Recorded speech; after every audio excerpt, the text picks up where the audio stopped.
Crank up the music. Keep an eye on the back. This presentation is provided to you to amuse or entertain and not to conform or inform. The content on this channel should not be used to replace professional, financial, medical, or legal advice. All footage taken and used from public sources falls under the Fair Use of the Digital Millennium Copyright Act of 1998. Therefore, no breach of privacy or copyright has been committed. This show is substantially sourced, not affiliated with any community, club, fraternity, or gang. Your cat may vary. You know, when you look at this Mariner 9 satellite, it really does look like a ceiling fan. Actually, now that you mentioned it, it is a ceiling fan. Whoa.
I was on vacation in the Himalayas. I came across one of those wise old men that sit up there doing I don't know what. And I said, may I ask you a question? He said, of course. I said, tell me about love. And the man said, if you want to know who loves you, lock your wife and your dog in the trunk of the car for 3 hours. After the 3 hours, open the trunk and see who's happy to see you.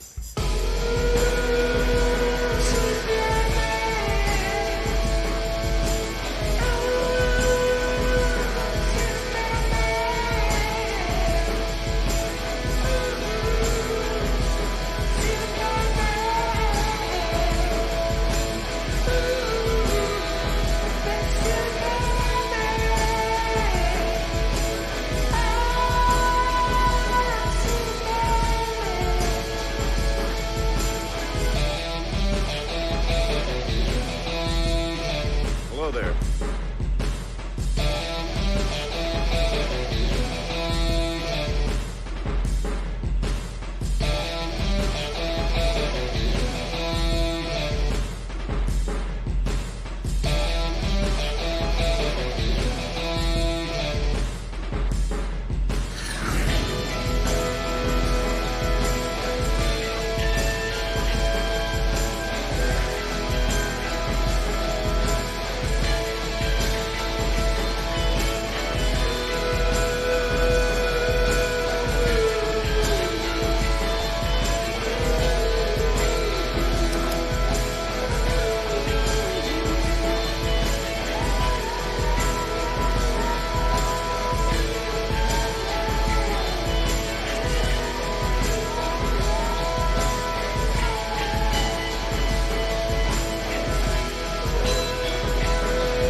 Satellite tracking continues.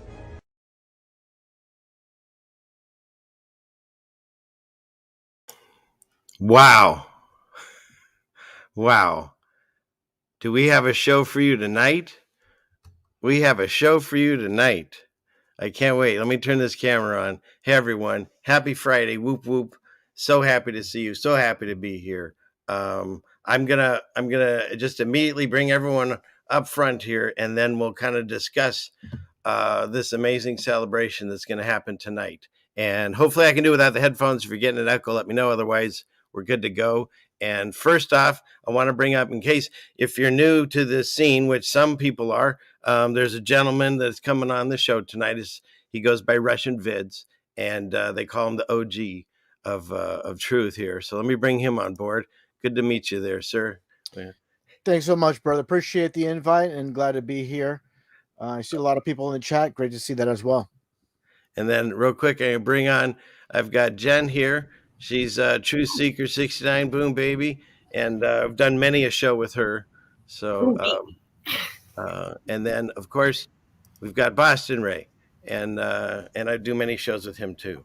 And the main thing that happened here was the three of us were discussing about covering signs and symbols, especially because where we feel the times that we're in. And when we were talking about it, suddenly I thought, well, you're the guy that kind of like taught everyone, sort of, in the beginning, at least for me. And so I reached out, and you were gracious enough to say, yeah, let's do this. So I'm really excited. I know I talk a lot, but you do too. So I'm looking forward to you talking mostly. Yeah, no worries at all. Yeah, as the host of a podcast, it's just especially me doing it on my own for so long.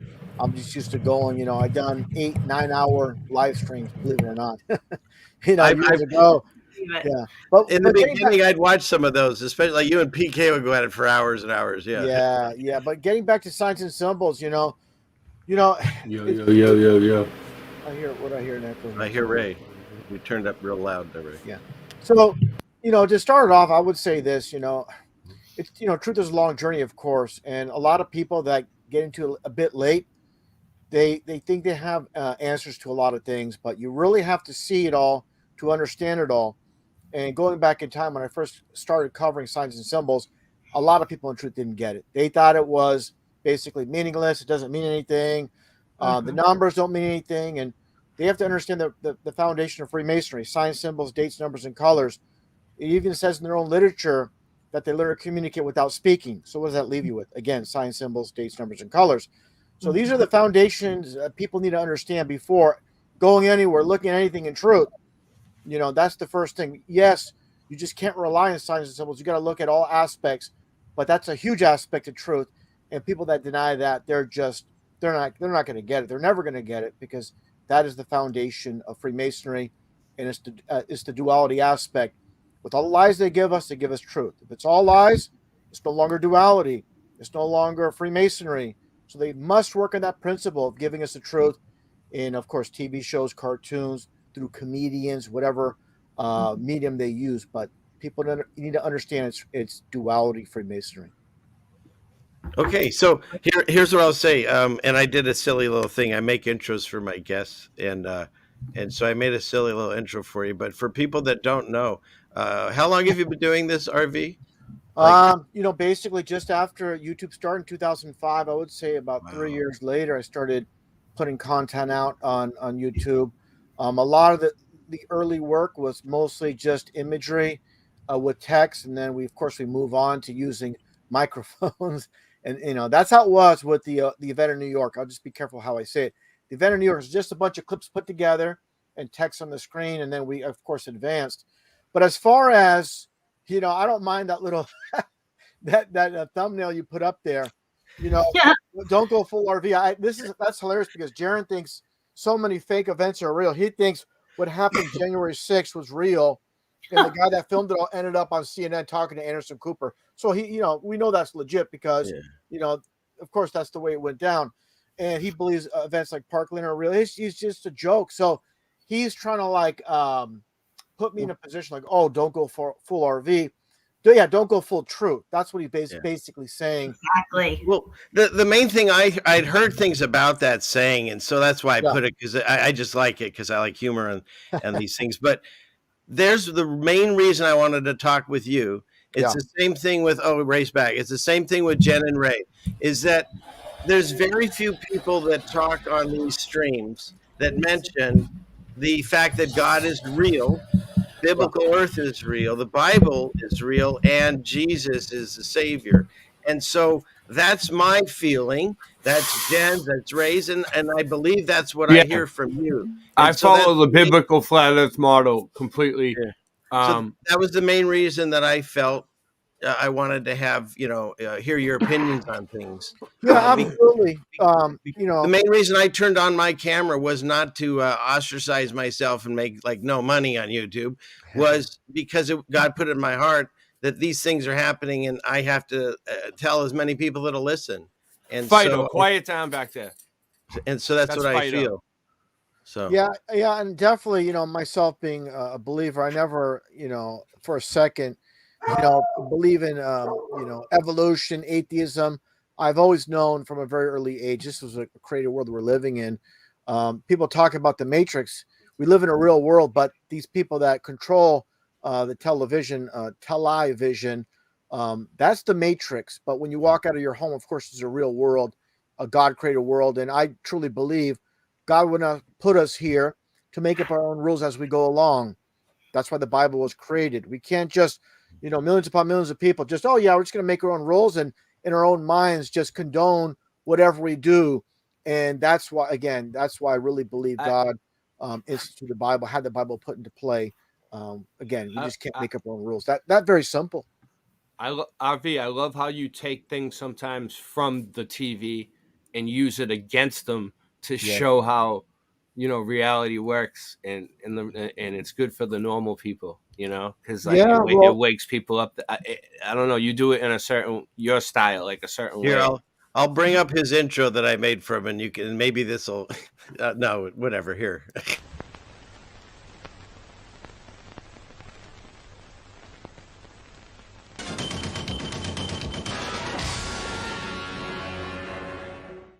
The story goes, from the humble beginnings of a young farm boy in Russia, most likely,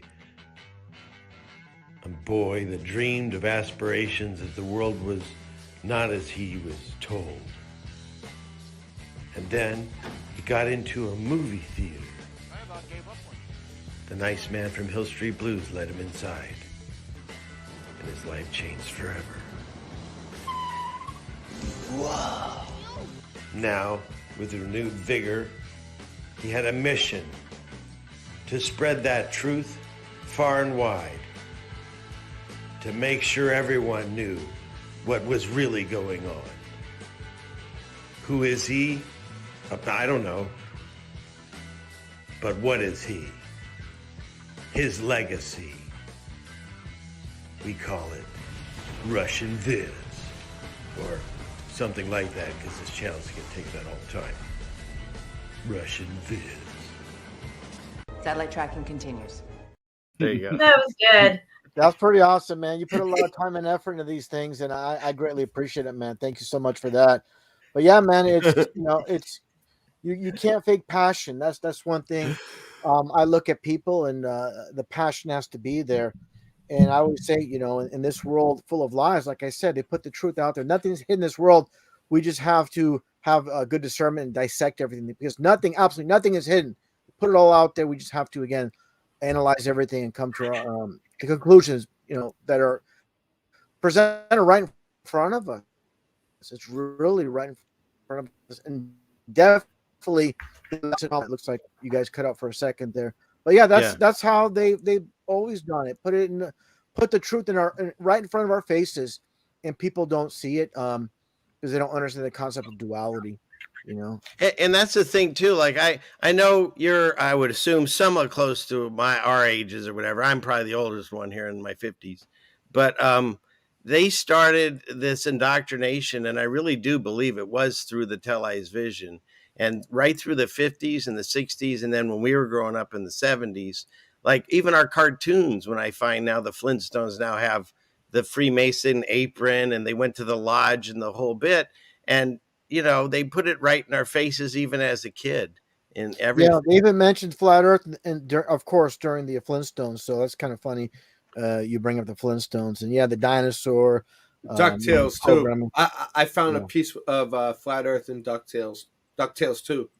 yeah, they're like I said, always putting it in the. They put the truth in the most ridiculous places. Like we all know George Carlin, of course, and a lot of people in truth love him, but they don't understand he wouldn't be propped up on the world stage unless he was a Mason. So the full spectrum of people that we see on TV, from the good, the bad, the ugly, the televangelists, they're all just different satanic Masons on the world stage. And it's simple as this: people that don't agree with me about Masons being basically spotlighted everywhere in every position. Imagine you being a Freemason on the world stage, and you see a non-Mason being propped up on TV. As a Mason, like, what's going on? What's this outsider doing on our in our spectrum of Masonry controlled TV? What's this outsider, a non-Mason, doing getting the spotlight? So everybody, Yeah. of course, Tom Hanks, William Shatner, all these It's because people. they want you to have to go through the levels to get there, and they don't want you to just go right to the top. You Well, know what I the mean? main point I'm making is they're not going to have any so-called heroes, real legit people, a big spotlight on TV. They can't take a chance. They don't know what they're going to say. They have to control the environment. It's that very simple. Everything is very simple when you break it all down. Yeah, and once I realized the whole left-right paradigm that was being played on us, because my truth, I started out, believe it or not, I thought Trump was actually doing things correctly, and then I woke up during that process and said, "Oh my God, they're all the same." The left, white, right wing is the same bird, and so the whole idea of that there isn't, they're all, it's all one just puppet kind of thing. It's Yeah. Well, because we have to understand too. It's not just recently with Trump. I mean, going back to JFK, one of the best deceivers, greatest deceivers of all time, talking about being against secret meetings, secret societies. When during the debates with Richard Nixon, they give each other Masonic handshakes. So with the words they deceive, but signs and symbols, that's where you need to look and disregard what the words they say. Words are made for deception. And that's the key to understand. And like I said, promising to land a man on the moon before the end of the decade, we know that's not possible. So that's the thing where people can't go where the real truth is, where JFK was just a puppet. And this might be a bit much for some of your viewers that are newer to this, but what happened on Elm Street in Dallas was just a big hoax, a big fabrication. It was, of course, all recorded by Zapruder, who was a well-known Freemason, a third degree Freemason. It took about almost 10 years to release the footage. There's a splice in the beginning of the footage. There's so many things you could point out. And also, of course, with Lee Harvey Oswald being trained in Russia, that's a huge aspect where they have, basically in Russia and Moscow, they teach all about a PSYOP, psychological operation. So a lot of these people, they're part of the military at some point, and they even put that out there. So people say, oh, they're even putting it out there. So it's not really something to look at, but it's like they're giving it away. These are, people part of the psychological operation. And actually, the Army manual for psychological operations is manual number 33. of So course. it gets back to, the event in New York where you have Well, Atta. I wanted to say, did you Go watch? ahead.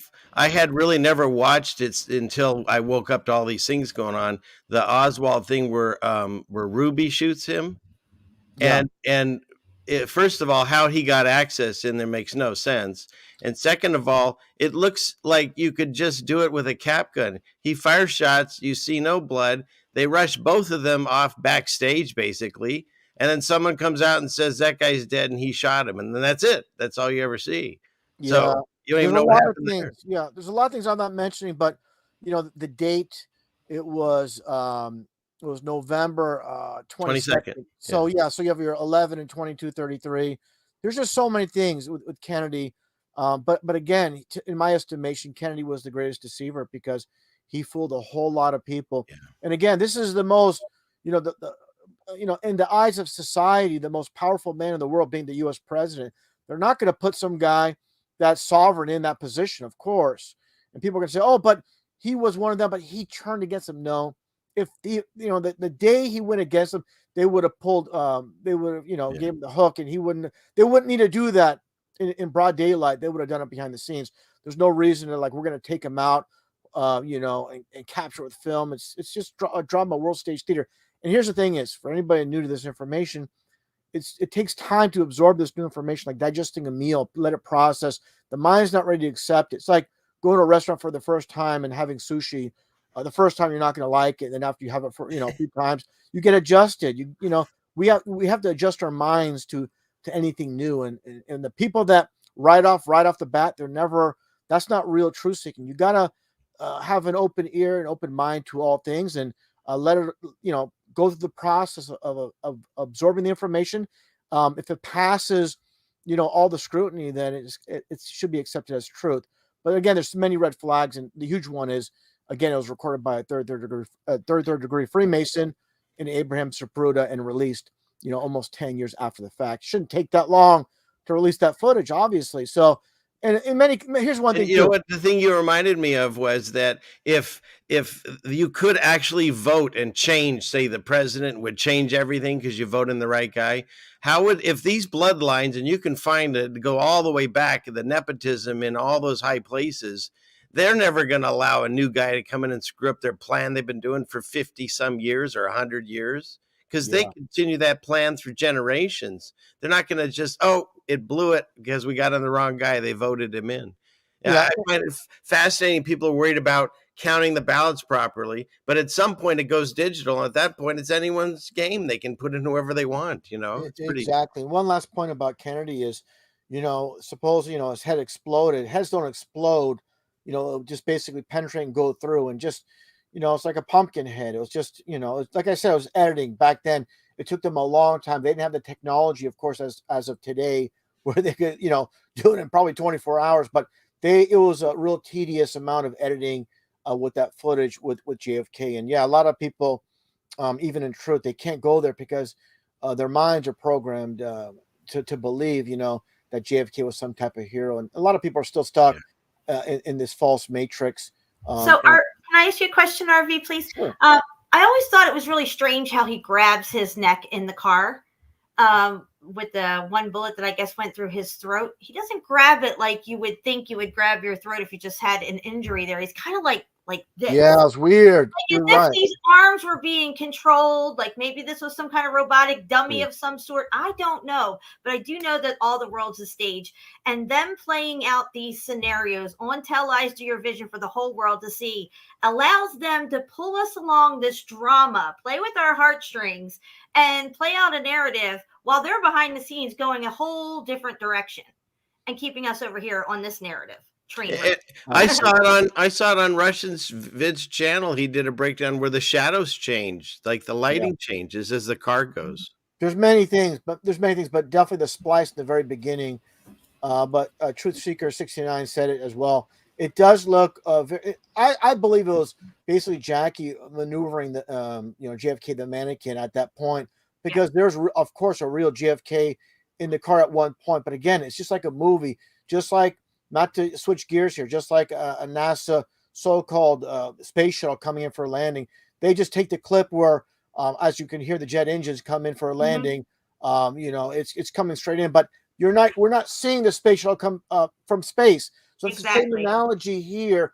We're just getting clip by clip and spliced together. Cut scenes, you hear the engines, and then they cut to all of a sudden it's there coming down. It's ridiculous. Yeah, it's the same thing. So basically, it's just just like the fake, in space aboard the ISS, with these zero-G planes, every 10 seconds they're clipping it together because the zero-G only lasts about 15 to 18 seconds. But getting back to JFK, it's just so hard for many people in truth, because that seed is implanted in your mind that this man was a real hero. So getting back to what you're saying there, Ceilingfanman, about Trump, right when he was inserted. See, I already knew this about all these presidents are Masons, Gerald Ford, Eisenhower, going back to, of course, Washington. So right when he shows up in the scene, this man's in the freaking WWE Hall of Fame. He's a reality star. He's a reality star on his own show. All these things. So Can I tell you something about that? It's funny because I know you like wrestling. So the very one of the first videos I ever got a strike and got taken down, and I had to re-edit it, is because I used that one clip where Trump is a wrestler and he slams that guy on the ground, and they blocked it in like every country. Isn't that wild? Yeah, Vince McMahon when Donald Trump gave Vince McMahon a clothesline, that was pretty hilarious. But Yeah. yeah, I mean, like I said, people are always looking for heroes where there aren't any on TV. I mean, literally, like I said, they can't take it. It's I'll even take a step back. People accuse me of being an auto hoaxer, which actually I'm very proud of, and I'll say it in these terms. Real things happen, of course, but they're not going to spotlight something they don't have control over. They can't have millions upon millions of eyes looking at something that they have no control over. It can go in any direction. It can hurt their overall agenda. So people like Jaron, gatekeeper that he is, calling so many fake events real, and it pisses me off. And, those people that are deceived that watch his channel, that's on them. If they're dumb enough to listen to him, well, that's what they get. That's what they deserve. But the bottom line is, yeah, real things happen. They'll get covered. They'll get a blip in the screen, but they're not going to interview. For example, an event happens, they won't interview family and friends because, again, in a legitimate event, you don't know what they're going to say. But when they start rolling out people, doing interviews with the cousin, the brother, the father, the son, those are the obvious telltale signs that it's their controlled event, and it's so easy to figure out. But there's a lot of people, there are a lot of agents in play here, trying to add confusion to the mix, calling, oh, RV's an agent. Oh, I love RV's work, but he's an agent. So even though there's no evidence of that, it puts a question mark over the head of me because people don't know where to look, and this is like the land of confusion, like the song from Genesis. But I'll just tell this to people: don't believe anybody. Believe what could be proven. That's the most important thing, and keep it simple. A lot of people try to make this all extremely complex. It's not. It's very, very simple. And don't be swayed by emotions. Look at the information. That pretty much sums it up. I agree 100% because I say there's so many channels that'll tell you, don't look at this, don't look at that. Well, how are you going to find the truth if you're not looking at everything? And specifically for me, you don't necessarily know my origin story, but I was born a little Jewish kid, and I never read the Bible. I thought they told me Jesus was just, a dude. He was nothing. And I would read the Torah, which I didn't realize was the Old Testament because it's in another language. They didn't tell me. And so I was reading half a book and they'd say, put it away. And so once I started watching different channels, specifically you were a huge awakening on how the world is just completely different than what we think it is. It's a complete illusion out there. And so, but all the videos that I watched, no matter what the subject, it always kind of came back to like a good, evil, God, Satan thing. And my wife was into Jesus at that point. I didn't know him. And I said, why are all these videos keep coming back to this subject? And they all talk about the Bible. And it was either don't read it because it was written by man and stamped by King James and whatever, or read it because it's your history and you might learn something. And so since I was waking up to where you read anything, I read it. And the amount of prophecies that have been fulfilled and are happening live while we are living these times are shocking to me. And there's no one, whether you like it or not, because even the people that are, whoever is, that's the powers running this place we live in, the live exercise, as Mike Pompey says, they are going lockstep with things to match up in the Bible. So they're almost using it like a playbook. And so regardless if you care who wrote it, it's something that I believe if you delve into it and you're not afraid to look at it, you'll not just learn things, but it gives me peace for a lot of times. And it's fascinating how it is a living word. You can open it up and it literally will be something you've been asking about. Do you feel that way? Where'd he go? He left. Well, getting back to what he was saying about people calling people agents, like on my show, we were like real, like we joke around a lot and we're like real sarcastic. So we started this thing called the agency, and we have a red pair for the thing, and it spins around like the Batman thing, and it's a spinning red pair because we're gonna make a red pair app, and there's gonna be benefits to that app, and it's gonna track you constantly, and people are gonna be able to know your location at all times. You're gonna get text messages from all over across. All right, right. Are you a red pair? Are you still there, RV? Did he go? Yeah, I'm here. I was Okay. cut off for a bit, but I'm back. I'm back, and yeah, like I said, with everything that's happening regarding the Bible, people need to understand. When it comes to King James, he didn't write the Bible; he just translated it. So that's a huge aspect. Of course, it was translated from Hebrew and Greek to English. Obviously other languages as well, but that's the important thing for people to understand is he did not write the Bible; he just translated. Yeah. But here's the thing: is again, it gets back to everything in this whole world. They leave everything out in the open; nothing's hidden, and that's just again how these Masons operate. They're going to leave the truth in plain sight, but they're going to also at the same time throw a lot of a lot of, how can I say, gray area in there. They're going to basically, again, the land of confusion. That's what it's about. But everything's out there. Everything's in the open for all to see. It's just people, again, have to have a good discernment and understand. Like I said, when it comes to the Bible, I truly believe, I don't think God will place us here. We just make up our own rules. That's really important for people to understand. And he says that too. He says that the scriptures, the laws of Moses, anywhere, are for the sinners to learn how to act right. Because once you actually learn it, God changes your heart. You don't need the book. So signs and symbols. I thought I'd throw a few of the pictures. I'm no RV, but this is my attempt. All good. And so, of course, the easiest thing is to tell everyone, it's so obvious who's running it. Look at the money, which is, first of all, it's just a note of nothing. It has no value. And I think, isn't there like a tiny owl or a spider or some weirdness in here? One thing there, Ceilingfanman, I got to stop you there. Yeah, I mean, getting back to signs and symbols, remember the color of money is green. What's the color of a serpent? Green. So the love of money is the root of all evil. It's not the you can love money, but the love of money is the root of all evil. But again, you have the all-seeing eye, who I refer to as not only, of course, Lucifer, but that's Polaris, the eye in the sky that can rob and cheat you blind, like the song goes. And there's just a lot of things in there. And of course, if you fold 72 bricks here, right, which is 666. The whole thing about the pyramid is, a triangle is in the inner angle is 60 degrees. So it's literally, in numerology, the zeros mean nothing. So it's basically 666. Then you have the eye within the pyramid. So yeah, definitely. Again, everything about this dollar. Again, why would they put an Egyptian pyramid on the back of a U.S. dollar? That's the bloodline. It goes back to, of course, Babylon. They migrated to Egypt, to Greece, Rome, Greece, London, and then, of course, the Washington Monument, which is an obelisk. And along the line, there's an obelisk in London. Like I said, Greece, in Rome, and of course Egypt, and going way back to Babylon. And you can also get the two triangles if you draw it correctly in here, which I want to cover. I've got it in a slide here, what that means. But and then I found it interesting. We actually, a friend of mine took that picture. So, whatever. Signs and I'll say this though, before I forget, Yes.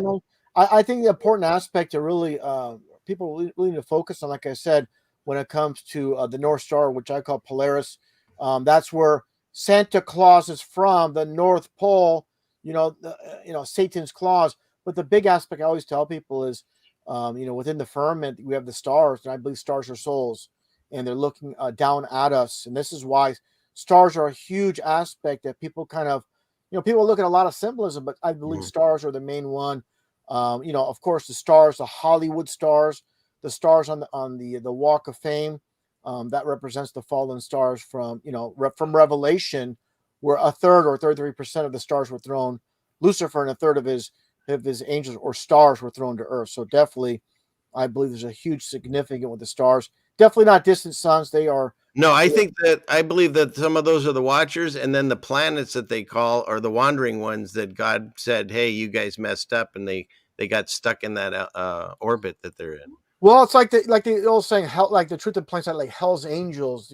There's good and bad. Like the old TV show back on ABC back in the 80s, the Battle of the Stars, or Star Wars. Yeah. Battle of good stars versus bad stars. So there's definitely, and they're all named, of course, too. So these, to me, obviously, we're given lies that they're distant suns, and they're definitely not. And yeah, you're showing it right there with the order out of chaos and Right. The G is 33, and also the ribbon. There's a couple things are hidden 33s in plain sight with Order Out of Chaos. You have the ribbon. Ribbon in numerology is 33. Dagger is 33. The obvious upside down, pyramid called a diamond. Diamond's 33. The obvious 33 with the G, and a huge aspect is the crown itself is the Prince of Power of the Air. That's why they have that invisible entity wearing the crown on the back. That's the god of this world, the Prince of Power, again, of the air. And like Bel Air, where Ronald Reagan lived at 666 Bel Air on St. Cloud Road. And all these things, they put it all together right in front of us. Prince Charles admitting that he's related to Vlad the Impaler, Dracula. Yeah, that was And what is a huge aspect is the depiction of Vlad the Impaler. He has a star on his forehead, and that's like I said, that's what it comes down to: the fallen stars, the fallen angels, the bad. Like I said, Hell's Angels. Isn't it interesting that the folklore of Dracula is you hold up the cross and he backs away, but yet they don't explain why. They don't say the power of Jesus or anything. They just hold a cross and he backs away. So they once again they take God out of the picture completely. Well, a huge aspect, getting back to Vlad the Impaler, of course, the Order of the Dragon. Of course, the dragon was thrown, the great serpent, that old dragon was thrown to earth. But Dracula comes from Draco, meaning dragon or devil. So yeah, it's undeniable. Dracula basically literally means son of Draco or son of the devil. So I mean, again, everything's in plain sight. Just got to break it down, decode it, and and again, one huge aspect with me is I just don't work off one piece of information. I work off multiple to come to solid conclusions. Nothing flimsy. A lot of research, and again, a lot of things I say, there's no replacing experience and deep research. And here's the thing is too, and I'll just take a quick moment to say this, and I won't go on too long. Whenever anybody here on this panel or anybody that's listening in the chat tries to explain truth to anybody, how are you going to explain years and years and years of research in a 5-minute conversation, in an hour conversation? Yeah. It's impossible. All you could do is plant seeds and say, look, if you're interested in this stuff, you got to look yourself. There's no way I can explain it all.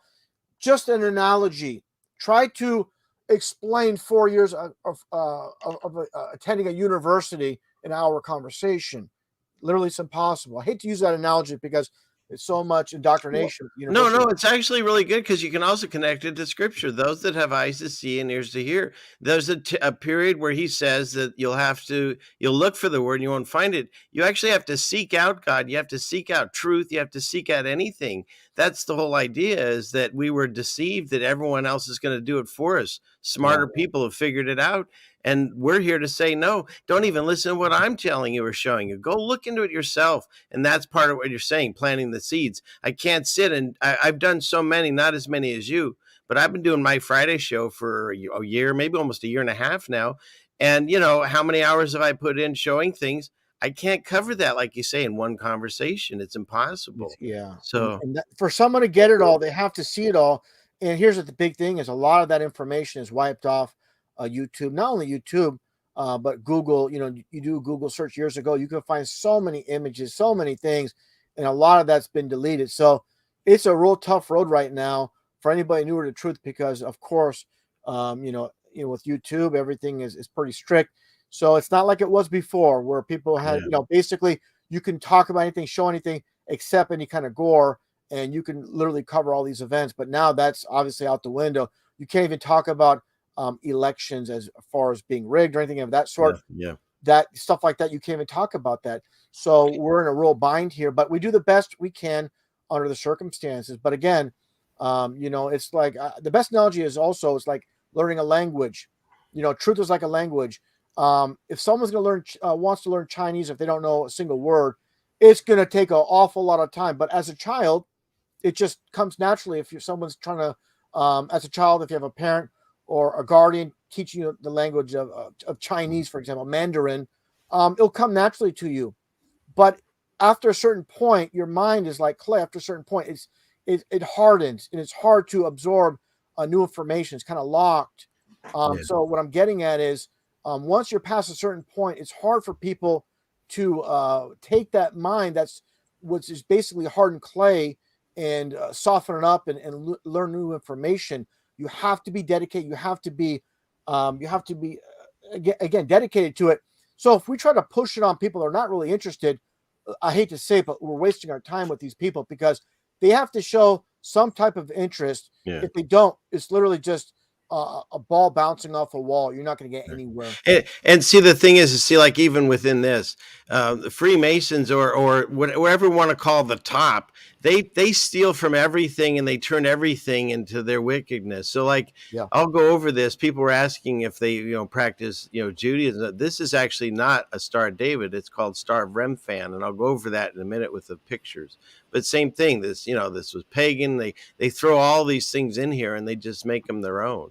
Well, the big thing there, if you look back, you go back, and you see the eye in the sky. That's Lucifer or Polaris, and I truly believe, I made a video series on that. Polaris is Lucifer himself. So when it says when people talk about the Most High, why is God referred to as the Most High? Because again, there's the Prince of Power in the air, and I truly believe that Polaris, again, the North Star is Lucifer. And that depiction, make no mistake about it, is the static star, it's the stationary star, and again, people can't go in that direction because it sounds too crazy. But again, there's a lot of reference to, like I said, it's like Santa Claus. Where does he live? The North Pole. He knows if you've been good or bad. This is also within. I mean, the sun and the moon and the stars are within the firmament, so this would have to be he's fallen, so he'd be within it too. So absolutely. But again, it's just. They put the truth again, like I said, in movies and music and definitely. Here's one thing I want to point. If you go to the next image, I want to mention something. I just saw the So you see that image there of the eye in the sky, and as we know, Lucifer, the light bearer, in a huge aspect. If you can show the resemblance with the Lucasfilm logo. In entomology, Lucas, I'll wait till you show that if you can there. Here, I have to help me get that. Yeah, just type in Lucasfilm logo and just remember what you're looking at there. You see the arc, you see that dome type of structure in the eye above, and that's literally obviously the all-seeing eye of Lucifer or Polaris. But what I'm getting at, when you get to the Lucasfilm logo, it is the flat Earth model with the sun and the moon underneath.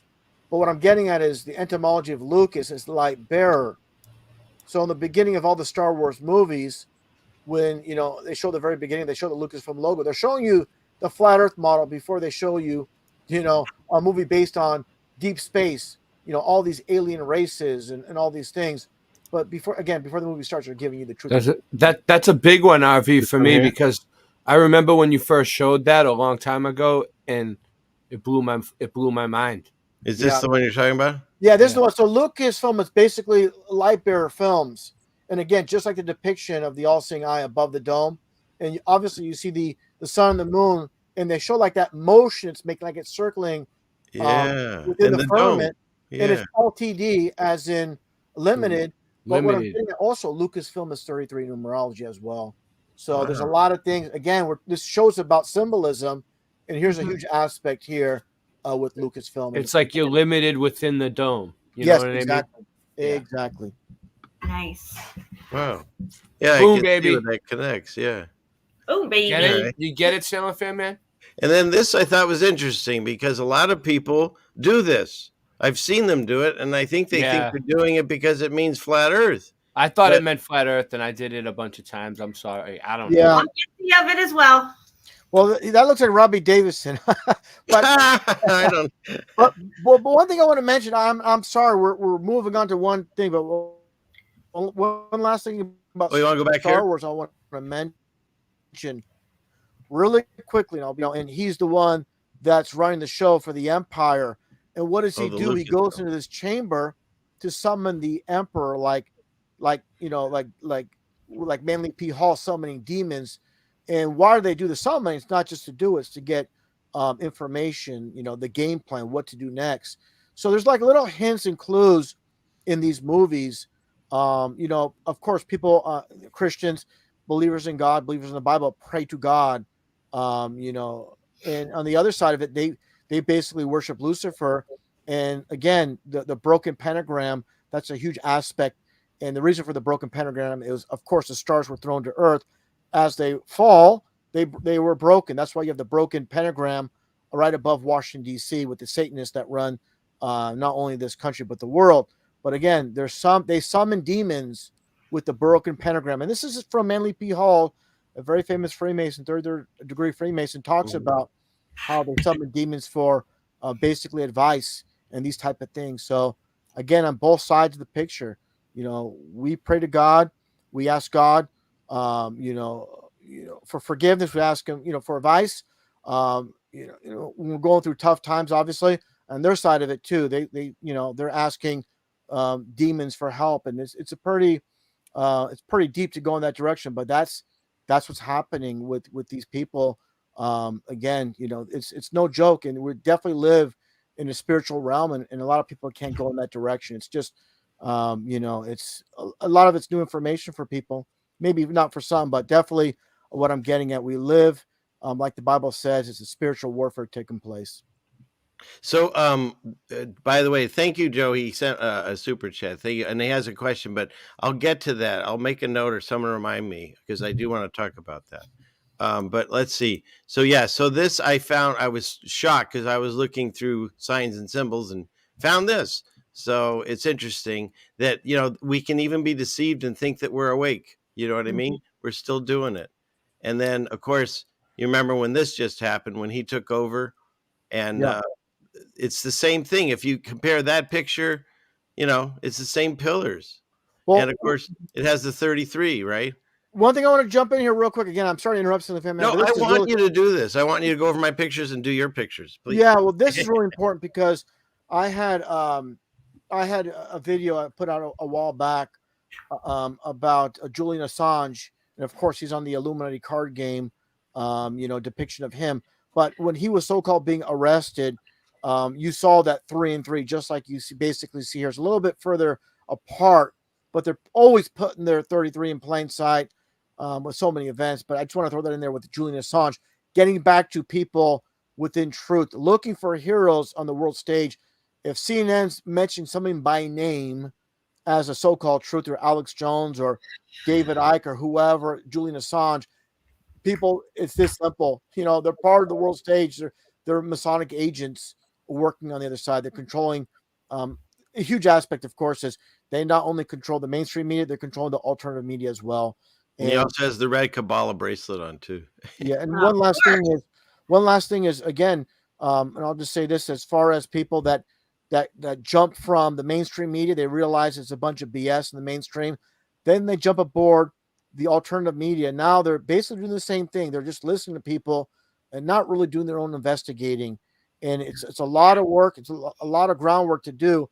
It's okay, of course, listen to people, but what people say have to match, biblically, have to match what they say. If people are pulling things out of thin air, watch out. A lot of people. And the other thing I think we can tell people, because it helped me, is once you want to say, okay, let me see if what they're talking about is true, start looking for articles that have 33 in it. And that right there will be enough, I think, because I couldn't stop finding them when I started looking. Here's one thing. Going back to 2013, they had this so-called shooting at LAX, and they had this one TSA officer supposedly passed away, and the headlines was he bled to death for 33 minutes. And they had a ceremony for him at gate 33. All the police after the ceremony went up the escalator. They're all laughing their butts off. I zoomed in on them on the video. You zoom in, you see them all laughing their butts off. It's a big joke. It's just. Didn't they just do it too with that football player that got hurt, and then everyone kneeled except one guy named Neil, and he was 33 or something? I mean, come on. Yeah, and of course the kneeling on the one leg. I showed the Masonic imagery. Yeah, I have that on these somewhere. And also too, we shouldn't forget Demar. You have Demar. You have the Ram in the name, like Gordon Ramsay. So people are like, even in truth, they're not picking up on things like Richard Ramirez, the Ram in the name, or Ram backwards is Mar or Mars. In astrology, as far as astrology is concerned, Ram, the Aries, the Ram, it's all intertwined. So everything is like interconnected and very easy to see. But one last thing about DeMar before we carry on is DeMar Hamlin was selling T-shirts. It was called Chasing Millions, and he was selling his T-shirts for $33 each. So, oh my goodness, yeah, there's just so many things. Like I said, it's not It's just everywhere. one thing. There's multiple evidence and proofs that this is all just. There's the kneeling. Yes, exactly. Exactly. And isn't that interesting? I was Everything's now drinking. become the I was goat, drinking right? a Minute Maid the other day, and I turned it sideways as I was drinking it, and I noticed the two M's made a 33, and I was like, Yeah. "Oh, so they designed the bottle so it would turn 33 when you drink it." You know what I mean? I was like, "Wow." Just like Marilyn Manson, Marilyn Monroe, even the opposite end with the WW, like Waterworld, and there's many examples of that. But yeah, you had Mad Max and you had Waterworld, which is basically duality, where one is they're living in in the future where there's supposedly this nuclear war took place, and these survivors are scavenging in the desert. Then you have Waterworld come out. It's basically the opposite. It's not the desert. They're living in this so-called planet that's just water, and there's no more dry land, and it's just the duality, the MM and the WW. But talking about Mad Max, Truth in Plain Sight, people don't think about these things. The third, the sequel, the third one was, of course, Beyond Thunderdome. Yeah. So what's Beyond Thunderdome? That's heaven. So they don't come up with these concepts out of thin air. People that go see movies, let's go see Mad Max Beyond Thunderdome, and they don't think about, wait a second, how did they come up with this name? What's that all about? Of course, the Thunderdome, Thunder Echoes. We're living in a closed system. If there was deep space, it would just obviously travel into outer space. It doesn't, and of course the rainbow reflection of the dome above. I keep going on and on. Well, I know. But one last thing about the goat is like greatest of all time all of a sudden, but it's also Baphomet. So now they're getting everyone talking about the goats. Yeah, and one last thing about Mad Max, Road Warrior, not Road Warrior. I'm sorry, about Beyond Thunderdome, is they had the judge in the middle of the Thunderdome. He had the square and the compass as shown on the screen here.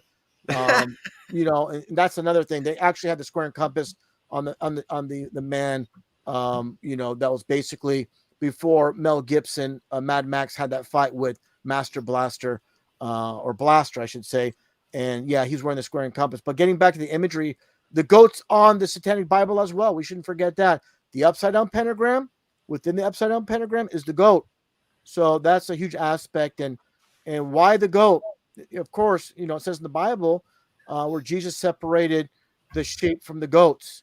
And that's why the whole sheep and goats comes to play, where actually the sheep are the innocent.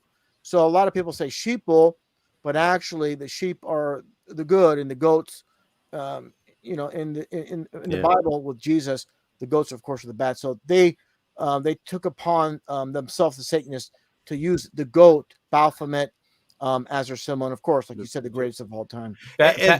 So that's why I wanted to, for people that are new to this, what RV does is, at least this is what I learned from him, is he does these breakdowns of the things that we've looked at and seen our whole lives. Like we just said, that one movie, I'll have to go back and look because I don't remember. And now you go back and look and you'll see people are wearing Masonic rings. They're flashing symbols.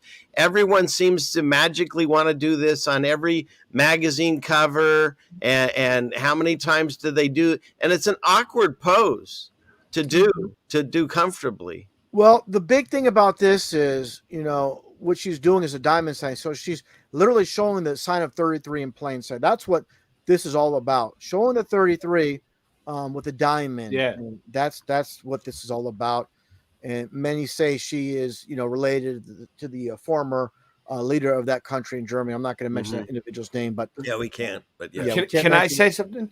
I noticed that like when psyops start ramping up and things start going nuts, like I'll go into the stores, right? And in real life, I notice like on the packages of food and labels, it's like 33% less fat, or like 3.3 grams of whatever, or like 33% cholesterol, or like, like everything on every label starts saying like 33 somewhere. Like if you look, like in either the weight or the and I'm like, what the fuck's going on? And watch your language, please.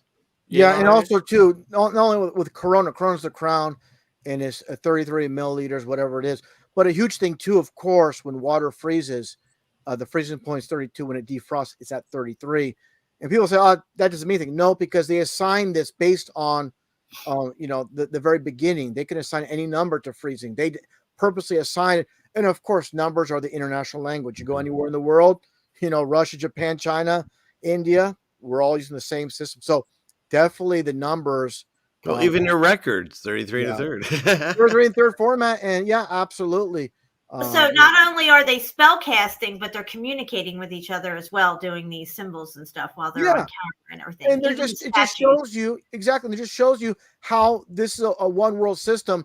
And the big thing is, I always tell people, is about the New World Order. You had, of course, George Bush back in September 11th, 1991, saying we need a New World Order. It'll be led by the UN. And then, of course, you had people like Clinton, who's a Democrat, Joe Biden, a Democrat, agree with the Republican. Then you go to Iran with Ahmadinejad saying we need a new world order in front of the UN. Of course, Putin said we need a new world order. So you have left and right in politics. You have the supposed enemies and allies agreeing upon a new world order, and obviously nobody in the media mentions this at all. But definitely, they're on the same team, working together as one. And how do you like the fact that our supposed first president, but he wasn't, regardless, first he was a Freemason, and then he was the president. In that order. Yeah, I mentioned that in a video. Probably saw it from you. Yeah, many years ago about George Washington. Yeah, and definitely, that's the foundation of this country. Mentioning Freemason first, and presidents like a second. Like whatever. But yeah, every single one of them. And the huge thing too is, I'm going to throw this in here. I'm going to be careful the way I word it. Please People talk about Obama. People talk about Obama. There's a lot of things showing about Freemasonry, like when he supposedly graduated from college in Hawaii. He's given a Masonic handshake on stage, and then behind him is the G for 33.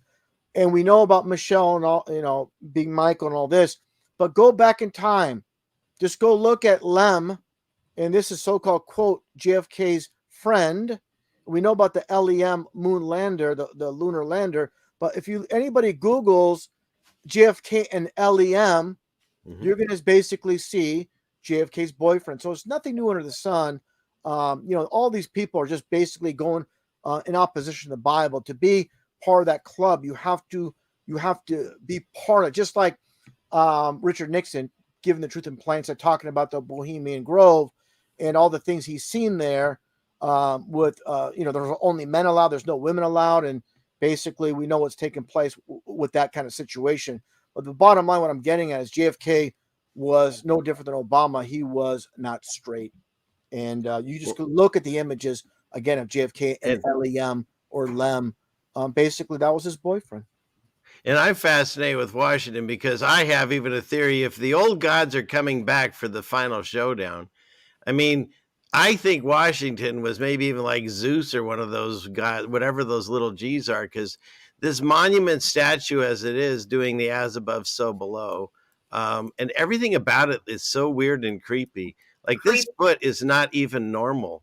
See, his knee is here. So like, it's not even a human leg. And then there's of course all these like lion things and symbols. So it's the hand on the left-hand path. It's the left hand is always going down as the goats, and the right hand going up as the sheep. So that's another important aspect. And of course, you look at the depiction of Baphomet, basically the same thing, where he doesn't have the top. So basically, it's the same exact concept. I have it here somewhere. But look, did you know this happened? Someone did it on a stream. When Forrest Gump does his peace sign, he also throws the Baphomet. Yeah, as above, so below. Their symbols. There's that one movie where Tom Hanks, I forgot the name of the movie. I made a video on it years ago, where Tom Hanks is in this like attic with a friend, and they have this book open. They're doing witchcraft, and he's like in this trance saying, Satan is my Lord, Satan is my God, and people think, oh, it's just a movie, but Tom Hanks, he's deep into it. He's very, very deep. He wouldn't make it that high unless he did a lot. You have to do a lot to get a lot when it comes to these people that make it very high up. And Tom Hanks is definitely. Oh, he's like the poster child for all their stuff. Yeah. He's in all their stuff. So, but yeah, I mean, that's to the point where you can find it everywhere. They're always telling you. Yeah, and that's one thing I explain to people. And I know you mentioned Trump earlier, and I told people at the very beginning, do not trust Trump. Again, they're not going to put, if Masons are controlling every aspect of our society, why would they let someone outside? And that's a big thing. Mm-hmm. And I need to mention this when you had Newt Gingrich on Fox News talking to Bill O'Reilly when Trump first appeared on the scene as the political part of it, and so-called having the attempt of running for president. And Newt Gingrich was saying things like this to Bill O'Reilly, like, "Oh, Trump, he's an outsider. He never took part of the initiation rites. He wasn't basically a Freemason." That's painting a picture like, "Oh, he's an outsider. He's not one of them." But that's just clever deception. He's definitely one of them through science. Well, when my dad had passed away this last year, but when he was alive. Oh, thanks. But when he was alive, I got to the point where we were having these discussions. He was on board that it's good cop, bad cop, right? You got if you don't like this one, we'll give you this one. If you don't like this one, we'll give you this one, and that's all it is. So, it was pretty amazing when you do step out of that and you realize it's everywhere. It's not. Well, there's. It's like this. I kind of look at it like this. When people like give you the left or right option when it's really none of the above. It's just like JFK. Who shot JFK was it Lee Harvey Oswald, the cop in the grass, when it's none of the above. It's always the none of the above, but they're always going to give you two options. Like at that one school, was it the kid named Adam, or was it the guy wearing camouflage pants in the forest? When it's none of the above, they're going to give you multiple options. Again. Mm-hmm. All right, one of us cut out. It's not me. I can hear you. I can hear me too. Are you there, Russian? I don't hear him. RV? Jen, can you hear us? Let's give the chat a shout out. Gabrielle, Krista M, Trisha C, Jason Valencia. That's what you. Well, here, I'll just go over. All right, go ahead. Until he comes back. For the question on the star, this is not the Star of David. That is a misnomer, and it's actually written scripturally that there will be in the end days, there'll be people that will deceive you with some of this stuff. And so this was actually the Star of Remphan, which God calls out. It's the God, it's Moloch. It's the same God that you sacrifice children to. And so that's a deception that the whole world, if you look it up, this is not Star of David. It's been, compromised, shall we say. So.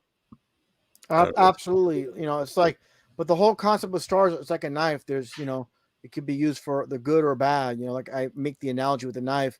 It could be used to kill someone. It can also be used to cut a rope that's tangled around, or a net that's tangled around a whale and save its life. So it's the duality. There's good stars and bad stars. Sorry. Hang on a second. You forgot it was in the oven, didn't you? That's the triple letter agencies. I guess they're coming after me. He's being paged. Orange Man's coming to get you. Yeah, I shouldn't have shown that. That's the problem. Yeah. Oh my goodness. Okay, so let's see. And then of course this was when the Queen died. Of course we had to have a goat, right? Why? Why wouldn't you? Yeah, one thing I want to jump in and say this about the goats and owls. Remember, like you mentioned earlier, Ceilingfanman, these Satanists, Satan himself didn't construct or build or create anything, so they can take, and twisting. So if somebody, it's about intent. If someone owns a goat, doesn't mean they're a Satanist, or a black cat doesn't mean they're a Satanist. If they have a little statue of an owl, doesn't mean they're Satanist. What's the intent? What's the purpose behind it? These people, it's clear. We know that, but we cannot also. For example, walking, you have a cousin, they have a little statue of a little baby owl, and they know nothing about this. We can't claim them as a Satanist. So I want to be very clear about that. But definitely, it's about intent. Everything is about intent. Yes. Exactly. Yeah. Just want to clarify that. But yeah, definitely, it's huge. Like if you had a goat, it's not a big deal if you don't know anything. If you have this statue in your lawn, well, maybe you know. Exactly. Just want to be clear on that. Yeah, definitely. Yeah. There's a lot of people go back and forth about the symbolism. And like even the 666, the OK hand sign, a lot of people say, yeah, this pizza's great. And they do that sign, not knowing that's been introduced in society. We're given a false meaning for it, and that's what gets back to Albert Pike, and, people at the lower level masons are deceived, society's deceived, not knowing the true origins of the signs and symbols. and it's introduced. Definitely the 666 hand sign's been introduced into society. So people are throwing up the 666, thinking it means everything's a-okay when it's not okay. You know. So well, that's and the thing about for Trump, because like I'm not just hammering away at him. I'm hopefully people are seeing that I'm showing it's on both sides. Doesn't matter if you're red or blue. They want to divide us. But I was so deceived in this gentleman because he played such a good cop. But after he left, he's the one that started the what do you call it, Space Force. He's the one that did that Operation Warp Speed to get that stuff in us.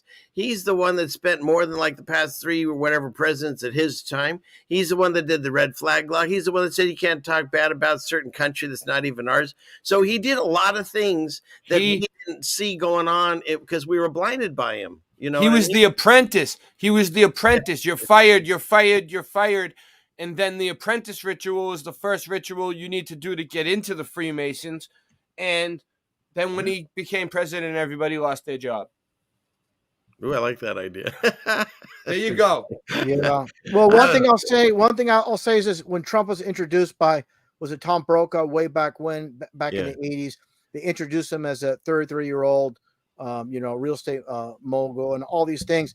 But also things that people forget is, of course, he of course painted his face, not painted, but he had like this orange tone makeup that he put on his face. I know they put that so ridiculous. He was always orange. He even said during this one campaign, he's talking about colors. Oh, and my favorite color, orange, and everybody started clapping and everything. So they put it like right in plain sight.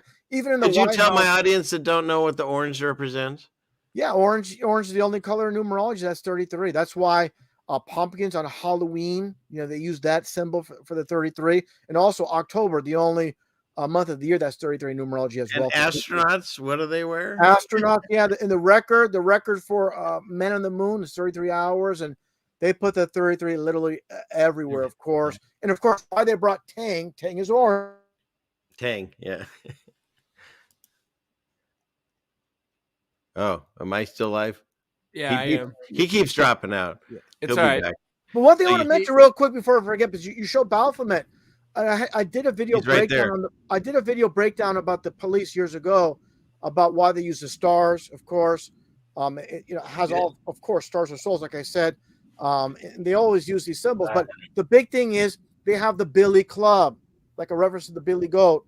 So there's many little things that people in truth don't even realize. Like, for example, the K9, the K9 units. Well, K is the 11th letter in the alphabet, so it's 9/11. Oh my goodness.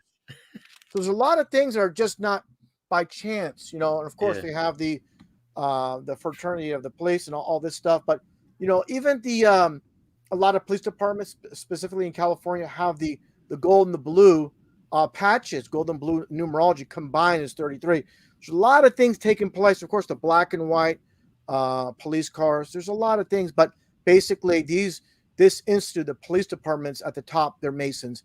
And people below them, they might or might not know, but definitely the police chiefs are put into play for the sake of course, these psychological operations that take place all over the country. So when they want to have a psychological operation, say for example in San Diego or New York, they're part of the Masonic Brotherhood. It's easy to pull off because they're all interconnected.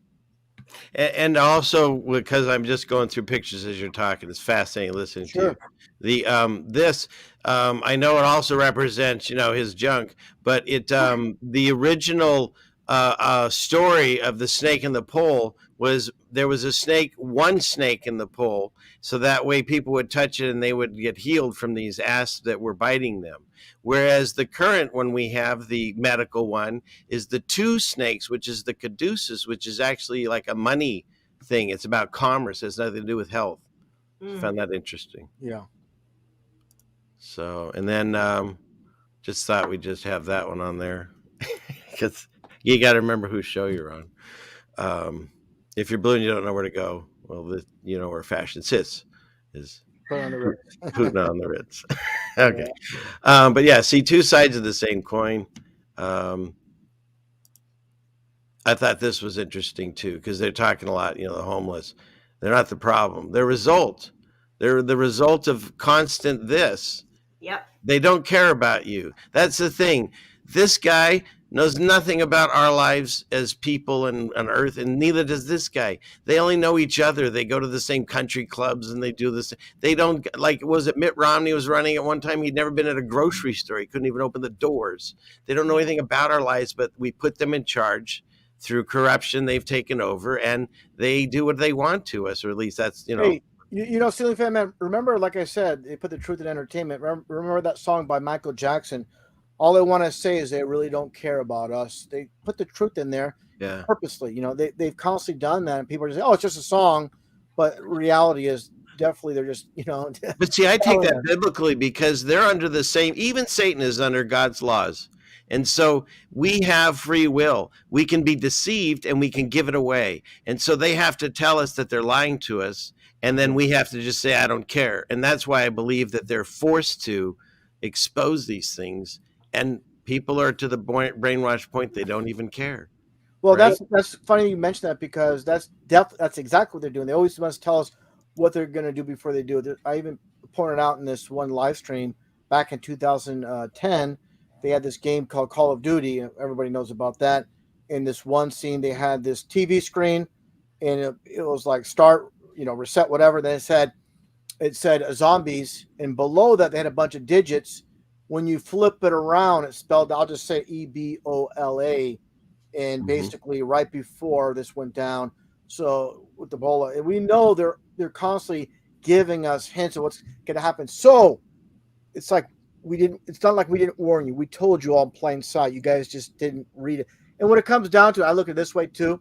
They're a bunch of psychopaths, and they have all the money, they have all the power. Now they're just playing with the world. It's a big gag, and they have no respect for the people they rule over, obviously. Absolutely. We're at the point where, like I'm showing these memes, people, we know the truth is that whatever they, what it is in this stage, and people don't care. Like this one on the pipeline, we multiple times, including the president of the United States, said we're going to blow it up, basically, and then it gets blown up, and then nobody knows who did it. You know what I mean? It's just it's silliness. Like I even have, where is it on my tabs that I grabbed? This is the newest one. Have you seen this nonsense? Of course, we know everyone makes jokes about how, he didn't suicide himself. They even do it on the Oscars. And then you get this. Am I sharing that? I don't know if I am. Did it not switch? Maybe not. Hang on. Yeah, but a big thing. Here, I'll show you real quick. Sorry. Clickety click. Present arms. This one. It's not showing. Right here. Okay. So, of course, we all know about this one. Everyone makes jokes about it. But now this one just came out. Was it yesterday, a day before? There's a dude that he was the aide during Clinton years. And he let that dude into the White House, like, I think 7 out of the 17 times, according to the stories. I know it's a story. But the weird thing about this guy is we've reached critical mass where they can say anything, no one cares. This guy was found dead, and he was found dead at some farm in the back of a house, tied to a tree with some kind of rope around his neck, shot in the chest with a shotgun, and there was no weapon around, and they deemed it suicide. And I thought I was reading the Onion News, but you can even read the police report. And no one in the world would get away with saying this stuff, that, there's no gun around and it was suicide. So it's to the point where they can say anything and no one cares. Yeah, people desensitized to everything that's happening. But one thing I'd really spotlight is what's, throughout the world stage of what's been going on the last couple of years. Of course, we all know about the plunger and all that stuff. But it's funny, while that's happening, there's no more terrorist attacks. There's no more of this. There's no events at the schools. I got to be careful how I put it. It's everything is like run like a movie. We're going to focus on one propaganda piece at a time. We're not going to have any of these. Well, they know that we can't handle it. We have an attention span of 8 seconds, less than a goldfish. So they can only do one at a time. Yeah, it's one at a time. But they really want one eye. They want all eyes on one thing at a time, and focus on one agenda at a time. But it's definitely a movie scene, specifically with all the UFO garbage that's been taking place, and any truther that believes in outer space and UFOs, and this is what the mainstream media is pushing. This is what mainstream science is pushing. You know, like Michikaku, oh yeah, all these planets, and there must be intelligent life out there. You know, it's a bunch of BS when they're pushing it. Whatever they're pushing, whatever they tell us is the opposite. But a big thing is this. I'll say this real quickly, and I'll let you continue there on their Ceiling Fan Man. Yes. Whenever we speak the truth, like for example, we had Hell talking about what's been going on for the last few years, and I've been, you know, telling everybody it's a big psyop, it's all fake. So we get a lot of ridicule and criticism by the normies. But what happens is when the dust settles, people figure out what we're saying is the truth, but they'll never like come back and say, hey, you know what? Sorry about that. You know, you're right about that. They'll just like, oh, I'm not that surprised. I'm not, you know, they're like, but what it comes down to, people only learn one way, and that's the hard way. You can tell people the truth about all these things. They're not going to believe it until they see it. It's going to take a whole lot of time. Correct. It's You gonna need to be late. patient. We have to be patient. Yeah, it takes to where the point of it's literally completed when it's too late for them to realize it. That's the problem. They're falling for the trap, and the trap has already been set, and they fall for the trap. And it's what I'm getting at is people only learn the hard way, and that's the only way we can. You know, majority of people. I shouldn't say everybody. Majority of people. That's the only way they'll learn.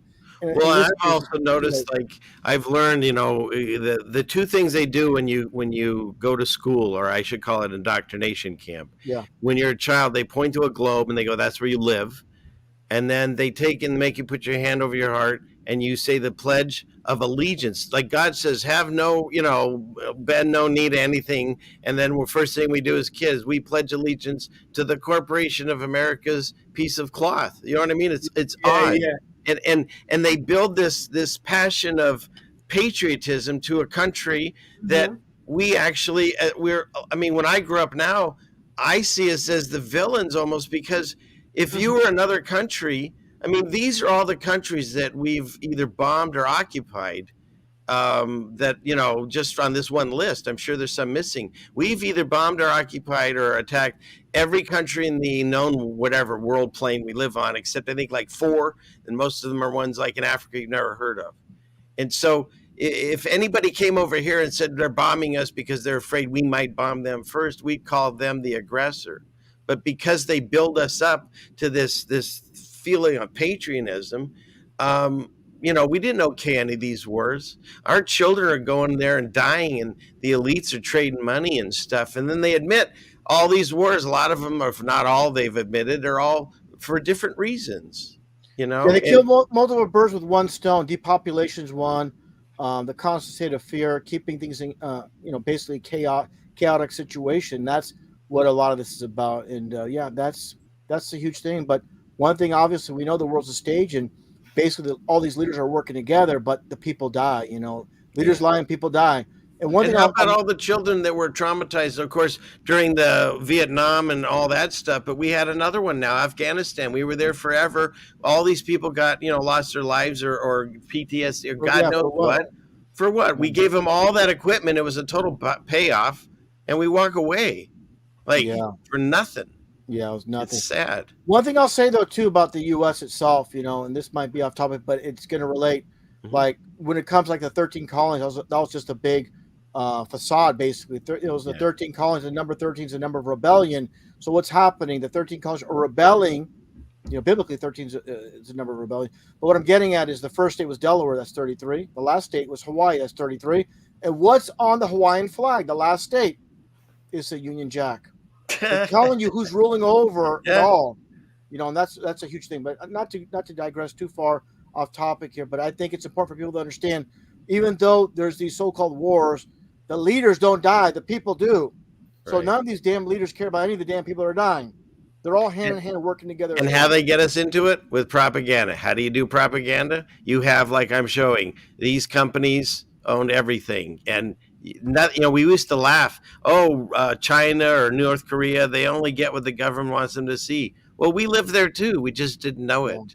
You know, it's a big thing too. You're talking about the media here.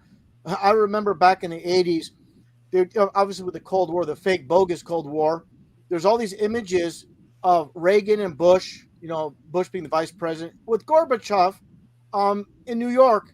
and with their picture right in front of the Twin Towers. So they're all laughing and smiling. They're supposed to be bitter enemies. They have enough nukes to destroy this world 15 times over, but they're chucking up together without telling, without saying with words.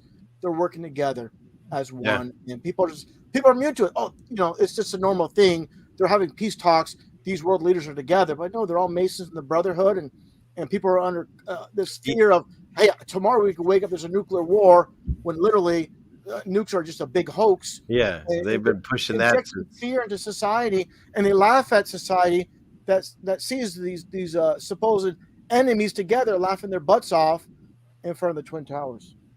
Yeah, and it's funny because that's one of the things that snapped my wife out of it too, is because she was the other side. I was the Trump and she was the Dem side, and then they were all against Trump. Even like Bush was standing next to Obama, and they were all together. And she's like, "Wait a minute, they're all buddies now." Yep.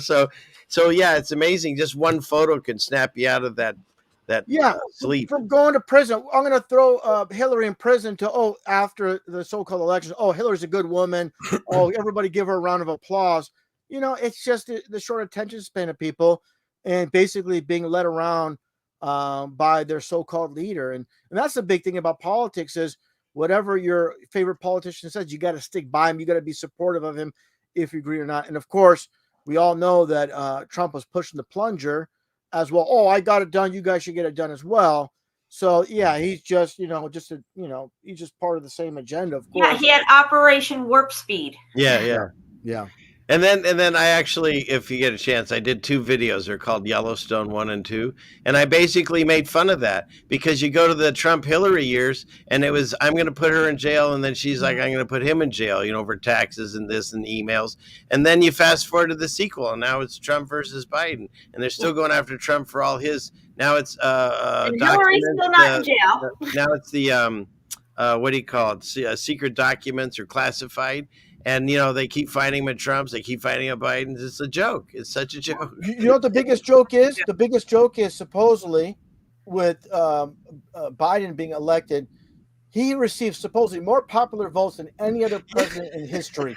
Now, that's more than Reagan, more than Obama, more than everybody else. And you look at his so-called campaigning, it literally was like a ghost town. There's no one there. Yeah. Same with Hillary when she was running. It's a complete joke. And if people don't look at these details, they're too busy at their slave jobs to know or care. They're just they just come home and watch whatever the news says. And I'm smart. I'm going to repeat what that newsman says. And when I go in front of the water cooler tomorrow, I'm going to sound smart and educated and informed because I'm going to repeat what that newsman said on TV. I'm smart because I have the ability to be a parrot. Yeah, well, they don't research anything. They just parrot what they see on televised vision. They do what the television tells them to do. They think how the television tells them to think about certain people, and they only get they form an opinion based on a lie because the whole thing is a lie. It's just a big show, and the joke it is a joke. You just said it right there. Yeah, you just said it right there. It reminds me of the big thing with Obama back in 2008. I remember the whole big propaganda with Obama coming out of nowhere and him being pushed like nothing else, pushed to the sky like nothing else. And the whole big thing is he has no experience, but he'll have consultants behind the scenes, people within his cabinet giving him advice what to do. And these people are hardly qualified. So I went to this get together party like a week after hearing that in the news, that nonsense in the news. And literally a guy at the party trying to sound all smart. And he literally said the same exact thing that he heard in the news. I'm like, I just facepalm. I'm like, these people are freaking just, parrots. And it's well, you know what I found when you're really busy with life, like Jen was saying, you come home, you turn on the televised vision, you maybe hear a few headlines, or you look on the internet on your phone, you read the headlines, you see the picture, and you're done. And so you don't have time to really look into where the information is coming from. Because like most people, I didn't know that it's all coming from the same people. Yeah. And so yeah, that is part of the process why they have everyone so deceived. And it goes. I look at it this way. I said on my live stream, I look at grown adults as just larger sized children. They basically learn at a very early age how to repeat things out of textbooks. They grew up doing the same things instead of textbooks. Now they're just repeating what they hear on TV. So literally, they haven't changed. They might excel at their profession if they're, for example, they work at a auto mechanic place. They do computer engineering, but they're smart enough to like maybe work in Wall Street, sit down and have a cup of coffee. They're nice, a three-piece suit.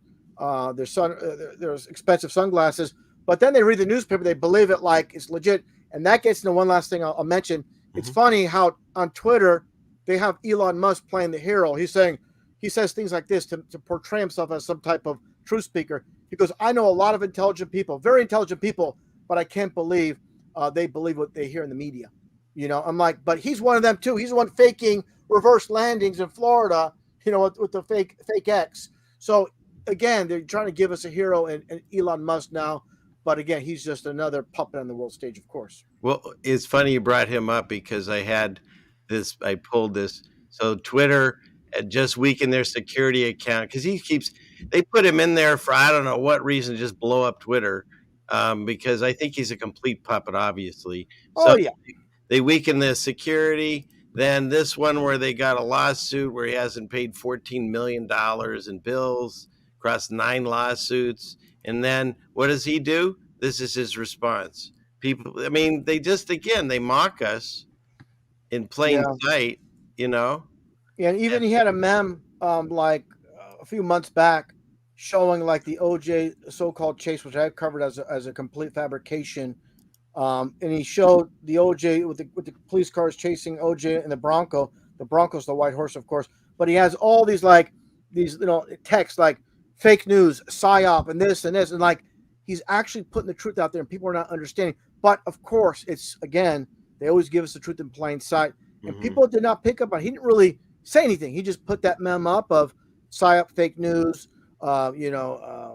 two parties, and they're both controlled. But again, it's just they're putting him out there. And one thing you said there, Ceilingfanman, I'll just say it right out. He's not running SpaceX. He's not running Tesla. He's not running Twitter. He's just a figurehead, and he's just he was meant to be on the world stage based on Werner von Braun back in that book from the 50s. Right. And that connects to this, that it goes way back because they propped up Copernicus to push their whole flat or round earth theory. And you can see all the connections to that. If he was even a real dude, we'll never even know. And besides the money that they're taking, it then takes us to where we're an insignificant thing flying through space, and God isn't real, and there's no firmament and all that. And so what goes with my channel, why I'm even called this was one of the first truths that I was looking into, was when you type in satellites in space, you only get cartoons, CGI images. You see my video from 2015 about satellites are a hoax? Remember that one I put out? Yeah, I'm sure you're one of the first ones I ever saw. Yeah.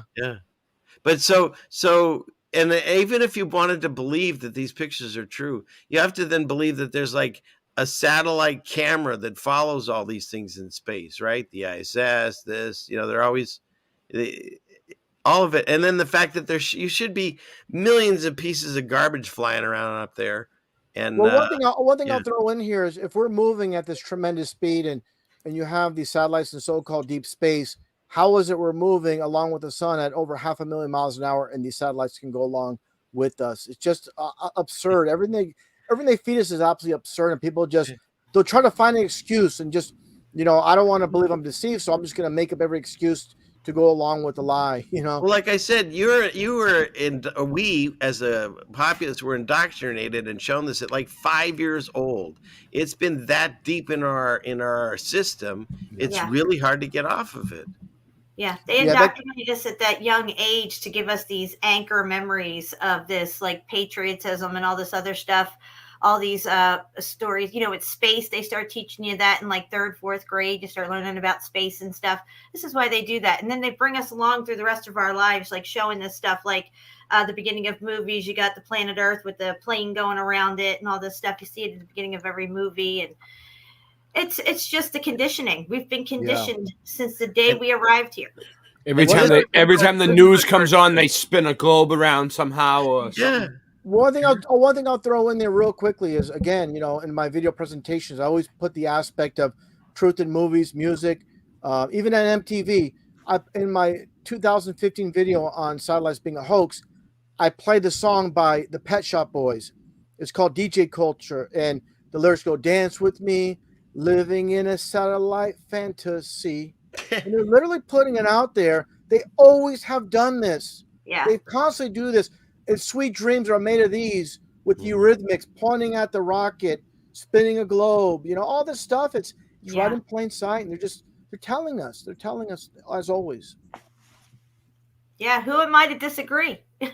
Right. Exactly. Right? They Or they're also the authority. They Thompson must got it right. And also the Thompson twins. That one song where he goes, "I have a picture pinned to my wall." I like this. And during the concert, he always points a picture, and he's pointing at a globe. It's Really? always a globe. Yes. So just type in I forgot the lead Wheel singer. in the Sky Keeps on Turning. That's another one. Yes, there's a lot of them, but also Meatloaf saying, as far as I'm concerned, the world can still be flat. In this one song, and it's everywhere. That one guy, what's his name? I forgot his name is. Anyways, it's one rapper. He has a song that Damian Marley, the son of Bob Marley. Everybody was told that the world's a ball, and everybody's gonna. It basically he goes from the world being flat to a ball back to being flat again. Everybody will start to laugh. Don't remember the exact verbatim of the lyrics, but basically summing it up, we go from flat to a ball back to flat, and everybody start to laugh. There's this new band called Levelhead that has a whole bunch of flat Earth songs that anyone can play. I'm just saying that they're out there. Nice. There's so much. There's so much. Yeah. And there's even the Furmans mentioned some songs, and I'm sure the people that are singing, they're like 19 years old singing about the Furman. I'm like, yeah, someone's giving them the lyrics to sing these songs, and it's quite obvious it's coming. Even the huge one that people forget about is Toto from, I believe it was 2014 or 2015.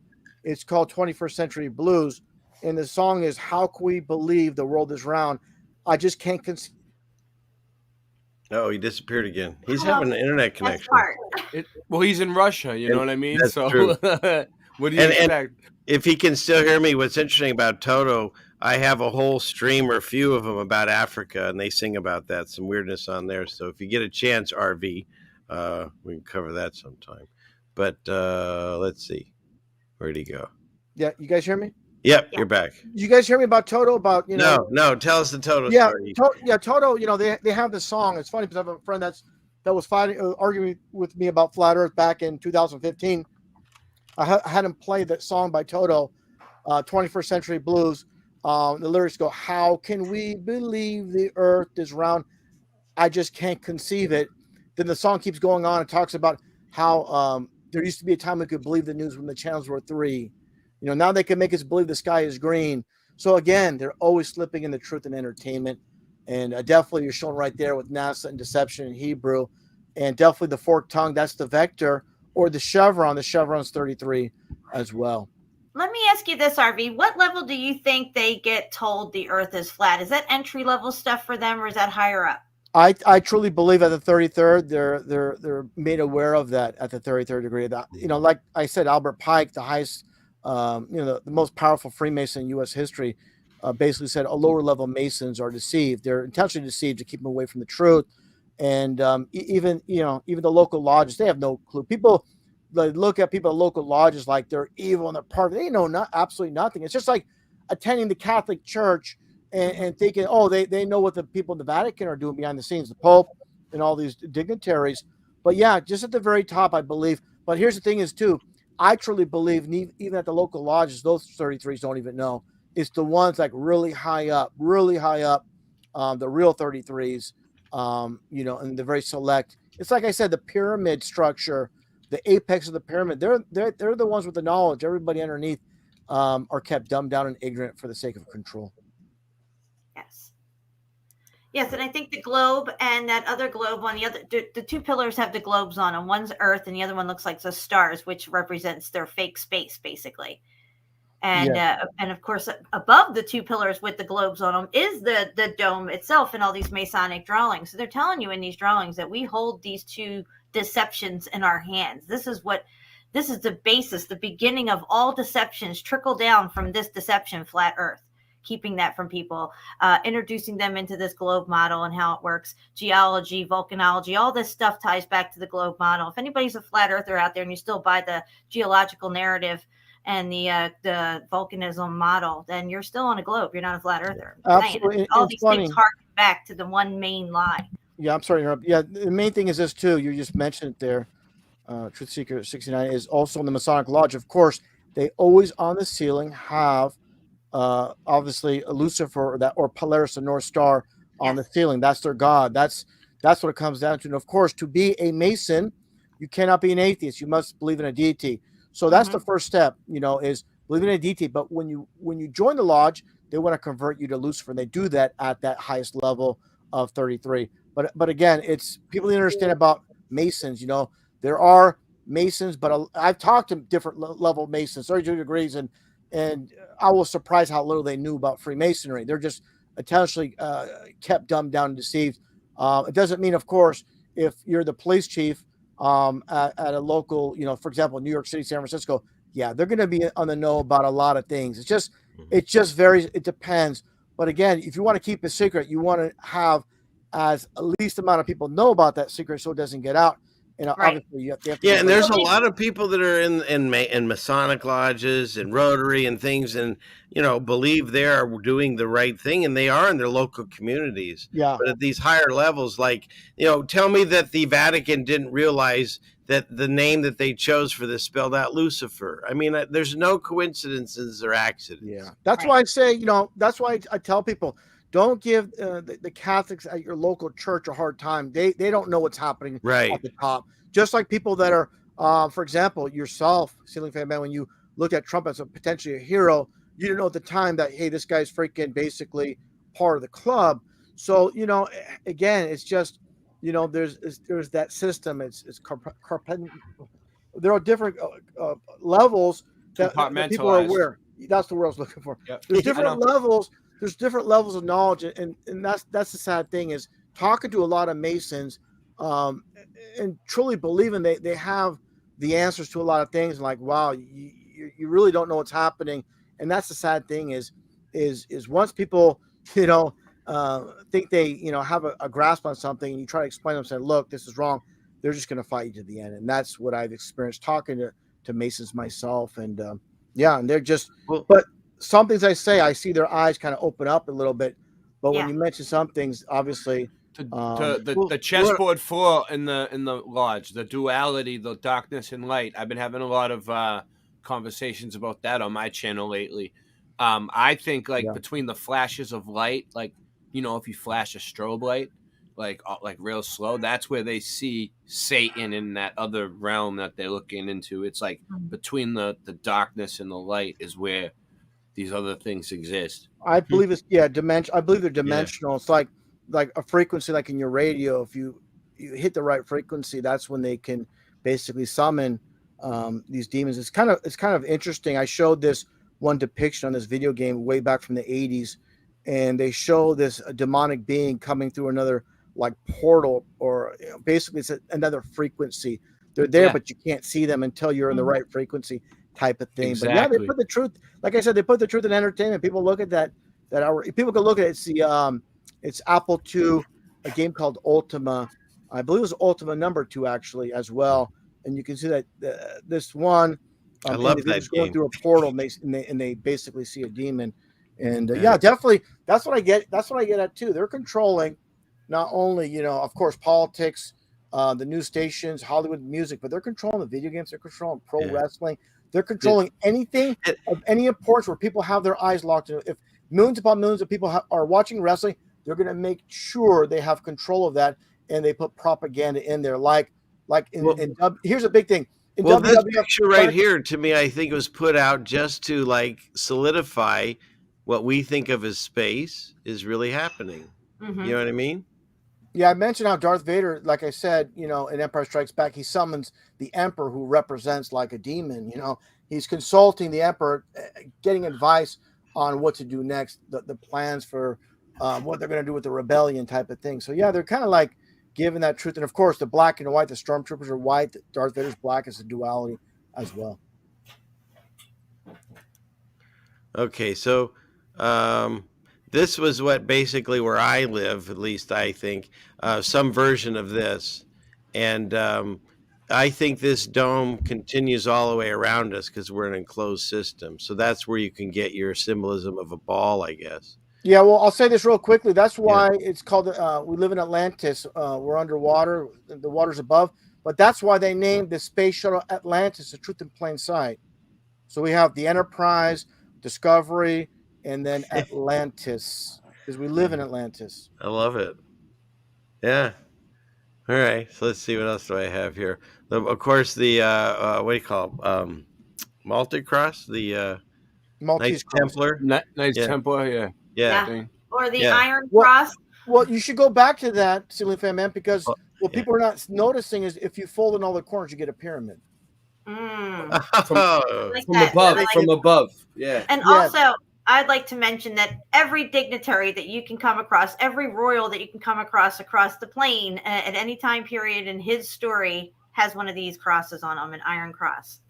And doesn't like Vlad the Impaler, doesn't they have some version of this? I think too. Well, he has But- a star. Yeah, it has actually a star on his forehead, and of course that's the The crown. red triangle. I thought that was interesting. And this. So it's everywhere. It's even in your cookies. Yeah, Because the top of that is, guess what? The Cross of Lorraine. Nice. but don't forget, That's don't a double forget, cross. double cross is right, but don't forget it's black and white. The white cream in the center is black and white too. So it's just the color coordination as well when it comes to Freemasonry. Yeah, duality, double Yeah. double cross, double face, two-faced, the two-faced eagle. They're always telling you one thing and doing another. They're lying to us over here, and they're doing everything else over here behind the scenes.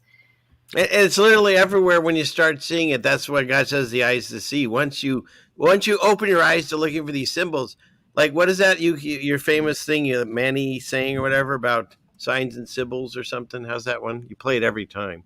Now, probably see, I have would read this as if I was in the know. I would see that on there and know, hey, that's not good. They're telling people this is good cookie and it's delicious and everybody should eat it, but it's got that symbol on it that we know this shit's not right. Don't eat this stuff. It's probably like a poison symbol for them. Yeah. I think you mentioned something about signs and symbols rule the world. Is that the one you're thinking of? Yeah. Manny Hall or something, I think. Yeah. I'm not going to mention this, but I just Because people- yeah, that's Oh my not Copernicus. I was going to say someone else. But go if ahead. you haven't looked into this, type in a search. What's the guy's name? Robbie Parker. I hate Robbie And that's Parker. all I'm going to say about it. And you guys do your own acknowledgments, discernments. Same with this guy. Alejandro. He's a That was miracle him, right? man that actually No, was. Harando. What was his name? not Arando. sure. Arando. Well, he's a miracle man that threw a ball out the next, I don't know, baseball game he could get to. But the thing to me that was a miracle is I don't see a blood trail Nope, anywhere. nothing. So that's Carlos pretty- Arredondo is his name. Carlos Arredondo. But yeah, and- Serendando.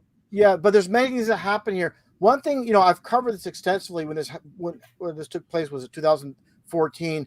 One thing is the Boston quote Globe cameraman right after that bang bang went off, near the finish line. He doesn't take a step back. He goes straight forward. These are little things I key on. He goes Wow. straight to the event. He doesn't back up. He goes running straight to where it's taking place. Obviously, he's not scared because it's staged, obviously. And of course, on Twitter, they had the warning that there's going to be a quote, a drill, an explosion across the street at the library. So yeah, they're literally Nope. telling us one last thing, and I'll move on. Yeah. You can move on. Is when I have stopped this footage after the supposed bang bang went off. I'll be careful how I'm saying it. Yeah. But they show the Lens Crafters building.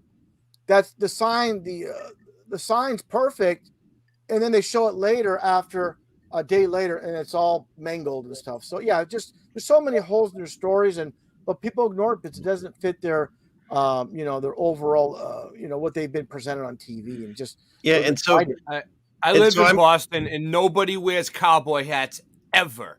And I'm Boston Ray, and that's my slice of the mud. And you can go Yeah. outside right now. I love it.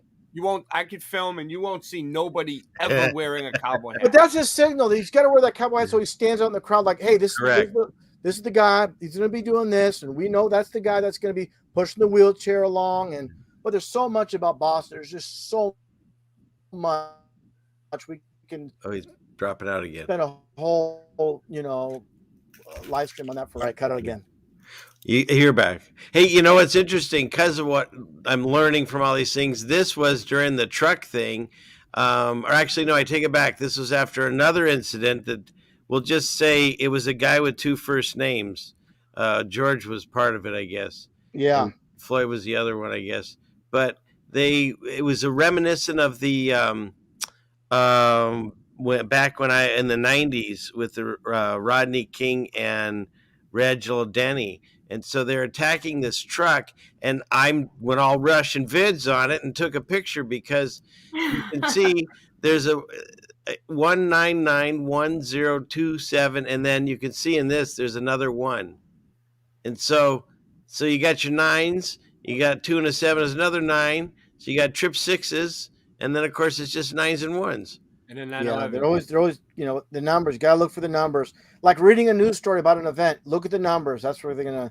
And then you got this guy running around in orange for no reason with whatever. It's just you start doing it. Talking about, you mentioned Rodney King. Talking about that, I covered that where when I zoomed in on. You woke me up on that one. Yeah. Oh my God! If you guys ever get to see it, show it again on your channel. The Billy Clubs bend. They're rubber. Yeah. And also, too, the main thing is when you look at quote Rodney King on the ground, I zoomed in on him. It's a guy with puffy hair, the guy that supposedly ends up in the news. The footage they showed of the man that was supposed to beat up Rodney King. It's a guy with cornrows, and the guy on the ground, supposedly that night when you zoom in, has puffy hair. It's a Caucasian man. So it's just like anything else, like NASA. They're just editing it all together, but the reaction is real. That's for sure. People are reacting just like what's happening in the world now over something fake. People reacting to like it's real. That's what they want. They want the reaction as the point to all of this. They control our reactions. They extract from us the reaction that they want so they can further their agenda each time. And that reaction solidifies the truth to those people because they would never react to it like that if it was false. So they have to buy the lie, which helps them gauge who's buying the lie as well. Yeah. One last thing I'll mention about that. You're talking about emotions. The emotional aspect controls the mind. No matter how intelligent someone is, when they're in an emotional state, their minds no longer work. I don't care how intelligent someone is. Just like I use this analogy all the time. Someone's like, they thought they lost their keys and they're like panicking. It's right in their freaking hand, but they lost their minds, their emotions are so messed up. They don't realize it's right in their hands. That's why they use fear-based mind control on the populace all the time. Exactly. Because if they keep us trapped in fear, we can't make critical decisions for ourselves because we're coming from a place of fear, and your mind does not work right in making decision-making in that state. Exactly. Perfectly stated. Yeah. Well, we'll know our disinformation program is complete when everything the American public believes is false. And that was William Casey, the CIA director back in 1981. You see what's in the center there? That's Polaris. There it is. That's for God. That's the eye in the sky, basically. That's why they have it right there. And, of course, the ribbons 33. All these things are coded. Everything is coded. But the big thing is the symbols. People just look at that symbol and they just whatever. They have that in front of the Astrodome. Astro's the Star Dome. And that's the first dome stadium in the world, basically. Yeah. I don't mean to deviate too far, but just little things I throw in there as we. No, I like it. That's why you're here, man. Okay. Okay, we know about that. Who controls full food supply, controls continents in the world. Yeah, okay. Oh, hold on. A big thing he says, though, a big thing that Henry Kissinger says that that's really flown on the radar. He says, truth does not matter. It's what's perceived to be truth that matters.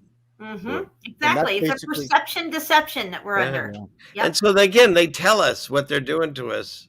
It's fascinating. Yeah. Mm-hmm. And then this was interesting. This was during the 1976 celebration. And I got this from my bank when I was a kid. And I thought it was interesting because they basically have, the Bill of, Constitution. And they put it up almost like the two pillars, of course, right? And the eagle. And then you have the constitutional government designed to serve the people. See, that's what's gone wrong. See, it should be the people, and here, a fundamental belief in God. So it's supposed to be just us and God, but we took that out and we turned it into these people. And you don't see this anymore. Well, the whole thing is though we have to remember their God. It says in the dollar, Well, in God we trust. But which I God are they referring to? The God in correct. heaven? And Yeah, my intent was I was saying, yeah, the I know what you mean. actual God. Yeah. No, I know what you mean, but I'm just saying is they put in God we trust, but their God is Lucifer. So that's one thing I want to be very clear about the duality Correct. aspect. Yeah, and they kind of set up like the Ten Commandments there, like as if Yeah, the I saw that Constitution's too. your new commandments, and the Yeah, God is Lucifer. exactly. Okay, so let's see. This is the way I feel about religion and spirituality, I because you like that. don't need religion to have a relationship with God. I'm proof of that because I don't even know what I would be classified anymore. I'm just a child of God. And if you can fall for a card trick, then that's psychological warfare. How do you think you're doing? That's why we're in this mess, right? Exactly. And this is where it's at. We're not fighting each other. That's what we think we are. This is what they want to separate us on. And there's more than this. They want to separate it even more than this Hmm. because divide and conquer. And so let's see. See, this is more of the separation. That's why it's important you learn how to play chess. I learned how to play chess. I'm good at it. Right? It Yeah. is. It's Okay. important. It's an important game. So this was interesting. So um, um, they're talking about the Akhenazi. And the thing about it is the word Akhenazi ends with something right here. Yep. And so it talks about this Moses Bauer. He placed a red sign at the entrance of his door. It was a red hexagram, which you should probably say this better. You're better at this, but yeah, geometrically and numerically translates into 666, which under the Rothschild ended up being, well, as the Star of David. And so, and again, talked about, if you read in, I think it's in more than just Revelations, but certainly in there, it talks about this happening. Oh, right here, I guess. I know thy works and tribulation and poverty, but thou art rich, and I know the blasphemy of them which they are something, and they are not, but they are the synagogue of Satan, and that's in Revelation. Yep. So it's fascinating to me. That's why I started reading the Bible. Is it explains things that are happening right in front of your eyes. It's fascinating. So, but that's where you get the Rothschild's name and the, what is it? Rot is red and child is sign. So red sign. How'd I do? Did I RV it well? Full RV. I didn't go full. I went partial. Full RV tonight. Well, going full RVs is speaking the real truth. And Well, then I'm going full RV, Dan. yeah. If you want to tell lies, and you go to No. Jerkinism's channel. No, that's I where don't you even go. know who those people are. I'm going full RV. I don't That's all watch ever that. I don't watched. watch that channel, but I have a dog named Fido. Thank you, Ray. So yeah, I've been, and I don't know how you feel about the extra books. I've been reading them, and to me, the Adam and Eve books really fill in some missing pieces, and they don't go against the scriptures. But one of the things that I've learned is, according to those ancient texts, is we all know that Adam fell and he caused all of our troubles. But at the same time, once he fell, it's crushing. Like he spends all the rest of his time in the beginning trying to get back and trying to kill himself over it. So it's whatever heaven is or the Garden of Eden is, it's beyond what we can comprehend. And what I found through my spiritual awakening is, if there was a man that fell for us, then there was a man that, because the duality, he saved us. And that's why it's so important that you need to research who Jesus was and why he's so important and why he's the only character that is talked about in all these other religions and everyone fights over. I don't hear anybody fighting over Buddha. I don't hear anybody calling out the name of Thor when they're in troubled times. Everyone's fighting over Jesus and what to call him or what he looks like. And it's obvious to me. And there's one other thing that God says more than anything in this book is not to be afraid. And why does he say that? Because you're literally, if you're held in God's grasp, no one can get you out of there. The only way you get out of it is you ask to be let go. You say, I have my discernment and I want to try something, even though I think it's against what you think is right for me. And he lets you go. And then what? Satan's allowed to touch you. There aren't any gifts from Baal. There are only gifts from God. There's blessings from God. That's it. In my mind, The only thing is he does is he'll let you be touched by Satan. Read the book of Job if you guys haven't read it. Why? Is because we're asking to, and he wants you to see the consequences if you live without God. And that's where I think we're heading, is that. And this last thing is that. This is why I do this channel, is because one day if they ask, why didn't you fight for my future? I got to look that kid in the eye and tell him I did. So what do you think of that, RV? Well, I look at it this way, I want to go down on the record of saying I didn't fall for any of the BS lies that we've been fed over our lives. What a sad existence from birth to death, living in this world lie system, believing we're living on this giant beach ball with water stuck to it. Absolutely ridiculous. It's just a sad reality, again, to live this whole life from birth to death, and your whole life was a lie. What a sad existence. Yeah. That's why truth is so important. And the ultimate truth is the biblical creator, of course. And and this world's a proving ground, and most people are failing, and that's what it comes down to. And please, everyone, like, share, and subscribe if you haven't done it. But keep going. You had something, Jen? Yeah, I'm sorry. If we knew all these truths from birth, we would have lived completely different lives. The whole outcome, this whole place would be completely different. And you see now in hindsight the point of all these lies. Once you come upon the truth and start to realize it's nothing like what we've been taught, nothing like we've been told, even on a daily basis, right down to whatever they're teaching the kids right now. And it's shocking. My mother, she's 73 years old, and she's woken up over the last couple of years, and she kind of got depressed there for a few minutes because she was just like, God, I've been lied to all of my life. I don't even have time to rethink everything I've ever thought. You know what I mean? And you look at your world completely different, and it's really sad to see the state of affairs that we're in on this plane right now. But at the same time, this all is being revealed, and I think that they knew this was all going to be revealed at this particular time, the apocalypse, and that they set their gatekeepers in place. Like, they knew flat earth was going to come out, so they put their gatekeepers in place. Exactly. The leaders to guide people through this lie, through this truth, but not fully get you there and see it for what it is. And I want to make my position perfectly clear. Yeah, I don't use weird words, the shill and gate. I will talk about a gatekeep, and the only thing I see as a gatekeeping is this: all truths, for my mind, they lead to one thing: the existence of God and salvation through Christ. And if you'll talk about any subject except that one, well, that's the divide for me. It's not that I'm against you or I hate you. That's not my group. It's like I wouldn't go to a Hell's Angel bar because I probably wouldn't be accepted. I could probably fit in if I did it right. But you know what I'm saying? It's like, if that's not my group, God talks about the heathens more than anything in the Bible. It's more about your core values and beliefs and things that you were brought up with, right? Correct. Within. You're not gonna change that for nobody. Well, Right. one thing I'll say about it is, there's people out there that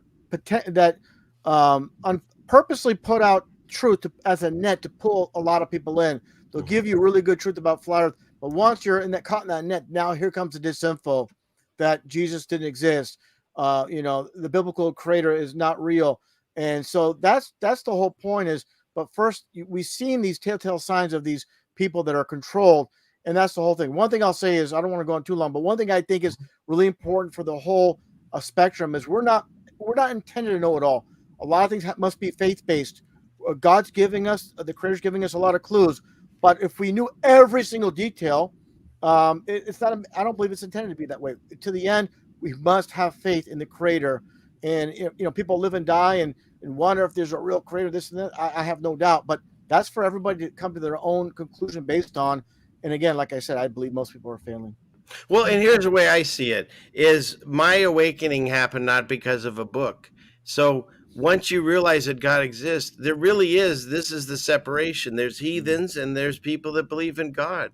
And a heathen isn't just someone that's an atheist or doesn't believe in any religion. They're ones that believe in like paganism and Odin and Thor and all that. It's basically, and nothing's new, right? God says there's nothing new under the sun. This has been going on since the beginning of time. There were people praying to the golden calf Moloch.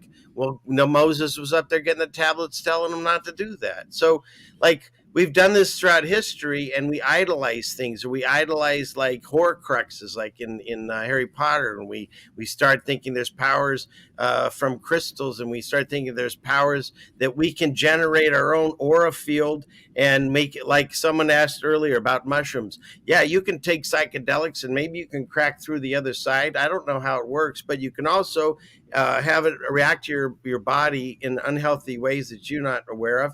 And you don't know who you're talking to if you're messing with, say, because God doesn't say these things don't work. That's the opposite. He says they work, and be careful. That's why he tells you not to go with soothsayers and tarot and all that stuff, is because, yeah, it does work. But who are you talking to? Are you talking to an angel that's got your interest in mind? Or are you talking to Loki or some demon that's going to screw with your life? You know, people have made weird decisions by going to these places where they tell their futures and then mess up their whole lives. And so what does God say about heathens? He doesn't say they're necessarily good or bad, but he hates them. I mean, 145 occurrences, and he's got nothing nice to say about heathens. And so the way I see it is, there are some people that don't believe in God that might find God one day. You got to give them but he's talking about the people that are actually praying to other gods or just don't believe in God. Yeah. That's where you're classified. And if you stick with that through the end times, bad things are coming. I mean, there's nothing good coming to the heathen from God's wrath. In fact, he tells you to stay out of his wrath, because people always talk about God's wrath and they're like, what kind of God would be this mean and whatever? And what you're missing is, if you read the scriptures, he's a loving God first, and he's forgiving, and he's patient. Because look at how many things everyone's screwed up in their lives, and you still haven't gotten the full smackdown, because it's coming. He's waiting and he's waiting until we can figure this out. And I found God once I realized the temple of God is within, and I started looking within. That's where he is. If you really want to know, he's within. He's so not anywhere out there. He's within. He just, in the end times, he's going to start with the fake churches, the people that know better, and then heathens is where he's going. And basically, everyone's due correction. He tells us that. So you just try to have as minimal amount as possible, because I think it was a prayer by Jeremiah that he said something that was his prayer that was pretty wild. He said, Lord, I know that people's lives are not their own. It's not for them to direct their steps. Discipline me, Lord, but only in due measure, not in your anger, or you will reduce me to nothing. And so they say the fear of the Lord is this: if God has you in his hand, nothing can fight that. But if God doesn't have it in his hand and you get his wrath, well, that's what you should be afraid of. And they say that is the beginning of wisdom. Because if you realize that everything in the world coming to get us is fake, then the only thing that you have to watch out for is God's wrath. But if you live the correct life, you don't have to say you're practicing it out of the Bible. If you love yourself because you're made in his image, well, first love God, know he's there, and make a relationship. Then love yourself because you're made in his image. And then love your neighbor as yourself. And there's your holy trinity for humans. That's the way I see it. What do you think, Murphy? Am I getting close? I think you're on point, and definitely, well-researched Ceilingfanman, and you've been around for a long time, and definitely, well-spoken, and not only well-spoken, but you're really hitting a lot of points, and your channel's growing and well-deserved, and it's great to be on this panel and talk about, it's good. It's great to be here talking to people that believe in the biblical creator, and that to me is the most important. That's the ultimate truth. We can cover fake bang bang events and flat earth and all these things, but if you don't have the spiritual aspect of the creator of this world, the biblical creator, because people say God, well, which God are you referring to? Right. Many gods, many different deities. If you don't have the right one, then flat earth is not going to save your soul. It's Jesus Christ, through Jesus Christ, through the creator, and that's the most important. Yeah, I believe in Jesus, and I fought, and I like the flat Earth because it put me in the center, and I believe that if this place was built for us by God, and everything was, put in the sky like a clock for us by God, and we're safe here, right? Mm-hmm. But I hear a lot of flat Earth channels talking about this, it brings us closer to the creator, but they don't say what creator. Exactly. and I don't understand that. That's where I get lost. Yeah. Boston, Like, you hit the nail on the head. Yeah. Because I've heard, like I'll just say people like Jaron saying, if you're looking for real truth, you can't discount Crowley. But then he'll just go on and rag on the Bible, about different verses in the Bible. So that's what I'm talking about. He's a flat earther, but he's denying the biblical. Well, you know what I find, RV, Yeah. is most of the people that I don't know about him, but most of the people that I hear that speak against the Bible haven't read it. And if they did, it's been so many years, and they only did it because they were forced on. They don't study it or read it. I read it all the time.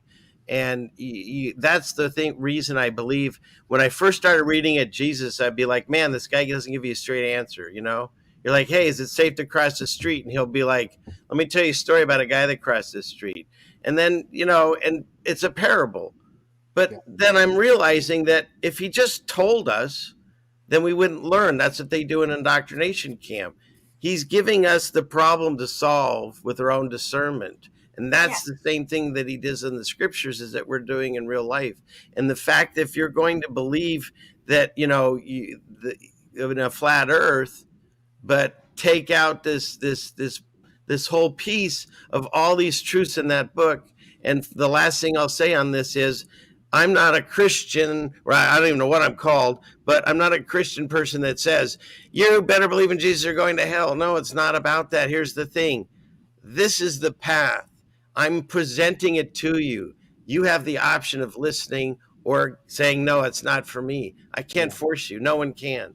But all I'm doing is I learn these things and it's working for me.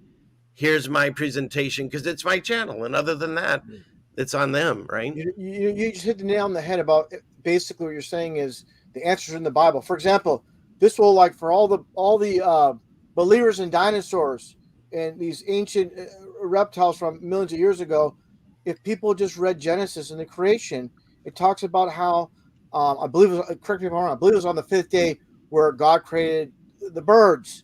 So what happened in the sixth day? The land animals were created. So it's impossible for there to be land animals before birds. So there was birds before reptiles.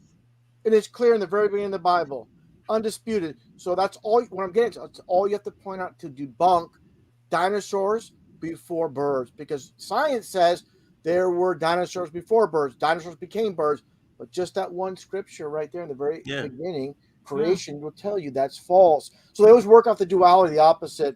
If they say we came from water, we came from land, like the Bible says. So they work in the duality, everything.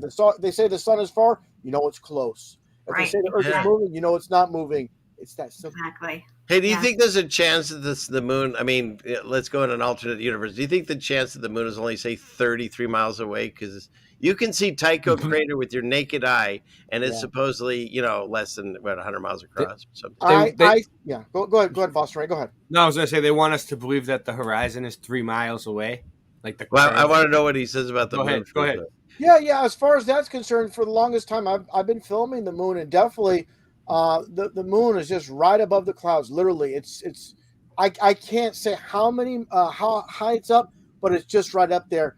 And obviously within our system, and the sun and the moon, they need this oxygen. They need something to work. They can't work in deep space where there's nothing for them to survive. Supposed deep space. So everything is in plain sight. And just if people just open their eyes, but the first step is to basically erase everything they learn and start all over. I hate to quote Yoda, but you must unlearn what you have learned. Basically, start from scratch, erase all that stuff you learned in the indoctrination centers, and start all over. And it's right. The truth is right in front of you. I mean, when I was a young child, and my brother said, "Hey, the Earth is spinning," I look up, I look around, I'm like, "No, we're not." It's so obvious. But these grown adults, will give you every math equation proving that it's supposedly spinning. But when it's freaking absolutely ridiculous, it's obvious that we're not moving. What do you think about the moon being translucent? Because now when I see it in the day is blue and at night it's black.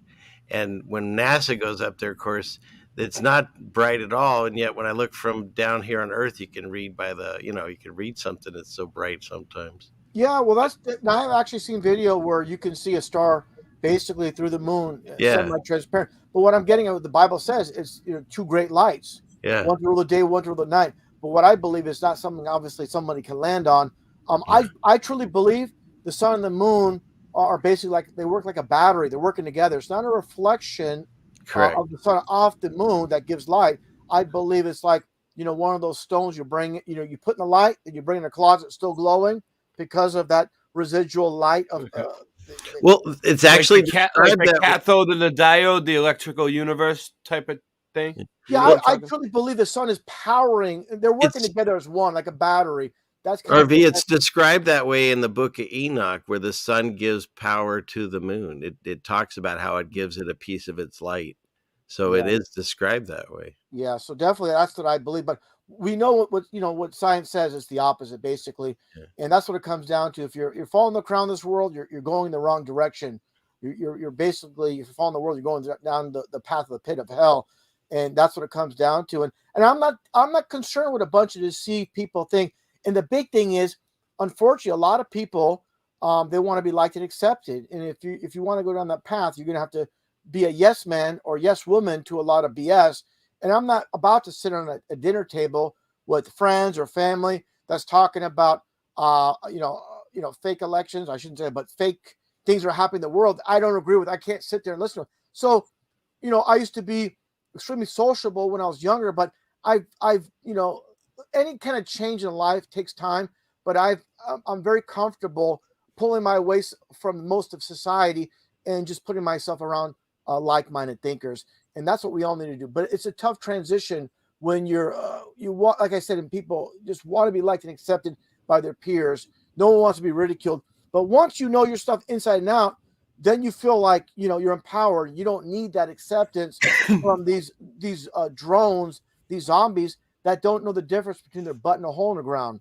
Why do you want to associate with these kind of people that are just, the blind led by the blind, basically deceived? And I want nothing to do with these kind of people.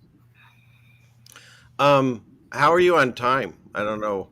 Are you good? I go as long as you guys want to go. I'm good. You guys, I can put up a quick little video for a few minutes, and I'm going to take a pee break, and it'll be like 4 minutes. Wait a second. You don't have a toilet right there? Like the seat just lifts up? You just... Yeah, idiocracy, right? So, part of what I do on my channel, too, is I do little cooking videos, and I did one. People have saw my show. They saw it last week. But I did one called The Angry Chef, and I made some pudding. So I'll throw that on, and I'll be right back with a new water. All right. Don't go away, anybody. And hit like, share, and subscribe, please. Okay, let's see. Go.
You're muted.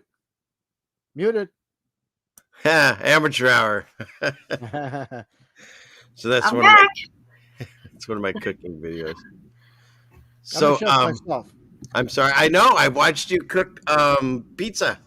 In Yeah, fact, my wife says that she wants to do like a fight as to who has the best pizza. I think she's gonna win, but you know. yeah. And Online then competition. you grow mangoes. Yeah, I grow mangoes, avocado, bananas. I grow a lot of stuff, and certain cherries, you name it, I grow, and Nice. that's all from the creator to supply us. Never been to the house in my life, since birth, and stay away from fluoride, aspartame. One quick thing. This is important. Everybody listening in, like a lot of women get breast cancer, and it's because deodorants, antiperspirants, basically locking in all the toxins on the underarms. Day after day, year after year, that takes a toll. All those toxins being trapped in the body, and this is why women get breast cancer. Cancer did not exist in biblical times, So we can go on and on about that, about the plunger too. But well, that's the thing that most people don't think about. They started thinking about what you're eating, right? And they started looking into that. But what you're putting on your body, what you're brushing your teeth with, what you're putting on your hair, what you're, everything, makeup, lipstick, all that stuff. We have pores, and that just gets soaked right in. And so whatever toxins are in those things, they usually call them preservatives, that's going right into your system. And so the way I see it is we have a system that can heal itself. But if we overplug it with toxins, it's fighting all that so much that it gets sick. And so, like you say, the more we try to take, I always talk about on my channel, try to take out all the things in your life that have like names you can't pronounce and that have numbers and letters mixed in, all these weird chemicals. And you'll let me jump in here. Yeah, go ahead.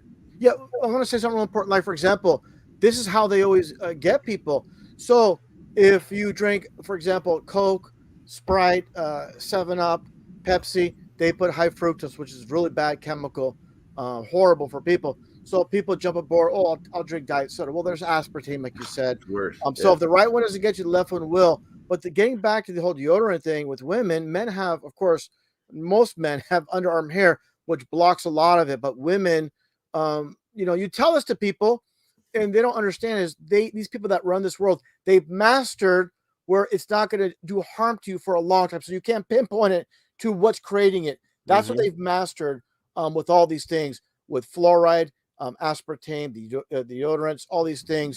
They call it soft kill weapons. Yeah, but here's the thing is, they'll say, yes, and they'll also say, but here's the thing is, on the toothpaste, of course, they'll say on there, if ingested, fluoride ingested, poisonous. So what I'm getting at is they're always telling us, you go to McDonald's. I remember as a teen going to McDonald's at this local mall, and there's this big sign while you're waiting in line, food in this establishment, if consumed, is known to cause cancer, blah, blah, blah. But people always say the same thing. Well, I've been going here for years and I'm fine. So they continue to eat it. They don't understand. It's basically, it's a slow kill. It's going to slowly do its damage over time. But again, I've removed myself from all this stuff many, many, many, many years ago. I'm also a vegetarian, which makes it so easy to digest food.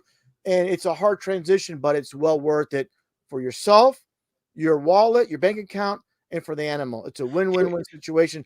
But here's the thing is, I'm not going to go in that direction because it's just going to piss a lot of people off. But I'm just telling people. Well, I'll tell you something on that. If you want to have that conversation, I actually would be fascinated to have an interesting conversation with you that on a different day. Sure. Because I really have some ideas I'd like to work with you on that. Yeah. But what I do agree with is watch your warning labels, because you mentioned it's funny. I had these tabs pulled up, Prop 65, and all the products that are cancer causing. Yeah. And they only have to tell you in California for some reason. But like you were just mentioning, Prop 65, they have a success. Coke and Pepsi removed see, these are these words I told you. Ones you can't either pronounce, and they always have numbers with them. So they removed the 4-methylthiosulfazone, a carcinogen in caramel coloring.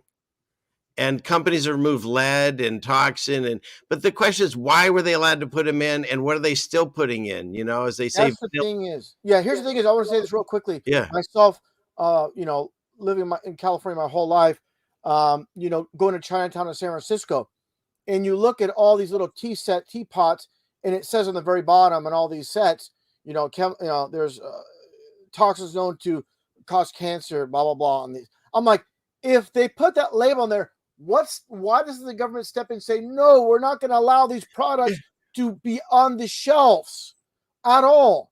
We're not going to allow this. We're going to have this. You forget the warning label. We're going to have this removed. No, but they're literally allowing this. And of course, just like predictive programming, we warned you. You didn't take heed, and it's your fault. Right, because who actually goes and looks up Prop 65 like I did today, where it talks about, we were just saying, personal care, bath products, shampoos, hand soap, whatever, and it has these ingredients like some of them are formaldehyde, and then here, heavy metals. Ray told me about this one. They find arsenic in rice, mercury in fish, but no, cadmium in chocolate and lead in some of these supplements. So it's like, why were these allowed anyways? And if that's not enough to drive your head spinning, yeah, this one says he found it. It says his rice bag says cancer warning on it for rice. And then I found this list. The thing that's most shocking to me is that all of these chemicals are on their list of things known to cause cancer, which means they've been putting it in all of our stuff forever.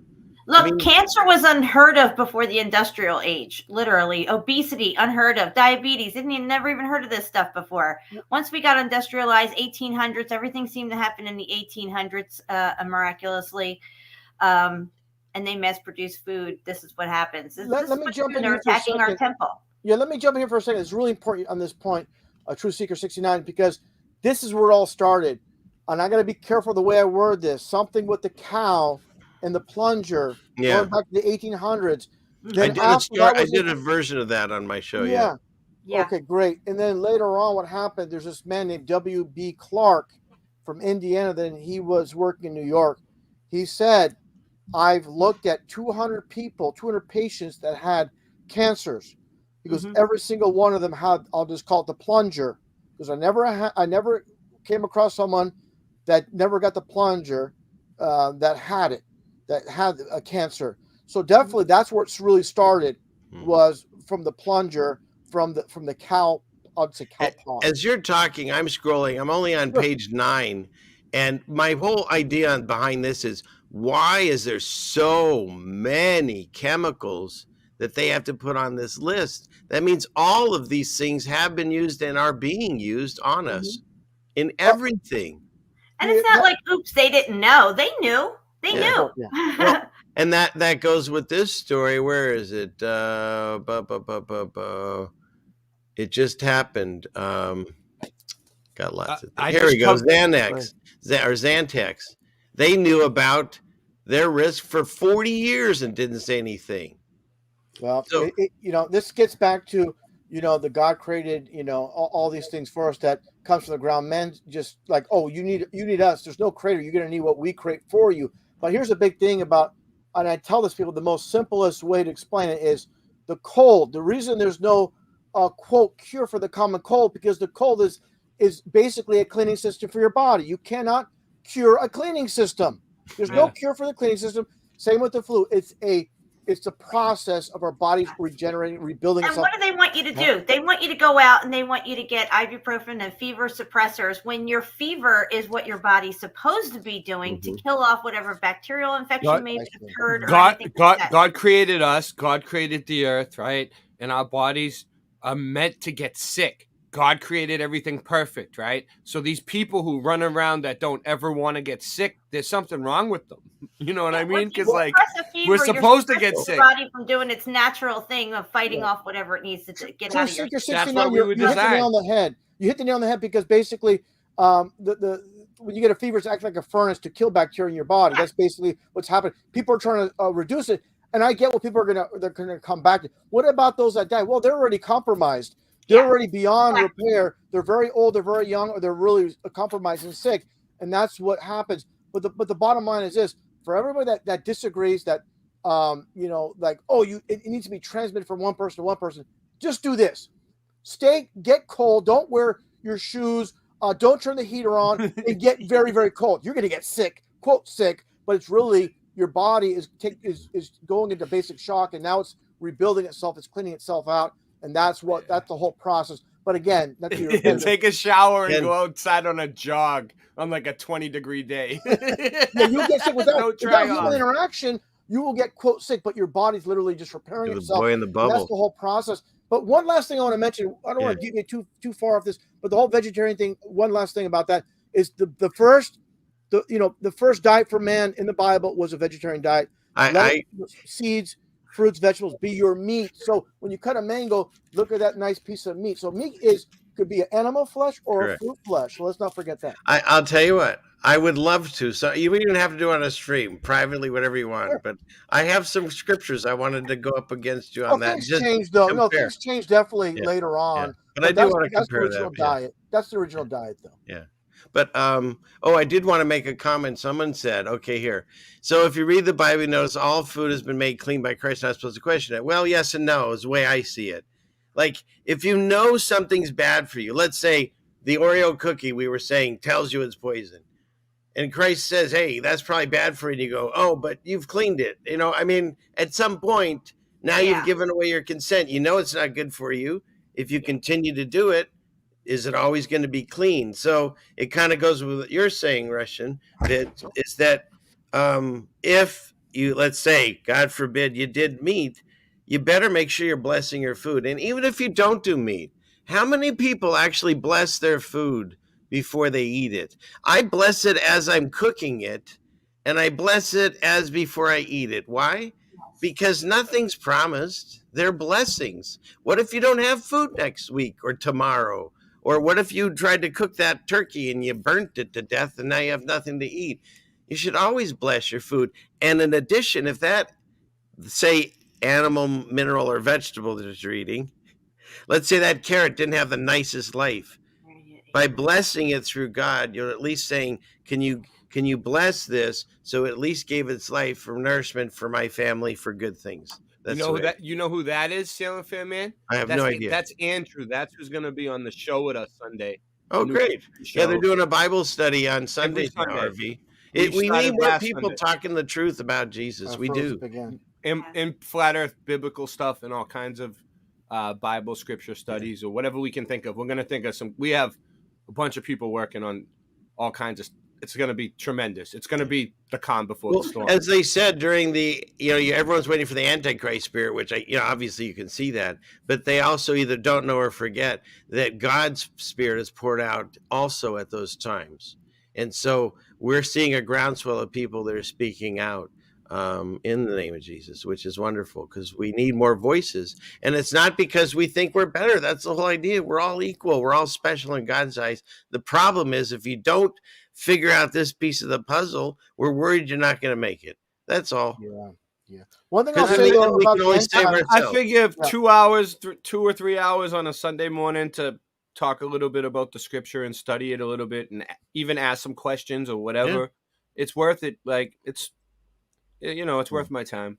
One thing I'm throwing in here real quickly about, this grand deception that's taking place. Even it says in the Bible, in the end times, the Antichrist, the lying wonders, false miracle, that's basically a hoax. So this one that's going to appear as the Antichrist, this world leader, is going to survive a quote mortal wound. Basically, the Bible says it's lying wonders, a hoax, and basically, atheists, non-believers will follow him. So atheists will be converted to believers, but a believer in the false Messiah. Right. So if everybody breaks everything down, everything's very simple, very clear, but people just, have a way to complicate things, but just the foundation, the core things are easy. Like you said there, Ceilingfanman, the answers are all there. In the beginning, there's a lot of confusion, but once you break it all down, in the most simple form, the answers are there. Yeah. So what was I going to say? Yeah, we just got. I probably interrupted you and made you lose your train of thought. That happens easy for me. I usually throw one of these things like, who do I have? How about this one? I know nothing. Nothing. It's what I found since I started doing my stream is everyone comes out as an expert, and then I read about it, and what does God say? There are no experts. That's the whole book of Job, and they all come over and commiserate and tell him what happened, and then finally God says, "You guys don't know anything. You weren't there. You don't even know how your eyeballs work. You know nothing. Where does the wind go and stuff? Like we literally know nothing." Yeah. And I find it fascinating is that people will spend hours upon hours trying to figure out where they live and how does it work, which great, that's fun to figure out. But in the end of it, it's unimportant. The important thing is to get a relationship with the creator, with God of the Bible. That's what we're here for, because all this other stuff is to lead you to that path. People get in their car every day of the week and they have no idea how it goes. They just put gas in and they drive.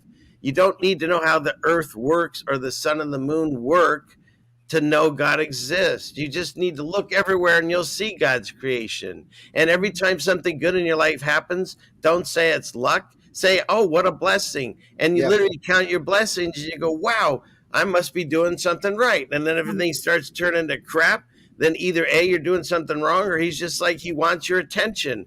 And so he'll get you as alone as possible to wake you up, to get your attention. And I'm afraid that that's what tribulations has to be, or whatever's coming, because there's so many people that a gentle nudge didn't wake them up, and it's going to either be a slap to the face or a thing of water to wake them up. But I believe that the Bible does say that the earth is flat, and oh well, it's got. I showed it. There's multiple passages that describe stationary and things like that. Well, Ceilingfanman, you know, there's everybody wants to know the unknown. That's kind of the thing. It's like if you tell a kid don't look in that box, they're going to want to look in that box. It's like everybody. That's why people are so fascinated. Like, you know, where do we? You know, all these people, you know, that are non-believers. Where do we come from? And this, all these different theories, and people want. What I'm getting at is, to be more concise, is there's God will only allow what we're going to know. What there's going to be questions for things we'll never know, and that's based on faith. So there's got to be a lot of truth, and there's got to be a lot of unknowns, and that's faith based that we have to basically rely on. We can't know it all, like you said. We'll never know everything, and we're never going to stop learning until the day we take our last breath. We're never going to be like, okay, I come to the pinnacle where I know everything. No, we once we think we know it all, that's when we stop learning. I say that repeatedly, but that's what it comes down to.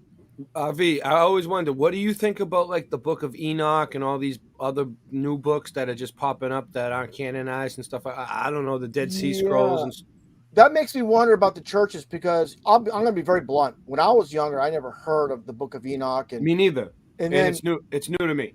Yeah, and then of course it really was introduced in 2015 when people say, "Hey, look at the Book of Enoch. There's flat Earth in there. The way that the sun and the moon work through portals and this and that." So yeah, I mean, you know, there's a lot of unknowns. You know, to be honest, you know, this goes way back. And so what do you think of the Dead Sea Scrolls? What do you think of the That's a tough one. I've gone back and forth with people. I mean, if you look at the pictures of them, they're just little shreds of paper. Sometimes, yeah. How could you make any sense out of that? Like anybody, and like, I don't know. You have a valid point, because that's how they do some dinosaurs. I've done it on my show. They'll take a tooth and they'll tell you what its feathers and its sex life were, you know? Well, it's like it looks like a piece of toilet paper that they just found on the floor, and like, you know what I mean? I don't know. But here's something about myself being, you know, looking at things at a very early age that didn't make sense about dinosaurs. I used to investigate things when I was 8, 9 years old about dinosaurs. Supposedly they found a clutch of eggs in the Gobi Desert in Mongolia. Yeah. And I'm like thinking as a child, like, after millions upon millions of years, they're able to find a clutch of eggs like sitting in a desert where there's sandstorms. If I go in my backyard, I put a little Star Wars figure out there, in a week it's buried. You know, so how after millions of years they just walk upon a clutch of eggs in a sandstorm? I need to do this for you. I need to do this. That's very true. Do that while you're here. Yeah. So what I'm getting at is with a lot of these things, like Dead Sea Scrolls, a lot of things, especially when things are newly interjected into the mix. You know, that just, you know, just like the ball Earth, relatively throughout history, it's newer. It's not like, you know, going way back, it's relatively newer. I have a Even question. sure. If you haven't read, I just read it, or I watched it online. There's a guy that I think Christopher Glenn or somebody, he reads it really well. It's the books of Adam and Eve, which again, it's another one of those that's not original. They don't know, that type of stuff. But I'm fascinated if you get a chance to read it or listen to it, because it doesn't negate the scriptures. In fact, it goes along with them, and it fills in some holes for me. At least spiritually, it's helped me, even if maybe it wasn't original. Because don't forget, like we all say, there's 66 books left. And I think that's part of maybe what King James did. He hauled some of them out. I don't know. But what do you I think agree. about I agree. Here's the thing: is this might be controversial, but it's like they have to leave the truth out there, but they have their fingerprint. They won't have their fingerprints on everything, but it's just like I don't want to put in these terms, but like leaving the truth out in plain sight. They cannot disturb with God's design. Correct. They're part of it. It's like everything that happens, the good and the bad. God created everything, and this is basically what it comes down to. We can't lean on our own understanding of why things are being laid out the way they are, but God is putting us through, like I said, this proving ground. And the evil in this world has its part as well, which people don't like to hear, but that's again part of testing our faith. And that's one thing about me is I never lose faith, no matter what goes wrong. All good things lead, all bad and all good things lead to the good for those who are right with God. And I truly believe that. Just have to keep our heads up and not quite like question. Like I never question God. I know God knows better than me. That's kind of how I look at it. The whole big picture. There's the multiple scriptures that talk about that.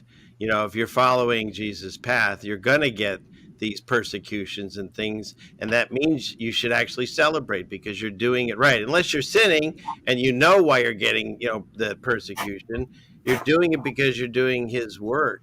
And so if you're if oh, where was I going with this? Is that I lost it. Wait, it'll come back. It'll come back around. About the book of Enoch? Oh, about the yeah. So as far as oh, darn it, no, it's totally gone. Adam and Eve, the book back. of Adam and Eve. But I definitely think that those books, I'm not sure where they're coming from, but they did help me at least some of the understandings in the Adam and Eve books. Because, and I'll remember what I was going with on the other thought, but on the Adam and Eve book, this is my takeaway. Because, like I said, I didn't know. I don't know what you're supposed to call me. Because when you look in the Bible, Jesus never says you're a Christian. They say that's what they were called. So other people. So I was called Jewish growing up, and then I started reading the Bible. They call me a Christian. But whatever my name is, which no one actually knows, I just see myself as a child of God. Well, if you go with Adam, and God made a promise to Adam that his seed would fill the earth. So that's actually the original promise that I think we're still working off of, because his lineage goes to Noah, where he was the only one left that was still listening to God. So everything else gets wiped out, the first great reset. Then you get to, you go through him and you end up, we will go to Abraham, who was God's friend. Why? Because like you said, you don't know God's plans, but it seems like if you listen to him, it's the right thing. And that's why he liked Abraham, is because he just believed in him so much. He walked with him. So he gave him the same promise. Your seed will be forever. And where does that go? It goes to Isaac, and then Jacob, and then David, and then Jesus. And so if I'm believing as Jesus is part of through my promise that goes all the way back, not to Abraham, because that's where they divide the Muslims from the Christians, because they go off of Hagar's wife, who now, by the way, supposedly is married, but that was Ishtar. That was the other son. And they go that way. They split us up right at the finish line. And then you've got Jesus's line. So like I even told my mom, probably the worst thing you could tell a Jewish mom is, I found Jesus, right? And so, but I said, look, I thought about it. I haven't gone anywhere. I'm actually still believing the same way, because you brought me the Torah, which is the Bible to read. And now I'm finished it, and I believe in the same promise that goes all the way back to Adam. So we're the same. I just see it now. What do you think? I think that makes sense. It's a long journey, and reading and that's the thing is, I'll say this real quickly. I've heard people tell me, "Oh, I read the Bible 10 times," but it's not, a quantity, it's quality of reading and What's really smell? breaking things down. So is that you, Boston, Ray? Yeah, I'll get. Here. He's muted. Okay, Okay. good. Yeah. So like I was saying, it's really a journey, and understanding and coming to the realization that, with new information we come to new conclusion, and that's the big thing to me is once people read the Bible and they interpret in their own way. That's what I always say: before you read the Bible, each and every time, pray before you read Scripture for discernment. That's the big thing with me, and like I said, and it's an unfortunate thing is, all these people, I don't say every single, but most everyone that attends church, Bible believing Christians, they have a Christmas tree in their house when Jeremiah 10 forbids it. It's crystal clear. Do not put the tree. I'm sorry. What? Sorry. Yeah, no, it's funny. Once again, it's almost like you were reading my screens while I was setting them up. So look what I have. I have that passage right here. Jeremiah 10? Jeremiah, yeah. Let's see. Wait, which one is this? Jeremiah 6. Where is it? Jeremiah. I think it's 10. Yeah, I think I had it. Here it is. Jeremiah 10. Yeah. And again, because I was looking into heathens. So what does he say? Do not learn the ways of the nations or be terrified by the signs of the heathens. Through the nations are terrified them, for the practices of the people are worthless. This is exactly Christmas. They cut a tree out of the forest, and a craftsman shapes it with a chisel. They adorn it with silver and gold. They fasten it with hammer and nails so it won't totter. Like a scarecrow in a cucumber field, their idols cannot speak. They Yep. must be carried because they cannot walk. Do not fear them. They can do no harm, nor can they do any good. Right? That reminds me of somebody carrying a Santa Claus across the lawn. Wait. Who is doing this? The heathens? Yeah. Yeah. Who are the heathens? Also, too, one last thing we should The people remember that don't follow God. That correct. Yeah. Go ahead, Ravi. Right, yeah. Yeah, and also don't forget where do they put on top of the Christmas tree? The star. Now this Polaris. is important. No, yeah, that's Polaris. what I'm getting at. They put Polaris. But one thing I want to really mention, and people really need to think long and hard of what I'm going to say here. It's interchangeable, either a star or an angel. They're one and the same. Oh, so that's a huge thing. And I actually made a series on Polaris. Oh wow! And they actually have the star that you put on top of the Christmas tree, and it's named a Polaris star. Because the stars are like the watchers, right? They're probably alive and they're probably Lucifer, angels. Yeah. But like I said earlier, I truly believe Polaris is Lucifer. Yeah. The eye in the sky that could cheat you blind, that could read your mind, and dealing with fools, and that's what it comes down to. And again, I said it earlier, maybe an hour ago, but when they talk about the Most High, there's also something high, and that's the eye in the sky, and that's the Prince of Power of the air. And the Prince of the Power of the air is literal. I truly believe that again, Lucifer is Polaris, and I have a 4-part series, or actually a 5-part series on that. And there's many things I talk about, like in the Mecca when they go counterclockwise in the Mecca against around the cube, and that's why they have concepts like the skybox, the sky cube, and that's basically what we're talking about. Is again Polaris. Does Mount Meru line up with Polaris, like the North Pole, the center?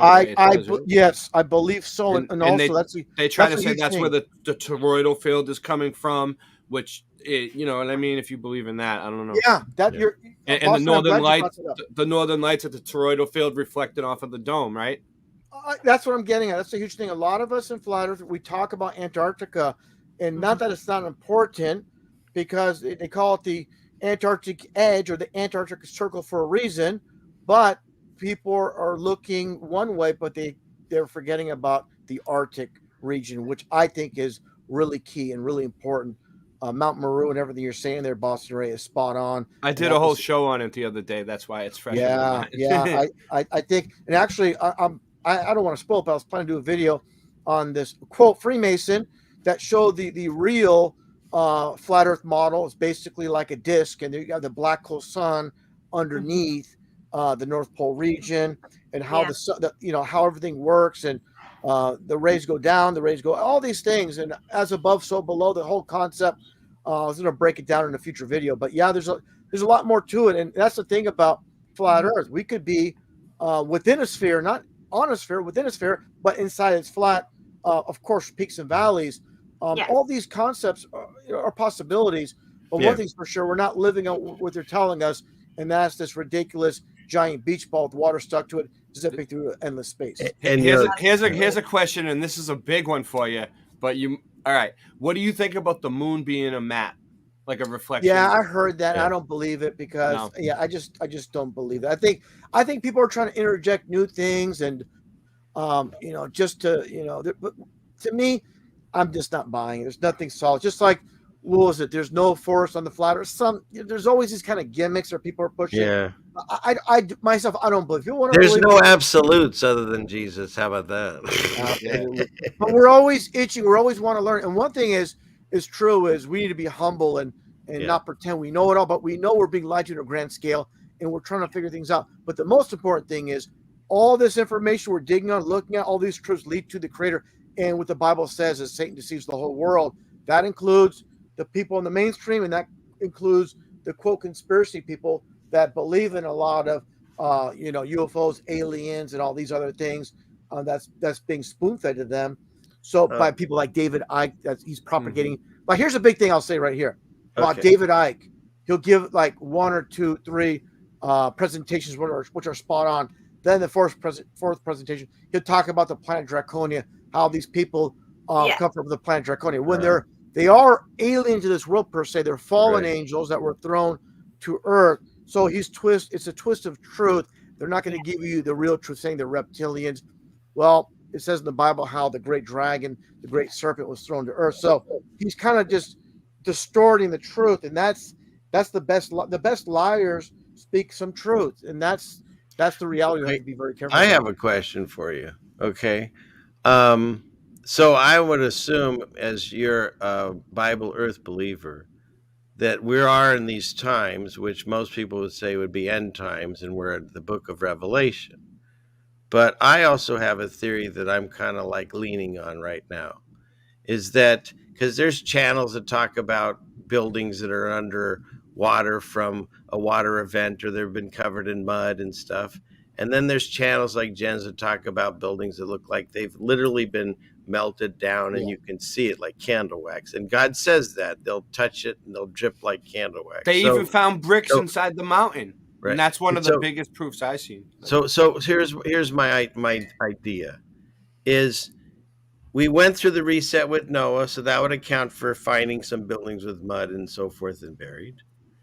And if I upset you, just go with the if Revelation happened, that would account for also the fire, because he comes back with fire the next time, right? See, I was stuck in the flood part. Hang on a second. Go ahead, Please. So if the revelation has happened with the fire, then there's 1,000-year reign of Christ, where all the dead rise, everyone's judged at that point, and they reign on earth for 1,000 years. And then they don't fly up into heaven, because in the very end, they have to be surrounded by Gog and Magog here on earth. So they're on an area that we're not allowed to, as far as I see it, wherever that is. So if that's the case, then at the very end, the short season of Satan, or little season now, of Satan, someone has to be deceived. The whole world has to be deceived. Whoever's left, the leftovers, by pharmakia, whatever, by the Satan, we get deceived. And so my question to you is, now it doesn't matter to me whether you're waiting for Jesus to come back from Revelation, or he's already happened, you're waiting for the very end of the book. But the fact that we can prove on Jen's channel and others that there's coins and buildings, that it's not an I, it's a J, or a 1, it's a J or an I. And so instead of that building being founded instead of built, they always find them in the 1800s. If you take that J away, it's like 800. And so like there's 1,000 years that have been added. And in addition to that, there's the Dark Ages, where suddenly everyone forgot to do everything. And then immediately we have the Renaissance. There's some tomfoolery, obviously, in the timeline. So if that all adds up, could you believe we'd be in the short season at the very end of the book, and then we can look at these buildings and see evidence of God's wrath, because he says, even in the Quran it's written, there's evidence of God's wrath. You can see Sodom and Gomorrah on a regular street. There's evidence. And so that would put us at the very end of the book. What do you think on that, RV? I think it's a possibility. These people that run this world are working hard to deceive us in every which way. Like I said, making us believe, these stars are just the suns. Mimicker, he's going to be doing Revelation again, his version, the shitty one, right? Yeah.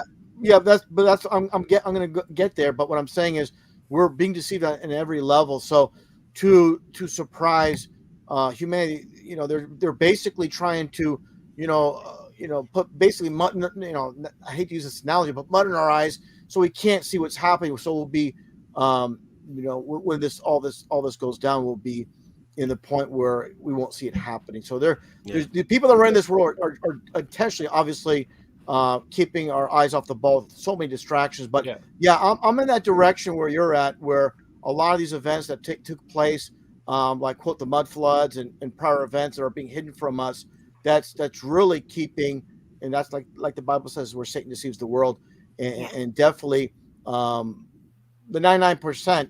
I'm talking about so-called Christians don't have a clue how far the deception goes, and I'm in the same page with you on that, where a lot of these events are being hidden from us. But when you look at those ancient buildings, I think even going back to the days, that we believe in the Bible days, I think they didn't live in those mud huts and stuff that we see on Hollywood movies and drawings. Oh, I know what you're getting at. Yeah, I know what you're getting at. And I've heard that there was technologies back then and things were... Because that would make sense if the world's going crazy and God would do a reset. That would make sense to me. Yeah, there's advanced things. There's like batteries and these kind of things and that kind of...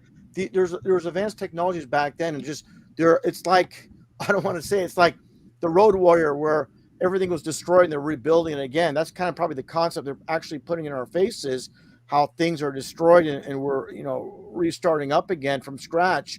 And I think that's why technology sped up so fast over the last 100, maybe 10, 20 years, where how did things progress from people basically, like you said, living in huts to the last 120 years. It's everything went from you went to living basically without electricity to we have planes, trains, automobiles, jet fighters, all these things. So I believe they had the blueprints of technology, and that's why things just really took off after basically no technology to having this immense technology in the last 120 years or so. Yeah, and that's something that I know Ray can talk about. He does on his channel, the orphan trains and all that stuff. It's like all these people just showed up, and these buildings were already built, and they either dug them out or they just show up in these, and they're all dressed the same. Photos. Yeah, I know what you mean. I see this agenda to put time and space between us and the God, Jesus, and the Creator and the creation, right? So, like with the whole globe lie thing, they're trying to put space, right? But when I noticed the fake 1,000 years, I think that the mud flood is the biblical flood, right? So for a while, I started like researching it and looking into it and trying, and I started proving that like a lot of stuff, that all the history is a lie.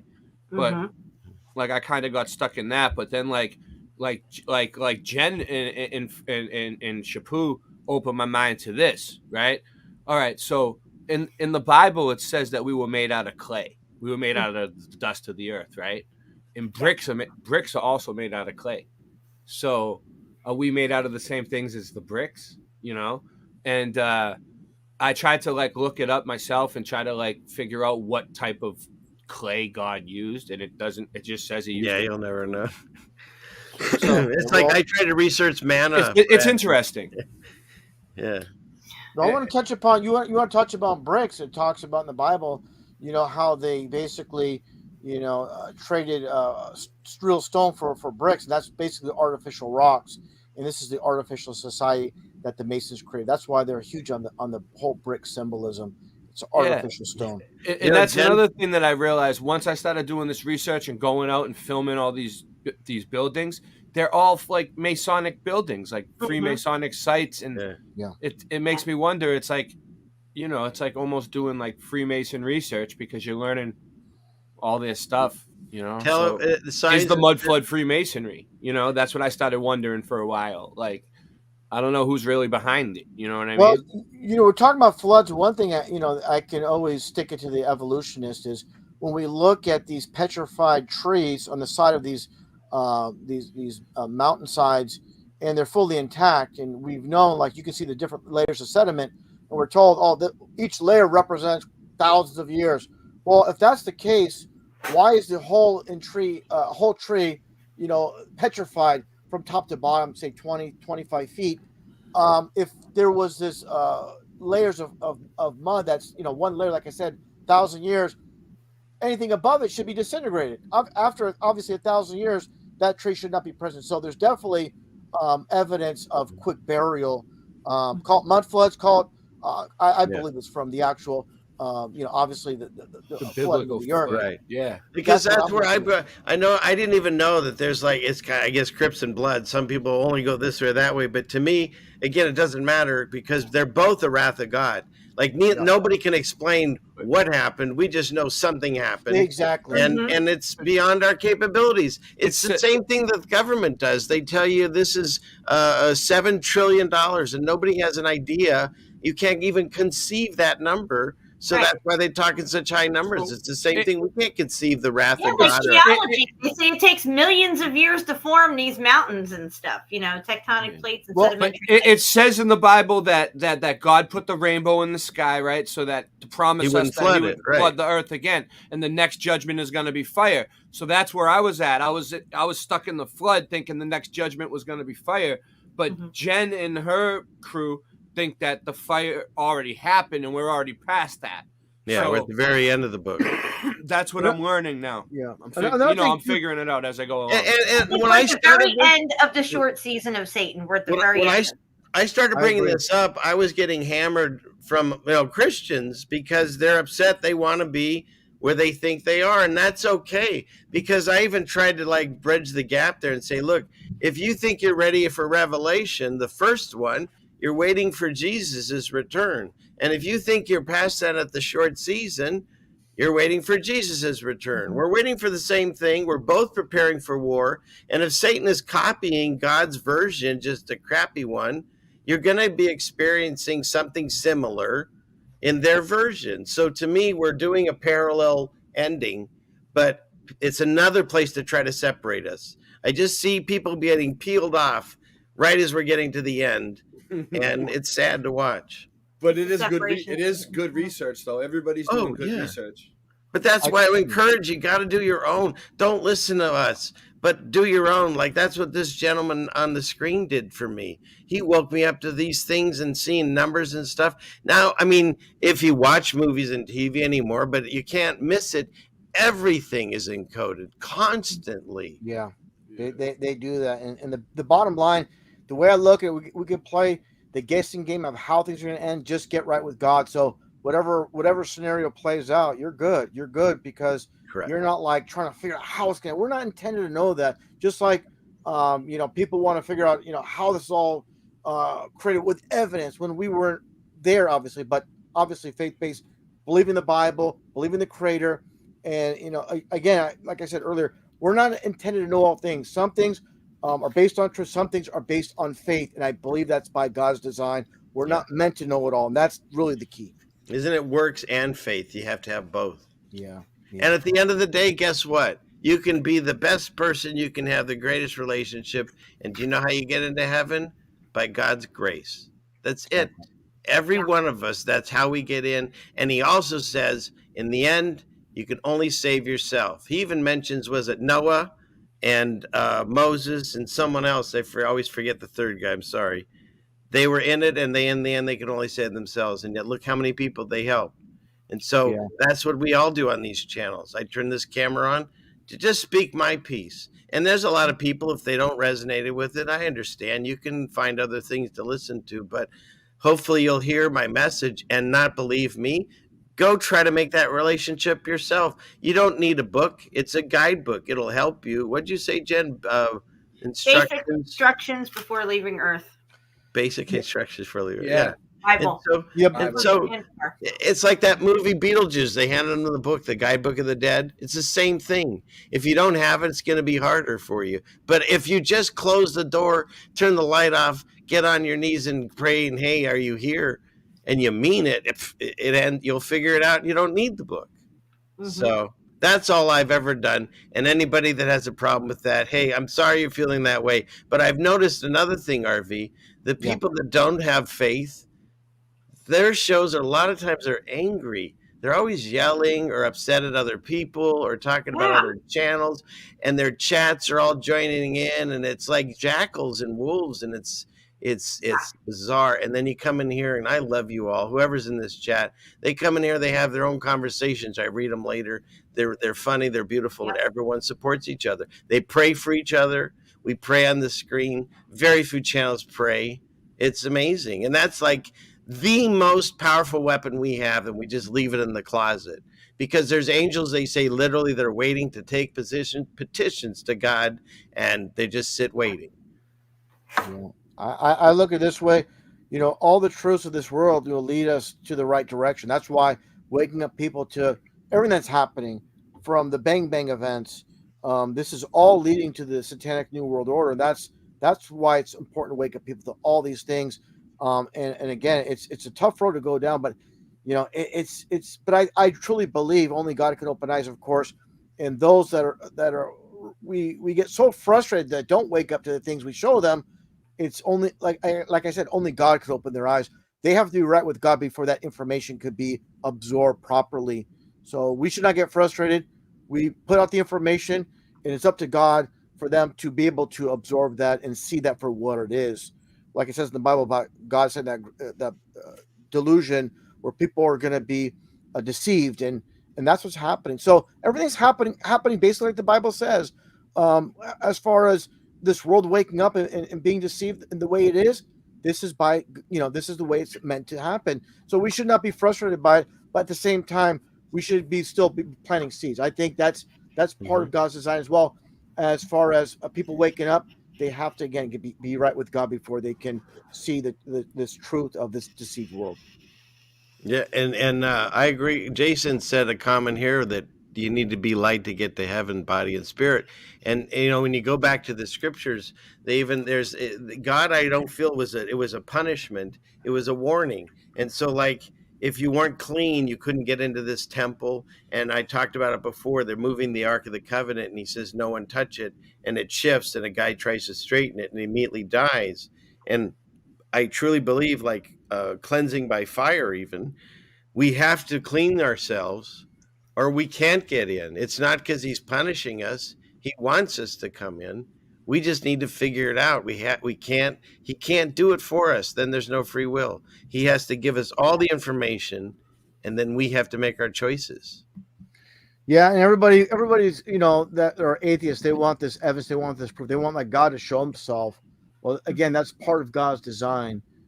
Faith based. You have to have that faith. Everybody wants they want everything served on a silver platter. So okay, then I'll believe. But God puts everything right in front of us. His creation right in front of us. And I use this analogy for people that believe in evolution. You have, for example, 2 cherry trees. You need a bee or a flying insect to pollinate each flower, go from tree to tree to pollinate, to cross-pollinate, to have fruit. So this is by obviously God's design. Otherwise, there will be no fruit from these, say, cherry trees or plum trees. It wouldn't happen. So these little things like this that people just don't even consider, this is evidence of God. So people want evidence of God. They want to see God, but God puts His evidence right in front of our faces, such as things like this. Yeah. And that's the thing. I had this funny theory. I don't know, because that you've heard the story. There's no atheists in foxholes. And so Yeah. I took it farther and said maybe there are no atheists. Because think about it. You've been around long enough to know all the stories that people have been talking about.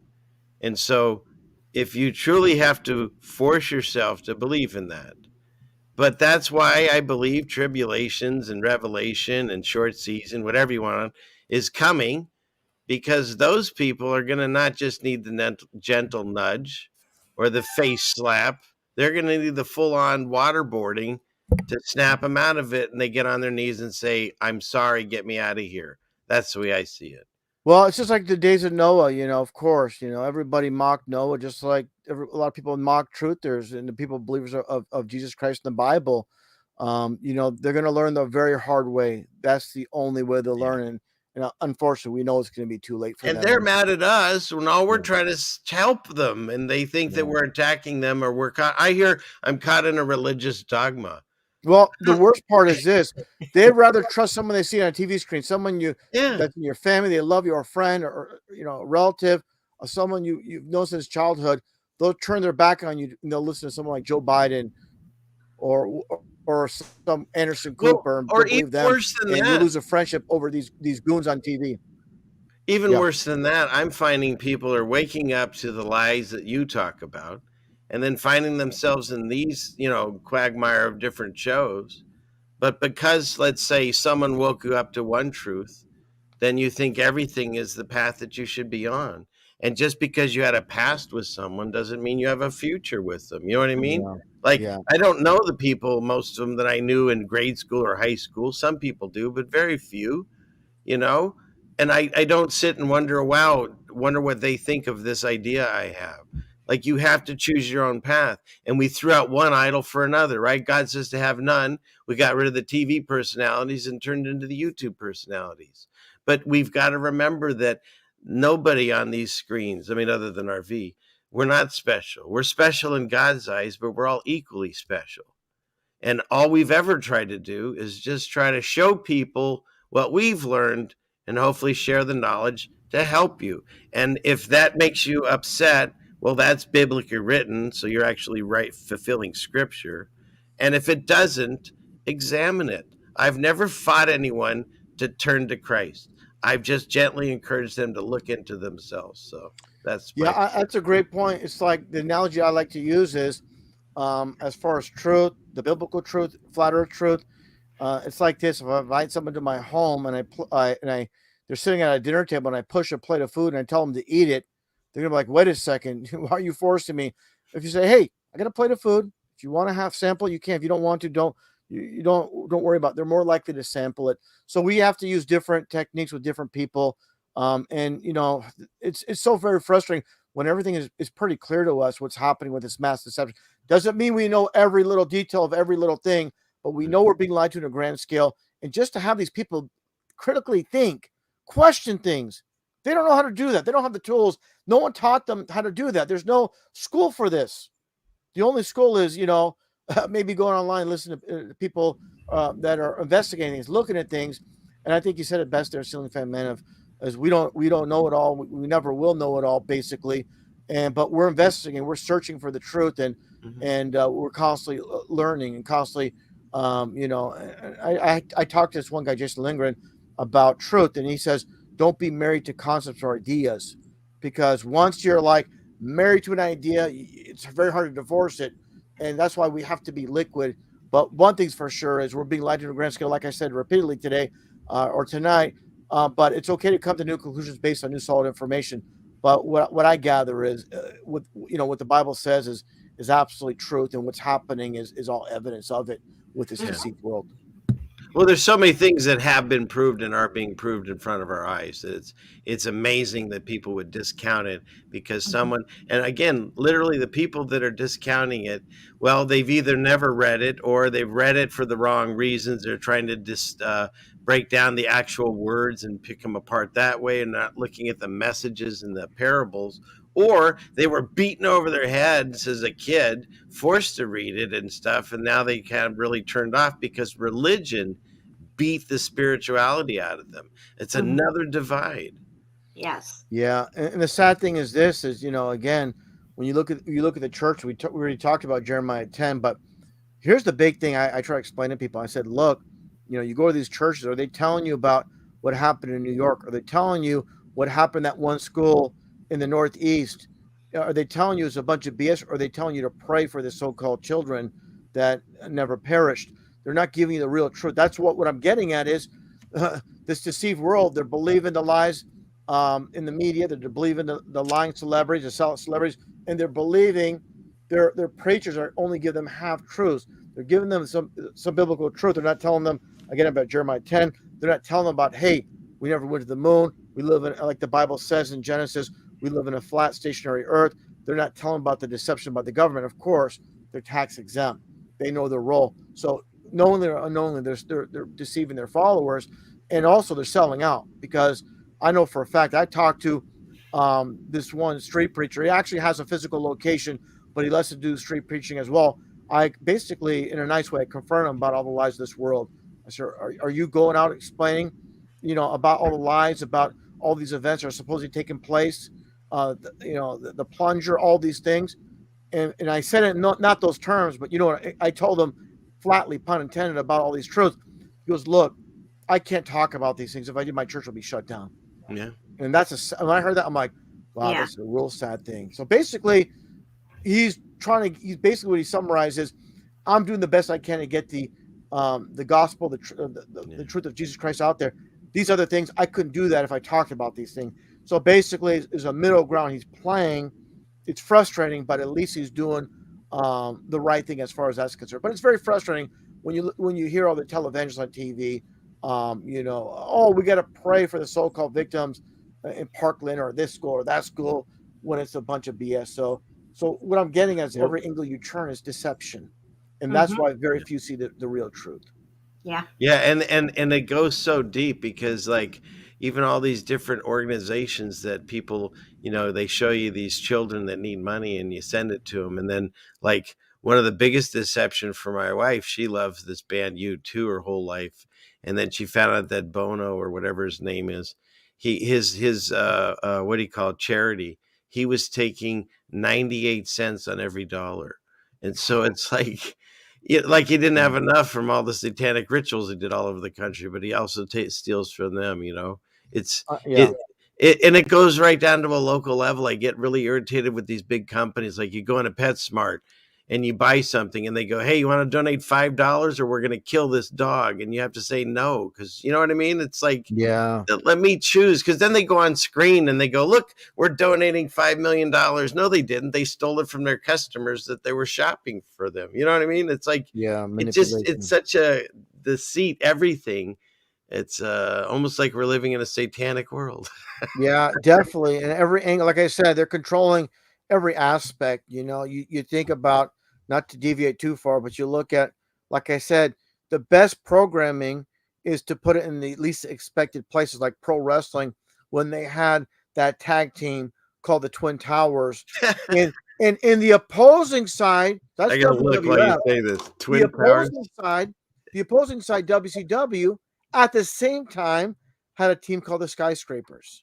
So that's the funny thing is, not to go too far, but they had this one like pay-per-view, and they're singing about how we're going to tear down the skyscrapers into parking lots and all these things. So they're literally, and that's a Ted Turner owned company who's been pushing the New World Order for the longest time. So I'm getting at is the propaganda, the programming is at every channel you turn. So people think, oh, I'm not going to watch the news, I'm tired of the propaganda. You turn on wrestling, you turn on you listen to your favorite artists, and they're in the tank for it. Look at what it's called. Look at their logo. Well, a huge thing is this. Never forget, it says. Yeah, but here's a huge thing is, well, people don't talk about, which I mentioned in videos in the past. So at the time, in '89, they were going against a team. The Twin Towers were fighting a tag team called Demolition. And Demolition always beat the Twin Towers. I kid you not. You can't make this stuff up. And I looked at the Twin Towers, like, these guys are not even that, super tall. They're like more round. Look at Demolition will topple the Twin Towers. There you go. There you go. And this is stuff I've covered. Oh, look at them. They're beautiful looking. Yeah, and they're demonic looking, obviously with the face paint, and like the Road Warriors. They're basically Road Warrior ripoffs. But what I'm getting at is people like Vince McMahon, obviously, great friends with Donald Trump going way back in time. All these people are part of the Matrix. People could believe it or not, but definitely there's no wasted motion with the so-called entertainment. How about the double card here, if you can see this? The Twin Towers versus Demolition. Oh, and Tito Satan. I mean, Yeah. There's a lot. There's a lot of but here's the big thing I want to throw in here, because we're on the topic of wrestling. So back in 1995, Ted Turner owned, obviously, WCW Wrestling. So he introduced this stable for Monday Nitro called the New World Order. They're wearing these shirts, NWO. Now, if you fast forward to present day, I heard an interview with the actual executive vice president of WCW, Eric Bischoff, and he said, do you know who created the NWO logo? He said it was Disney, the same Disney company that has 666 in their logo. So it's funny how everything's intertwined, all these big companies. Disney's working with WCW. Yeah, and there it is. That logo right there was created by Disney. Unbelievable. When did they switch to the New World Order? When did this happen? This happened in 1995. So I'll draw it like this. So they've been in the New World Order way before the rest of us. Well, that's the thing is, here's the big thing is, so I'm a huge wrestling fan. So back in the day, WCW was on Saturday morning. So what happened was there was this meeting between. Oh, that's why I never saw it. I was watching cartoons when you were watching this. Yes. So what happened was this: Ted Turner said we need to have a spotlight show like Monday, a prime time, and that's when they introduced.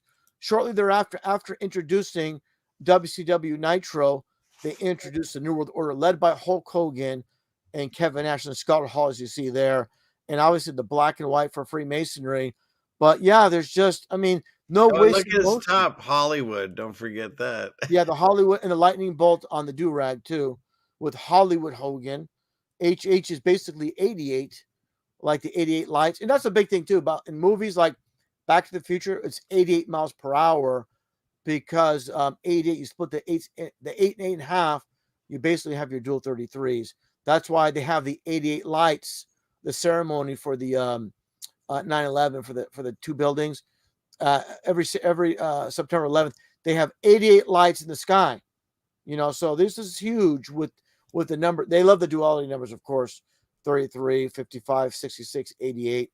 And so forth. But yeah, there's the and they're just like this here and some horns there. It's like this. They're more or less like actors. They're told it's not like they came up with it. It's executives above them, and they're just going along with the program. But definitely, Trump plays a character, and these guys play a character. It's the same thing on a different level. But they're just useful idiots. They have no idea.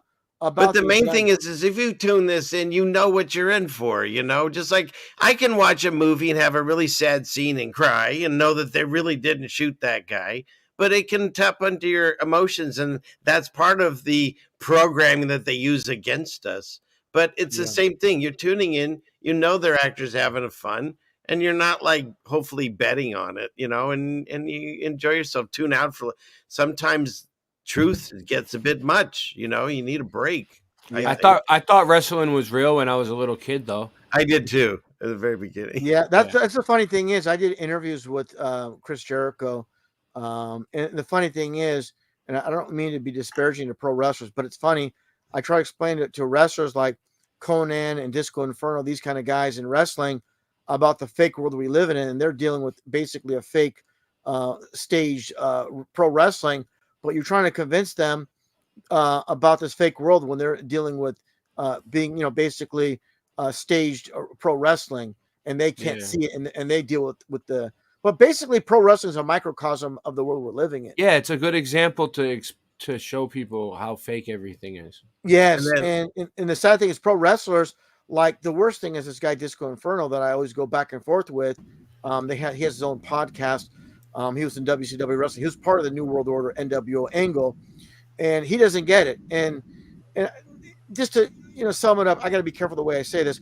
Basically, when all this nonsense started a couple years ago, he got the plunger done, and then he has the audacity to talk about the pharmaceutical industry, like recently. I'm like, aren't you the same guy that got the plunge done, and now you're calling how corrupt they are?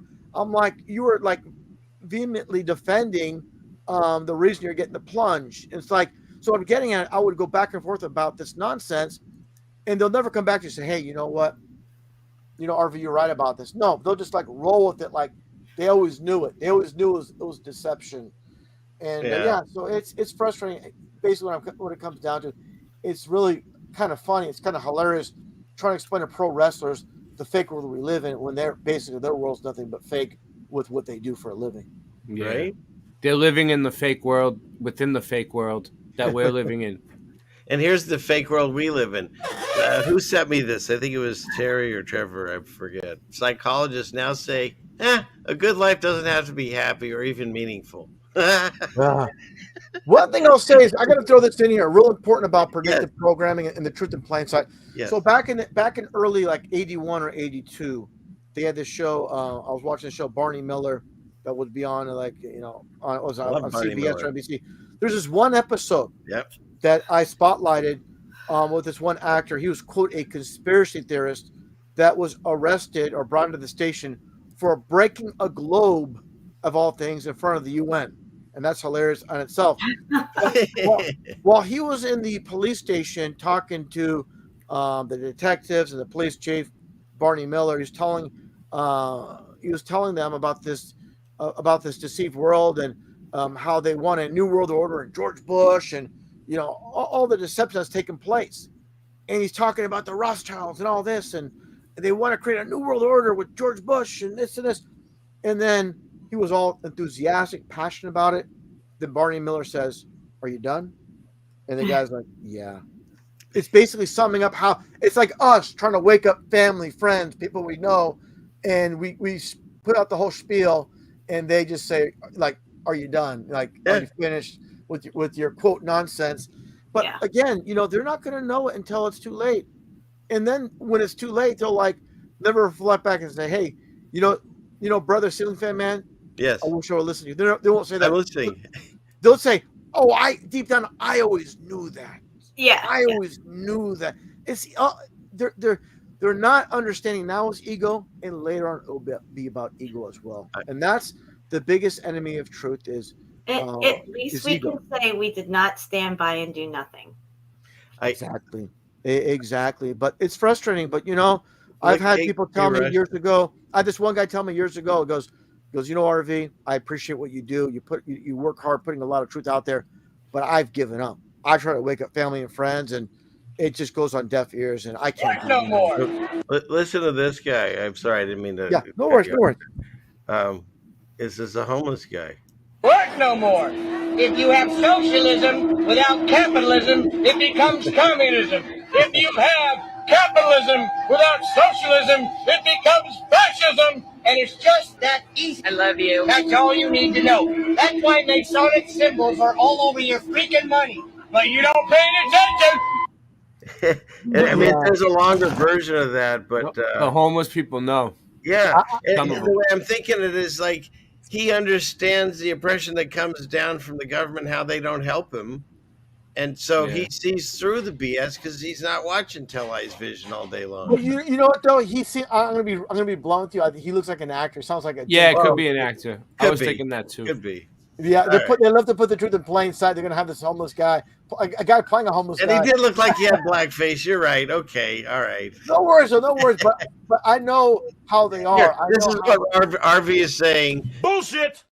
I have a good BS detector, Well, I put that in your intro. I didn't even realize that. See that? No worries. But like I said, just they love to like put the truth out there in plain sight. They didn't mention. Remember that one singer in Cleveland, like the guy with the homeless man with the amazing voice, and he was singing. Yeah. That was all stage. I made a video about that. It was all stage. If they're spotlighting the golden voice. Yes. If they're spotlighting a particular homeless man, there's many homeless people, but if they spotlight one, they bring one on Fox News or CNN, or it's their production. It's like divorce court. This is the best analogy I have. There's millions and millions of real divorces. Guess how many real ones you see on TV? 0. You see fake and stage ones on TV on divorce court. That's basically how it works. So they can fit in a certain amount of time. They can push propaganda during that segment, but basically they want to basically put things out there, not just grab random people, real divorce, put it on TV. They don't know what they're going to say. It's got to be presented as they want, fit commercials and all that stuff. It's even reality shows. People actually believe reality shows are real, and they're all scripted as well. That's all fake. This fake world is. Even reality shows are fake. All of those. I feel like the reality shows, like the early ones, like Real World, and like like the I feel it was like a precursor like I don't know, predictive programming maybe for like Yeah. us, because it was all before kind of YouTube kind of took off. Yeah. And they were kind of showing us how to live life on the screen. You know what I mean? How they would do it. And then everybody else just started doing it on their own, kind of. But, on you know, YouTube. I'm going to jump in here and say something. How programmed society is. You look at, for example, children, they watch Karate Kid. Now they want to join a karate class. You know, kids watch, any of these shows, for example, Top Gun. Now they want to join the military, be a pilot. Kids play video games. Now they want to join the military. It's like, you know, grown adults, not grown adults, I would say mid-age, not even mid-age, say teenagers. They want to one day go out and be a crab fisherman because they watch the Deadliest Catch. So all these things are implanted in TV, are basically programming people without knowing it. Then they become part Well, look of at all the people that, like, they would go to garage sales, or they would redo their house, or they would, you know, it's like wherever they sent people, that's what people were into. You know how many of those stupid sliding barn doors got put in the last 10 years in homes? It's it's a gimmick. It's because what they see on TV. And I hate to say it, you know, and I tell this to people about the occultic side of why they have these men in these rock bands like Def Leppard, Poison, Van Halen, all with the long hair and the ripped jeans. You know, Moses told his sons, don't tear your clothes in distress. So that's a form of why they're doing that. Why, like you'll see these not only men but like women in Hollywood with torn jeans, torn clothes, and the long hair. Of course, or the Bible says in Corinthians, you know, how long hair is meant for a woman to cover her body. It's known as shameful for a man. I know people are going to bring up Samson, but Samson had long locks. It's not about the long hair per se. It's about presenting yourself as a male, separate yourself from a male and a female. There's no gray area. So what do they do with Cosmopolitan magazines back in the 80s and 90s? They had women that were very masculine. They were like, I don't want to say very, they were very thin. They weren't voluptuous. They could pass as either one. It was like almost like the transgenderism. Yeah, that short haircut everybody was wearing. Yeah, and all these women. Can I make a point though on Samson? If people want to point to them, well, that one guy, well, he also had credible strength. So if you have his strength, if you walk with God like he did, but then what did he do? He sinned and he fell from grace and he died, you know, whereas he got thrown in jail and he ended up dead. And Joseph got thrown in jail unjustly and he ended up running Egypt. So it is your choices in life. And if somebody wants to have long hair, they better have the chops of the arms to pack it up. Well, the main thing is separating male from female. It's not really, for example, I truly believe if someone had like maybe in those days a little bit longer hair, it's not styled like a woman or female. No, but it's basically my mullet doesn't get very long. It's basically separating a male from female. That's the whole gist of that, and that's the whole point of more or less. Which is what Satan's agenda is, to mix everything up and make y'all confused. Yeah. Well, look at Baphomet. Baphomet is basically male and a female with it's a complete perversion of God's creation animal with the male and the female all wrapped in one. And obviously, God created male and female separately, and not this this distortion of God's creation. Right. Absolutely. And that's what they've done. They've really pushed this agenda where you don't know when you watch TV if that is that a guy or is that don't get Jen started. We can't. She's lost so many channels over this, but no, I understand what you're saying completely. Yeah, I better stop there.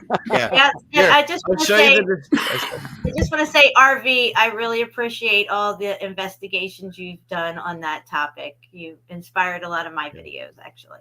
Yeah, he was the first one, huh, Jen? Yeah, I was doing that back with the Williams brothers, all sisters, I should say, way back when. Then Mr. E showed up on the scene. He did a lot, but my channel's like 7-Eleven. There's a little bit of everything, or a Walmart, a little bit of everything. Some people specialize in like one thing, like flat Earth only, or that what we're just talked about there. I'm not going to mention again, but I try to cover the full spectrum so people get the full deception. I don't want to just be a flatter channel. I want to cover it all. But now with the way things are set up on this platform, it's very difficult. So I do mostly flat earth work and I do cover some other things, but it's been very difficult to try to have this potpourri of different topics on a channel as far as, I mean, a live stream we could cover a little bit more, but as far as individual videos covering things that I used to, I'm very limited compared to what I used to be, like say 10 years ago. Yeah. You say But something? you can still find all your old videos everywhere. If you look on Odyssey, BitChute, they pop up. And I love how you allow everybody to share your videos. That Flat Earth documentary you made, the really long one, that's epic. Thank you, brother. 40 hours long, and yeah. it helped me out in the beginning because I shared a lot of your videos. Thanks, brother. I appreciate that. I still do.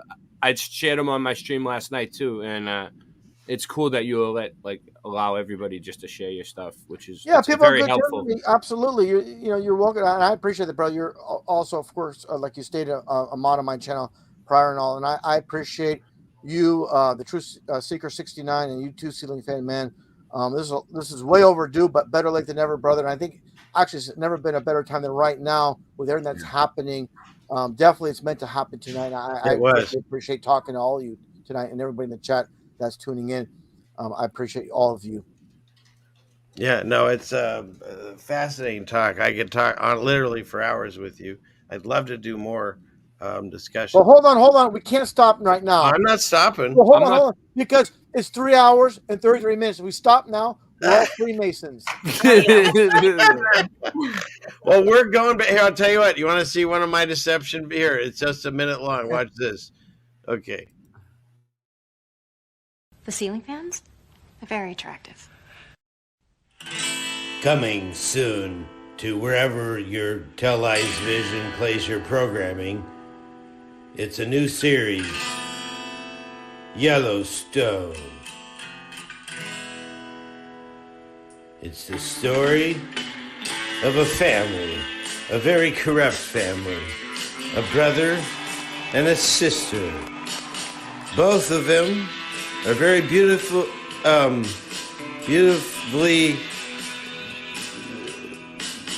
successful, and they fight all the time. The brother says, "Sister, I'm gonna put you in jail. I know stuff about you." And the sister says, "Oh yeah? Well, I'm gonna put you in jail because I know stuff about you." But the thing is, neither one of them know. They're just puppets to the real master. No, the real master. And so, they all play their part. Who will win? Well, he doesn't know. Coming soon to the televised vision near you.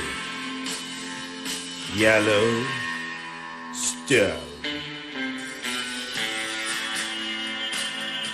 Satellite tracking continues.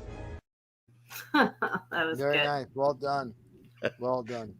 Well, I try to do what you do with humor. And for me, it seems to be working. I have reached people, not just about truths of like where you live and things like that, but bringing people to find God. And I know that's why I'm here. And it takes me to this story that I heard a long time ago about the little girl. And there was a big windstorm and there's starfish all over the beach. And she's going along picking them up and throwing them back in the water. And an old man walks up and says, "Little girl, look at how many there are. You'll never save them all." And she says, "That's okay, but I can save this one." And then she would go to the next one, and I can save this one. Because when I first woke up to this stuff, here's what I saw. I immediately said, "Why me? Get me out of here. I didn't want this time frame." And then you go through a process and you come to the realization there's only two choices because there's no coincidences. We either chose to be here somehow or we were chosen to be here. And we don't even know what we're supposed to be doing or what we're capable of because God sees it and we might not yet. And so when I put that in my head, I realized what a great time to be alive. Because if you read the scriptures, everybody throughout the time asks about these end days because there's a lot of prophets. It's not just Revelation. People should look into Daniel and Jeremiah and who's that one? He's like one page, Habakkuk or somebody. I mean, there's a lot of prophets that talk about these times. And so if everybody wants to know about these times that we feel we're in, then isn't it the most exciting time to be alive? Oh, yeah. Knowing That's that amazing. God chose us for this time.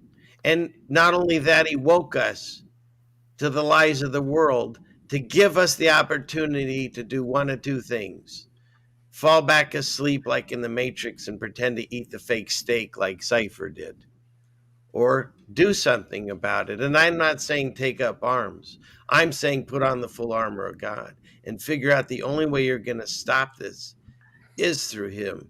And the reason they try to take it all away from us and make us look into space and scare us with asteroids and everything's coming to kill us and stuff is because A, they want to keep you in fear, the opposite of what God says. And B, they want to separate you from your real salvation, which is the Creator. And so that's what I say on my channels, is to fight that, to make that connection, even if everyone is telling you it's nonsense, it's religious dogma, you're caught in a quagmire, whatever they want to tell you. Take that moment and think for yourself and say, maybe this dude, he has a weird name, but maybe he's saying something that's right, and it might be right for you. Look into it. And I'm not talking about you. I'm talking about my name.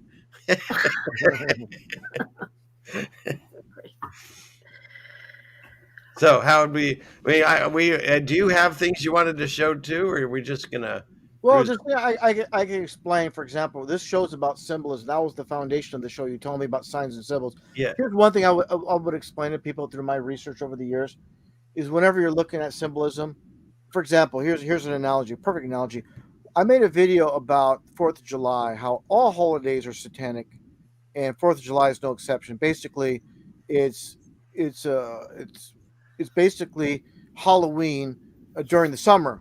With all these fireworks, they have 666, Dragon's Breath, and all these satanic symbolism with fireworks. But I was spotlighting a lot of fireworks themselves in a firework box. This one was called, of course, Red Devil fireworks. Again, this is 4th of July. What's the Red Devil have to do with it? So on the box, I show the Red Devil. It's red and blue, which is purple for royalty or witchcraft. Then I noticed there was a star, a pentagram. In the middle of it was a bell. So this really woke me up to saying, you really have to look at every little detail. Just don't look for the obvious, the Red Devil, and omit everything else. So when you look at the star and why they put the bell in the center, bell, when you go back to ancient Babylon, bell is Lord. So their star is the Lord, and that gets back to what I believe is, like I said, the North Star Polaris, and they're putting Lord on the star. So if you look up Red Devil firework box vintage, it should show up. When you put in vintage, and you should see I see it already. Where did?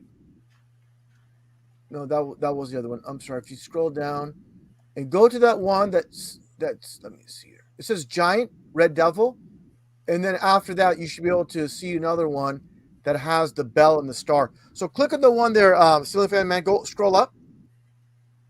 Scroll up. And hit the one that says Giant Red Devil right there. Now underneath should be one. So go to more images under that one, and you should come across the one with the bell within the star. There it is right there. Oh, I just saw it. Okay. I'm trying. Yeah, I'm sorry. Go back. Here. Got it. Yeah, Woo! that's the one. We made it. So this is, and I'll explain it again, but you see the colors, the red and blue. And like I said, they put the bell within the star. Like I said, the pentagram, the stars are soul, stars are, like I said earlier, under the firmament, it's like the watchmen are watching us, and like we live in this big arena.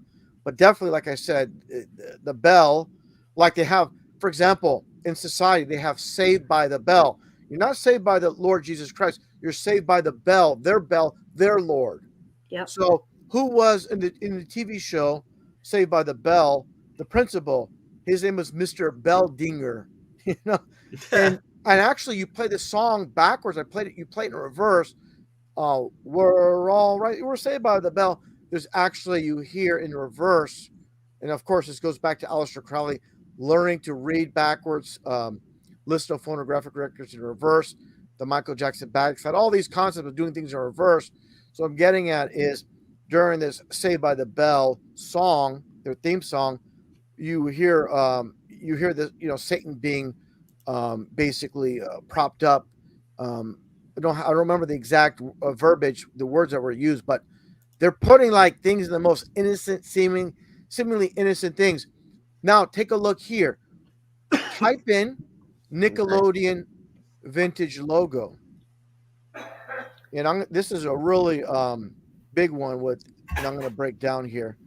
So they're putting Satanism in plain sight with children, and I'll wait for you to show that logo, vintage Nickelodeon logo. I put in Nickelodeon vintage logo. Yeah, put a Nickelodeon vintage logo, and you should see the all-seeing eye, the lightning bolt, and all that. Oh, I just saw like a snot blob. So let's see. Yeah, look for vintage logo. You got to type in vintage logo. I got it in there, vintage. Let's It's see right here. there. Yeah, scroll down. Let's see here. Okay. Why don't we see? Scroll. Well, maybe down. I gotta do it. I'll put vintage first. Yeah, put vintage first. That should do it. Yeah, that matters. Because I just looked it up. All right. Well, we know I'm not you. No worries, brother. No worries. But what I'm getting at while you're hunting for it, I'll just it's Ceilingfanman, not Russian Vids. It's a huge difference. No worries, brother. All right, I just see blobs. Yeah, let's scroll down. There's a bunch of them. There should be the vintage one though, with the lightning bolt and the. Or did you make it up? No, I wouldn't do that. But oh, this one? That's kind of creepy. No, that's not the one.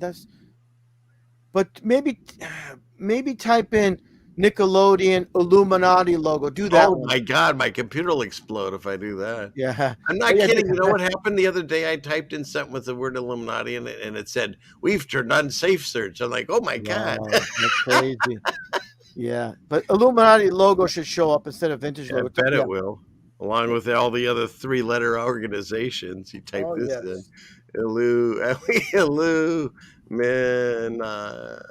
Something like that. I don't know. There's a U I'm missing in there. Yeah. There it is, right there. There it is, right there. Fine. Okay. That's their logo going back to the 80s.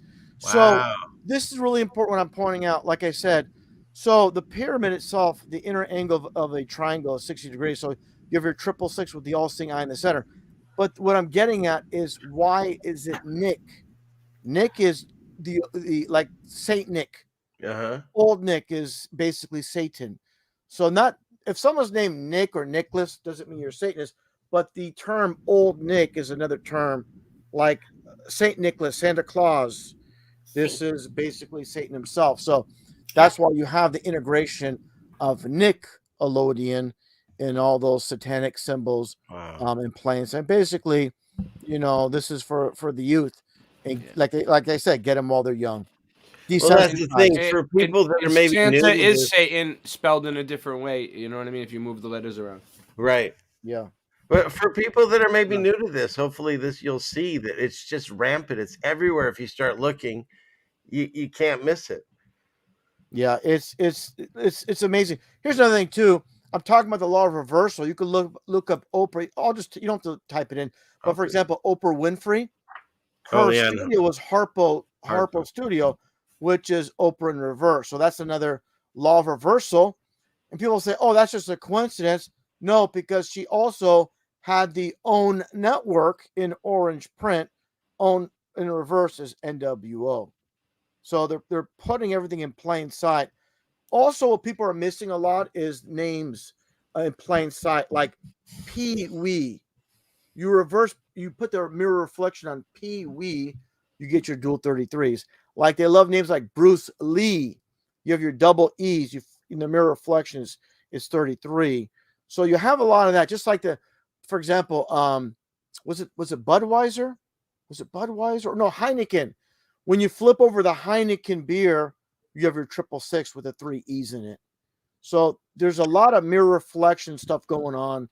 And Disney itself, isn't it upside down's wicked? And there's 3. Yes. Walt Disney has a 666 in his signature. Yeah, but what Ceilingfanman is saying is absolutely right. So there's a cup that says Mickey inside. If you have liquid in there like coffee, you'll see a reflection in the actual liquid where it says wicked. Wicked, yeah. Because that's why they selected Mickey. And here's the thing is, That's so they sick. use a mouse, like they have a mouse trap. Well, they use a mouse to trap humans. That's the duality concept of the mouse. And of course, Mickey Mouse is is 33. And Right. also, here's a big thing. I can go on and on about Disneyland. But so Disneyland, Disneyland's on the third parallel. Anaheim, it's in Anaheim. Anaheim is 33. It's in Orange County. Orange is 33. Now you go to Disney World. Disney World's in Orange County, Florida. So you have Disneyland in California in a county that's orange. In Florida, it's orange. And they have the orange bird. So definitely these are concepts by intent. These are not just some amazing coincidence. And of course, they have Club 33 in Disneyland, that special restaurant or club, I should say. And there it is. And also the Ferment. Yeah, that's a good one. Tell them about, hit them with this one, RV. Smack them around with this one. There's the Ferment in the back and the 666 and the logo. If you type in Disney Store. And wait, you forgot, this is Breaking the Firmament Tower of Babel, right? Yeah, that's another one too right there. But if a big one is if you type in Disneyland Store, and you're going to see something like in plain sight once again. And again, if once people read or understand the language of symbolism, a great veil will fall from the eyes of men. This is from Manly P. Hall. The people need to understand this. So you look at well, maybe you have to type in Disneyland Store 666 because that's what I'm going to show you. That's what I'm going to talk about here. And you're going to see in plain sight. Where is that one storefront? I'm trying to look at your screen here. Disneyland Stores. There it is, right there. To the right, to the right, to the right, all the way to the right, all the way to the right. Oh, the other right, over here. Yeah, over there. Your big screen. No, up to the right. The one that's all the way to the right and all the way up to the right, right there. See that store right there? Oh, right here. Yeah. So if you click on that, well, I can't. It's like well, a you screen can't go to the new screen, but what you're seeing there is Disneyland Store. On the left, is you see this one looks like a ball. And on top of that ball is 666, right on that ball. Do you see that? Let's try. I'll put store front and see if that helps. It's like the Taco Bell with the 3 6s. Yeah, right there. It's on the left. All I can see it, but see, that's like a screenshot of someone's YouTube. Well, if you click on it, it should enlarge to another website. Well, it'll take me to a YouTube video. Oh, that's a YouTube video. So, but what I'm telling you is, if you look at the left-hand corner, go right there. How about that one right there? Right there. No, right there. Yeah. There you go. There you go. So you have the Art of Disney, but there's your 666 right there. That's what I was getting at. No, I like it. They love it. They love it.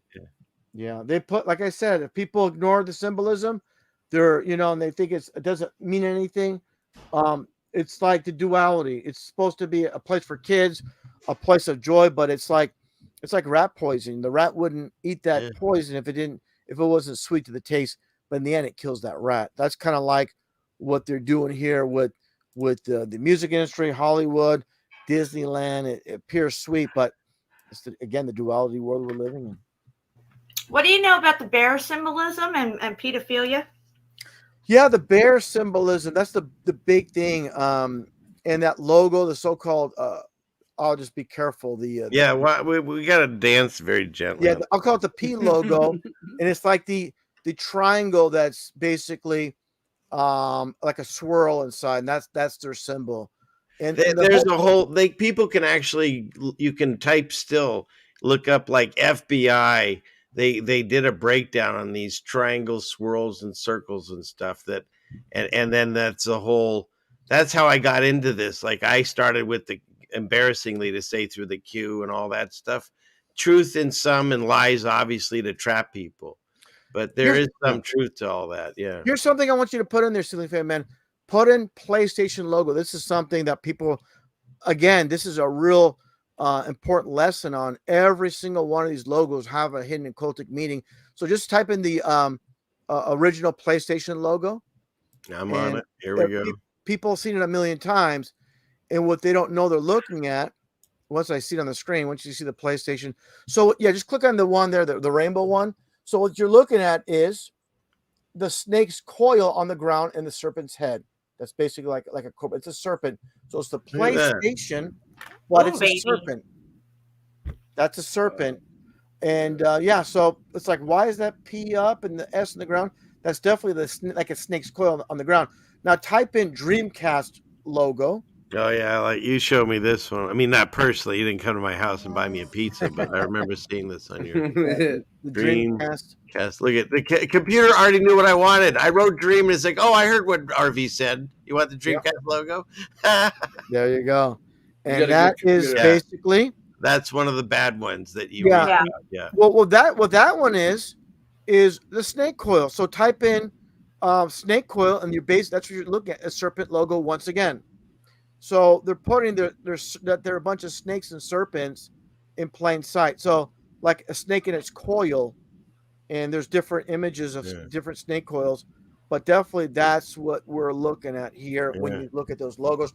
Also, if you look at the Dreamcast system itself, it has a pyramid. When you push a power, it's shaped like a pyramid. So if you type in Dreamcast system and you see the actual Dreamcast, you will see that pyramid logo. Besides the serpent, you're going to see that pyramid logo. If you click on any of those, the actual system, that's the controller, the actual system, and if you right there right there. So you flip it around. If you click on that or click on maybe a larger image, you're going to see. Yeah, there's the pyramid. So So what you're looking at, just stop right there for a second. So what you're looking at there is you can't see it right now, but on the top rounded circle, that's the bottom portion of the pyramid. Yeah, I see it. I can show you. It goes all the way. Yeah, but what I'm saying is when you turn the power on, only the top part is illuminated. The very top. Oh, like this. Yes, that's just like the dollar bill. Yes. So that's the pyramid on the serpent. Of course, Dreamcast, like casting a spell, like craft, like cheese craft. There's like spellcraft. Same thing with the power button with the line with the little circle. That new power. It's like a sigil. If you look it up, it's an actual sigil for like summoning demons. Every time you press the new power buttons. And it's interesting. This thing's upside down, so you would never notice that because you're never sitting facing it this way. You're sitting facing it that way. In a video, I show it flipped upside down. Also, type in PlayStation controller, the buttons, and look at all the symbols of the buttons. And that's get my fingers on the right row here. No worries. So PlayStation what? PlayStation controller. And then you can just look at that, and then you'll see, just clicking on any of them, you'll see, it's maybe hard to see, but there's a pyramid, there's the X, and there's a circle. As the buttons. Instead of numbers, we're going to put a pyramid, we're going to put an X, and we're going to put a circle. Or back to like I showed the very first thing. We're back to signs and symbols back in the Babylon days of Egypt, back in the days of Noah or something. Yeah. Now I'm going to tell you a story. In the PlayStation headquarters in the Bay Area in California, I actually met a man that worked there. It's a long story, but basically invited me over. I got a pass. I actually had to print like this kind of pass I had to wear, like a name tag and all this stuff. And he showed me around. We started talking about this and that, how he owned his own company. And basically Sony bought him out. And part of the agreement was he would work for them because he has some trademarks, this, and this. We're talking about all kinds of different things. And then he gets into how they are making this controller. And there's different colors and they're numbered. And guess how many they're going to be limited to? 666 each on each color. And I said this exact words verbatim to him. I said, does this have anything to do with Freemasonry or Satanism? He was, to say the least, he got angry from the nicest guy to that was it. And I found out later, I looked him up, he's a Mason. He's a Mason. So there you go. They get really, really mad when they know you're onto them. I was at McDonald's and there was one of the managers had a Freemason compass with a G right on his thing, and I said, "You're a Freemason," and he got mad. They got triggered. You know what I mean? I say, if you're gonna get mad, you shouldn't wear that. Yeah, put that in your pocket. Hide that stuff in your pocket. But yeah, these people, it's like this. Secret. I got a secret. All these people, they love to have secrets. They want to feel like, like we have everybody fooled, and I have the secret. And once you expose that, they get pretty pissed off. Yeah, you they know? don't like it when you No. know what they're all about when you tell them. I had a Yeah. friend that I worked with. Her husband was a Rosicrucian, and I just learned all about that stuff. And I told her, and she was telling her husband what I was saying. He came into work, and he just gave me the stink eye really bad. I'm like, "What's going on?" She's like, "My husband doesn't like you. Don't go near him." Like, she's Wow. I Well, was like, people don't like the "Okay." truth. People don't like the truth. People rather, Yeah. be fed a bunch of lies. People love lies and hate truth in this world. That's what it comes down to. And like I said earlier, the worst part of it is, you have friends for forever, a family member. They rather listen to liars on the television than listen to you speaking the real truth. They don't want to hear the truth.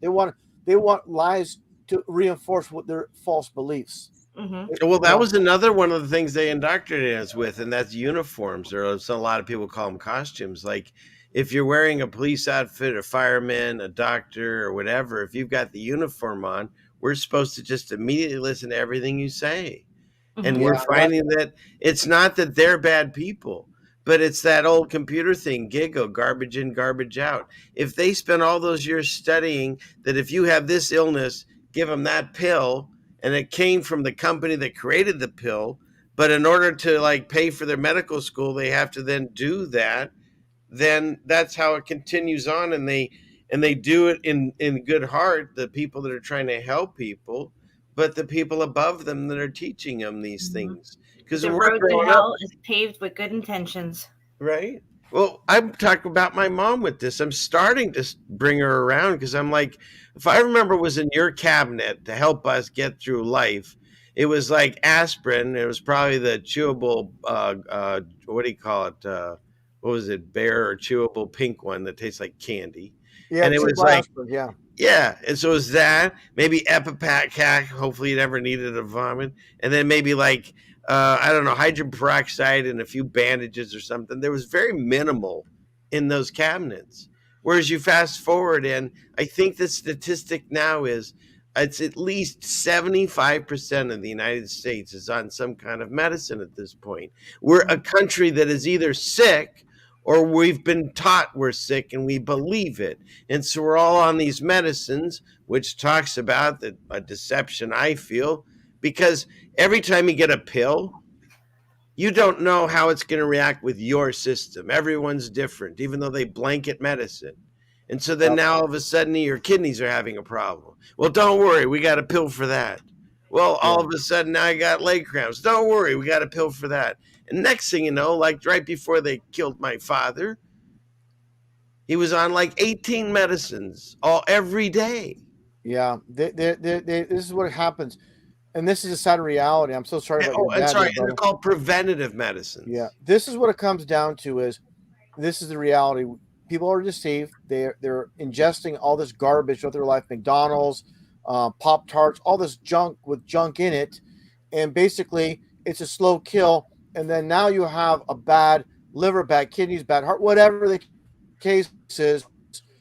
And now you go to the people that created the problem from them that basically doesn't fix anything. It just empties out your bank account, and it just might mask the problem at best.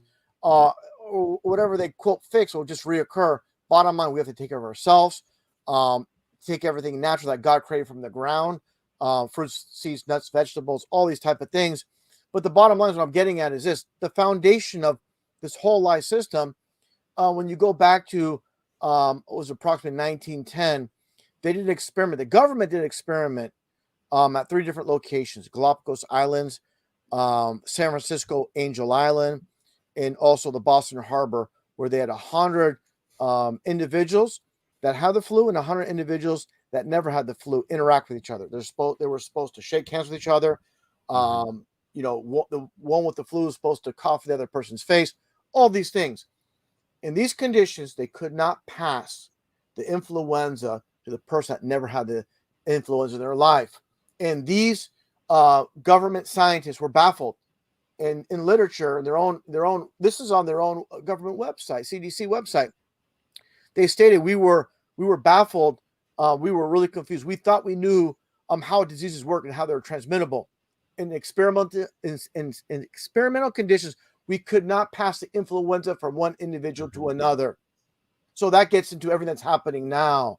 Like I said, the flu is something that happens when people get cold during winter. Our body's breaking down, it's cold, and our bodies are weakened. Our immune system's weakened when the temperature drops too much. And this is why we get into this phase of our self-cleaning system. Our body's rebuilding itself. And that's the same thing, like I said, about the common cold. These are rebuilding blocks that God created for our bodies. There's something you have to ride out. There's something you have to go through. And the people that die, like I said, they're unfortunately compromised. They're beyond repair because they've already been in a weakened state. They're very young, very old, or like I said, already compromised. But bottom line, these are things that are not transmittable. Well, and again, and I hear what you're saying, and I also I experiment on myself, like I say in this channel. But we're not medical doctors or professionals, so follow all the guidelines that they tell you, of course. Yes. With that being said, true. But everything I'm saying is not from me. It's from the own CDC website. Anybody can look it up.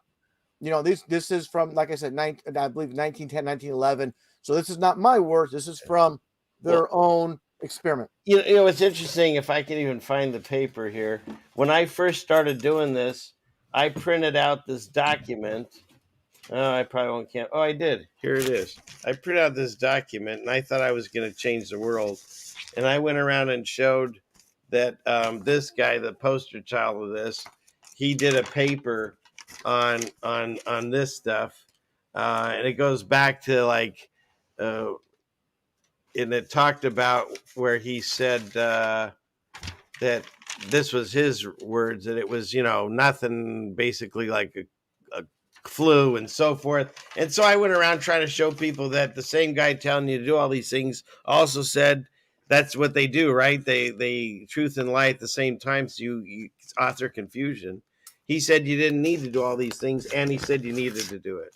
And it was up to us to define it. This article was in the Washington Journal of Medicine that no one saw. Meanwhile, everyone turned on whatever CNN, and there's his face telling the opposite. Well, that's kind of funny. Now, this is the best analogy I have for that. So when people say are you saying all these experts are lying? I said basically they're all going through the same system, and basically reading the information from the CDC, their pamphlets, their literature. So when they, for example, a dentist goes through dentistry school, they're all told about the quotes, the positive effects of using fluoride. So they're all just like all of us, just going through the system and just it's on paper. Why would they lie? And they're just taking in the information. The problem is a lot of these dentists, they don't see the results and the dangers after a long period of time. There's been a few dentists that came out and said after 25 years of heavily pushing fluoride to my patients, and I've seen the results with my patients for a long time. He says, I was a bit baffled and confused. Why is it that my patient that uses non-fluoride toothpaste have better teeth than the ones that use fluoride toothpaste? And so he started doing research about fluoride, this, and he saw the harmful effects. So the bottom line is all these dentists are deceived, just like, you know, the example of the analogy of everybody that went through kindergarten, first grade, second grade on the ball earth. It's all this mass deception. And it's not they're all colluding together. They're all just believing a lie. Well, they used to teach us in those commercials, 4 out of 5 dentists. I think those are the 4 that were the Illuminati taught. And the one lone guy in the woods is like, hey, this is wrong. Did you all know that this was invented by, I think, the Reynolds Company to get rid of the excess from their aluminum plants? And they had to do something. So they gave it to the peons and stuck it in their toothpaste. It's unbelievable. You know, you read up on it. And then, like you said, it literally says this is poison if you swallow it. And then you have your kids brush. Kids swallow that stuff all the time.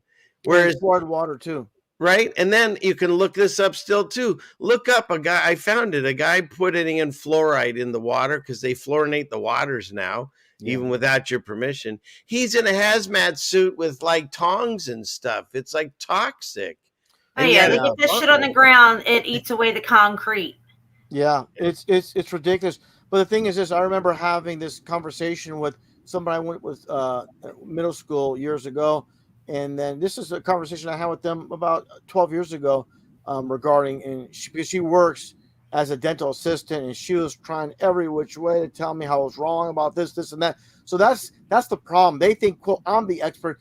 I actually study this stuff, and no way can you explain to these people that are in the field that they've been deceived. That's the biggest insult. How dare you? I spent X amount of dollars.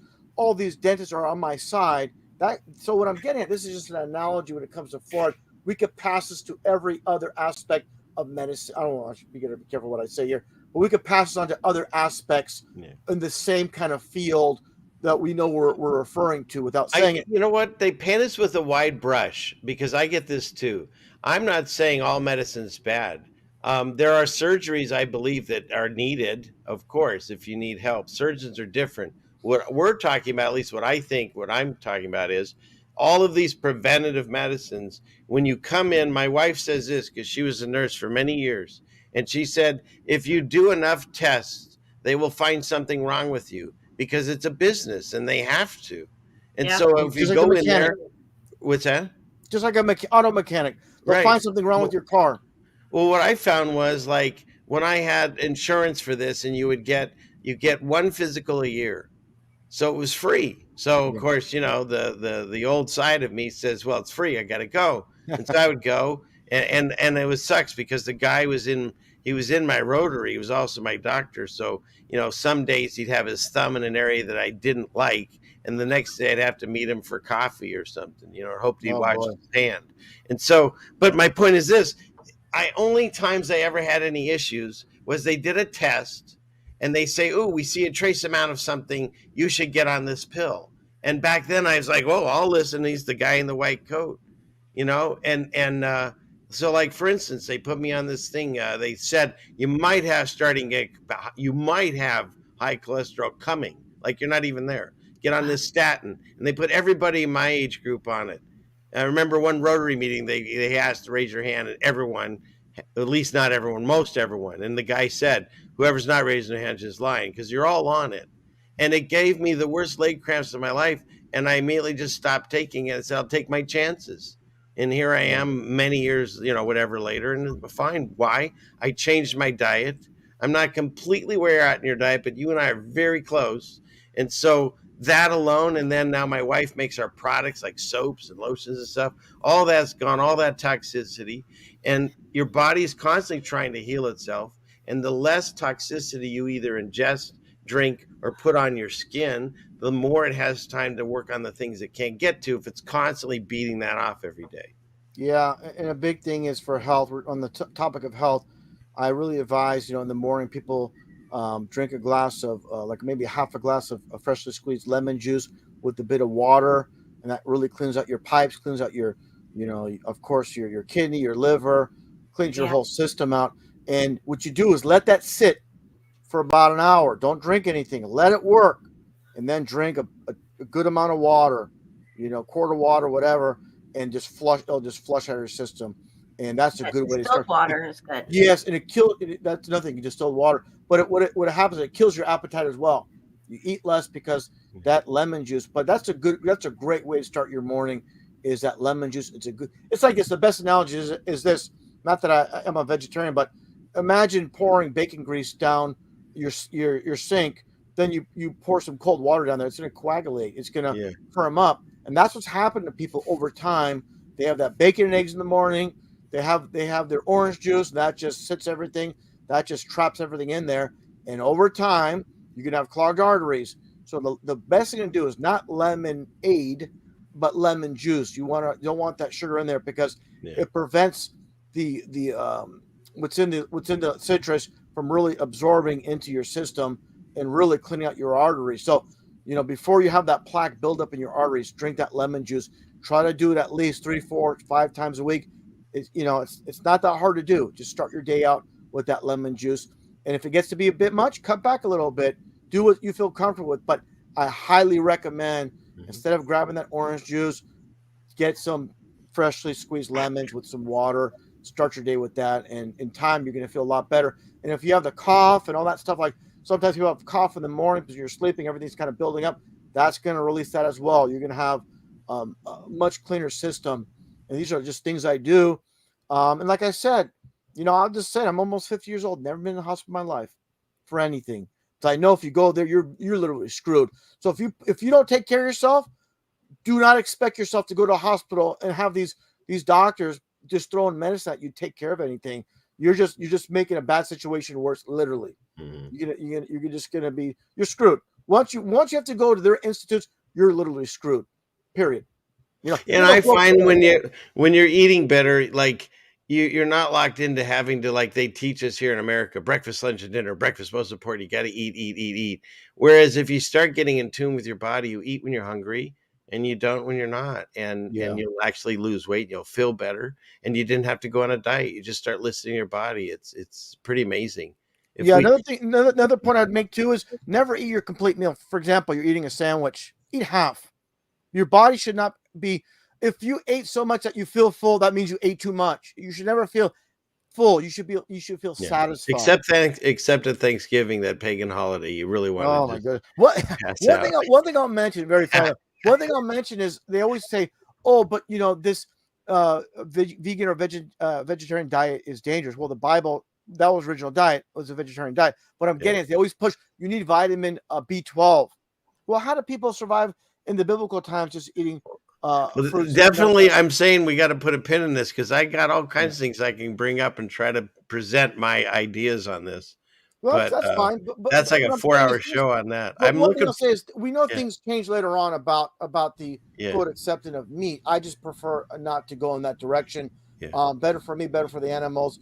And I believe you can get plenty of fat source from like avocado and many other things that you can Okay, do. well, I'll hit it with you. So here's what I see. I agree. We are under the same agreement because, well, the books of Adam and Eve talk about when our bodies were changed to where we had to eat, and then, but again, it wasn't meat. But then there was another thing that happened where now we were, because we weren't eating the same things, and we weren't in the garden, we weren't doing that. And there's a lot of farmers and stuff going on in the Bible, and I understand about meat can also be a plant.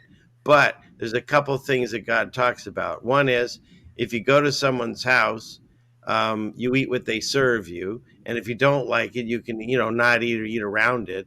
And if they come to your house and they don't eat certain things, will you serve them that? And so, like, let's say you came to my house, you would have an amazing meal by my wife that would be everything that you would eat, And so there's that. Also, like someone said earlier, if you bless things, through God, you can make things unclean clean, because there's existences in the Bible where some of the people said, I don't want to eat this meat, and they didn't. But then there's other times when they were chastised, saying, you were served this and eat and you'll be fine. I think I'm forgetting which gentleman it was that was starving and God gave him some meat to eat. I've been eating less meat because Well, but my point is this: is there's examples that I could quote in scriptures where you can. And so the way I put it this way, I believe that there's some strength, whether it's iron, protein, I don't care what it is. There is some strength that you can get through meat. Now, that doesn't mean go out and just kill everything and only eat meat. Use your discernment, but maybe you are on a higher plane than I am, because you are no longer killing any animals, and I applaud you for that. But it doesn't necessarily mean I'm at that stage. And like I said, I have scriptures to show where people have eaten meat. And also one last thing before I ask you what you think. Leviticus. If God said don't eat meat, it would be like one page. But he's very specific of which. What's that? Also one last thing before I ask what you think. Leviticus. If God said don't eat meat, it would be. How do I mute you, Jen? Yeah, it's coming from. There you go. 609. I think I muted her. But if God said not to eat meat, it would be like one short page, whereas Leviticus, he's very specific. You can eat this meat and not that meat. You can eat this fish and not that fish. You can eat that bird and not that bird. So what do you think of that? Yeah, like I said, there's definitely where things change, in the Bible. There's no doubt. But here's the thing is there's some Christians that believe, it's not okay to eat pork. It's not okay to eat shellfish. I'm with that, though. I don't, because he tells me not. Yeah. When I went down south, I ate an alligator by accident. Okay, wait, sing it, Ray. We'll talk about alligator. No worries, Boss Ray. No worries. But what I'm getting is, yes, I understand what the Bible says regarding consumption of what I created is clean and it's okay for you to eat. But it's my choice not to. Yeah. So my thing is this, for example, just to be very blunt, people that get food poisoning. How many vegetarians get food poisoning compared to people I mean, thousands and thousands of people die from food See, poisoning. again, here we can go. I can quote you all kinds of articles of salmonella poison that are happening from lettuce and spinach. Yeah, I know, but that's because that's no. Let me explain. That's because these very unclean workers, not washing their hands, and what's happening is they're pooping in the field, and this is how that's how it's being But passed. unless you're growing your own stuff, What about the new? regardless- What about the new reports that are coming out that they're saying that there's cadmium and lead in potatoes and spinach and then the Popeye programming, like eat your spinach, you know? Well, here's the thing is too. We know they're messing with God's creation. It's like God already made a perfect apple. They're trying to make a better apple when it's already perfect. Correct. They're messing with GMOs and all these things. And as far as these stories, I'm not saying every carrots single- too. Carrots, they're saying there's lead in cadmium in carrots now. Well, Or that's they because always been. obviously the soil they're putting it in, or they're or even treating it with. people don't even realize. I didn't know this until like last year. Those little round baby carrots that come in the pre-packaged. Yeah. They're like soaked in some kind of like gross formula or something. Yeah, They do Like, seem a little weird. yeah. But they're like Yeah. wet when you buy them. Yeah. They're making, for example, you go buy a bag of apples, or you just buy, you just pick them out. They're nice and shiny. They're spraying a coat of wax on them to basically seal them from dehydrating, and they last longer in the shelves. I So seen the lady basically- doing it at the store, putting the wax on those, the good apples, the red ones. And I said, "What are you doing?" And she's like, "Waxing the apples." And I'm like, "Is that good for you?" And she's like, "I don't know." You know? They're for presentation's sake and to make them last longer. But here's the thing: is as far as that's concerned, obviously I cannot dictate what people do, but I'm just telling everybody out there that I used to, of course, when I was younger, eat meat. I was, you're brought into that, so your body's accustomed to that. Now you try to stop eating meat, your body goes into convulsions, it can't handle it. But I'm just telling you, I did a slow progression over a span of a couple of months from eating meat to no longer eating meat. And I've been having the best thing I ever did. I've been having stomach problems lately that I'm getting older. And when I went on my little tour with Christian Knapp, I was eating really light. And then when I went to North Carolina in the mountains near Sparta, where Scott lives, the water was like from a well, and it was like really clean. And I'm used to the Boston, whatever they got going on here. And my body was doing good. I was eating the food down south in North Carolina seems like it's a lot fresher and cleaner and everything than what they're giving us the crap here in the city. So it's really hard to eat good here in the city, and it's expensive. Like the restaurants that do have like fresh, healthy stuff, it's like it's expensive. Well, that's what they do. They make it like 99-cent hamburger, but the salad's $5. So it's an easy choice for people to grab that hamburger. And here's the thing is, remember, when you eat a hamburger, they have obviously bread. What do we do when we're children in school? How do we make glue? Flour and water. We used to make paste with flour and water and paste a piece of paper onto a board. So what you're doing is you're eating this paste, like a pastry. It's made of a paste, and then you consume this ice cold soda to just coagulate everything locked in your body. So all this is by design. That's why McDonald's, the NWO's fast food choice, this is their number one, fast food restaurant. That's what they serve: burgers in a bun, French fries that basically, never expire. And then you drink an ice cold soda. So how about this? That's messed up. You could leave those fries on the table for 3 days and then microwave them, and they'll probably still be you could still eat them. No, that's the opposite. I can make French fries at home, and I can eat them the next day cold. They're delicious. You could buy McDonald's fries. If you don't eat them in the first 20 minutes, they're disgusting. They turn into like plastic. But maybe it's different where you are, because they're not food. But the thing is this: we have to look at the big picture here. The people that run this world, which they allow all these big industries, as far as fast food, McDonald's, Burger King, they're all serving meat. There's not one like big franchise of vegetarian. So people say, "Oh, the vegetarian is the NWO diet." The vegan. So where's all these fast food vegan? And you listen to this. You look up Hillary Clinton, Bill Clinton, Reagan, Obama. They're all eating at like Hellburger. There's a burger place in Virginia called Hellburger, and Joe Biden. Okay, but don't forget, there's a whole bunch of vegetarian people that are buying like Beyond Meat that has a weird red dye that they don't explain where it came from. And it just happens to be across from Planned Parenthood's factory. Whatever, I'm sure that's a coincidence. That is weird. Why do people that maybe you can answer this. Why do people that don't want to eat meat, why do they want to buy vegetarian bacon and vegetarian burgers and things that look like the thing they don't want to eat? It's confusing. I'll explain it. Great question. Because it's not that it doesn't taste good, but they're sympathetic to the animal. That's what it comes down to. But then there's so many chemicals and processes. But here's the thing: eating nothing. But here's the thing: is with me, I understand it. Now let me explain. It's just like soda, where they have the high fructose in regular soda and the aspartame in the diet soda. So what they've done is they injected the quote real meat from slaughtered animals with garbage. Now they're injecting garbage into the vegetarian stuff. So what you have to do is either way. Yeah, you could basically do things like this. You get a head of cauliflower, and you can cook that like it's a meat, or jackfruit, cook it like it's meat. So there's other ways around it. So they're giving you option A and B, which, like you said correctly, Ceilingfanman, which they're putting garbage in. But you don't need to go in that direction and buy their products. You can make your own. But it's part of the deception. You got all these people thinking they're eating healthy by eating these plant-based, and it comes a plant as a factory. Sorry, Ray. That's true. No, I was going to tell you a true story. Okay, so I went to this farm stand where they were selling like fresh lettuce. It wasn't like romaine. It was like butter lettuce or something. It was like, it looked good, and I liked it, and it looked a little dirty. And the lady was like, "You got to make sure you wash it really good." And I was like, "Okay."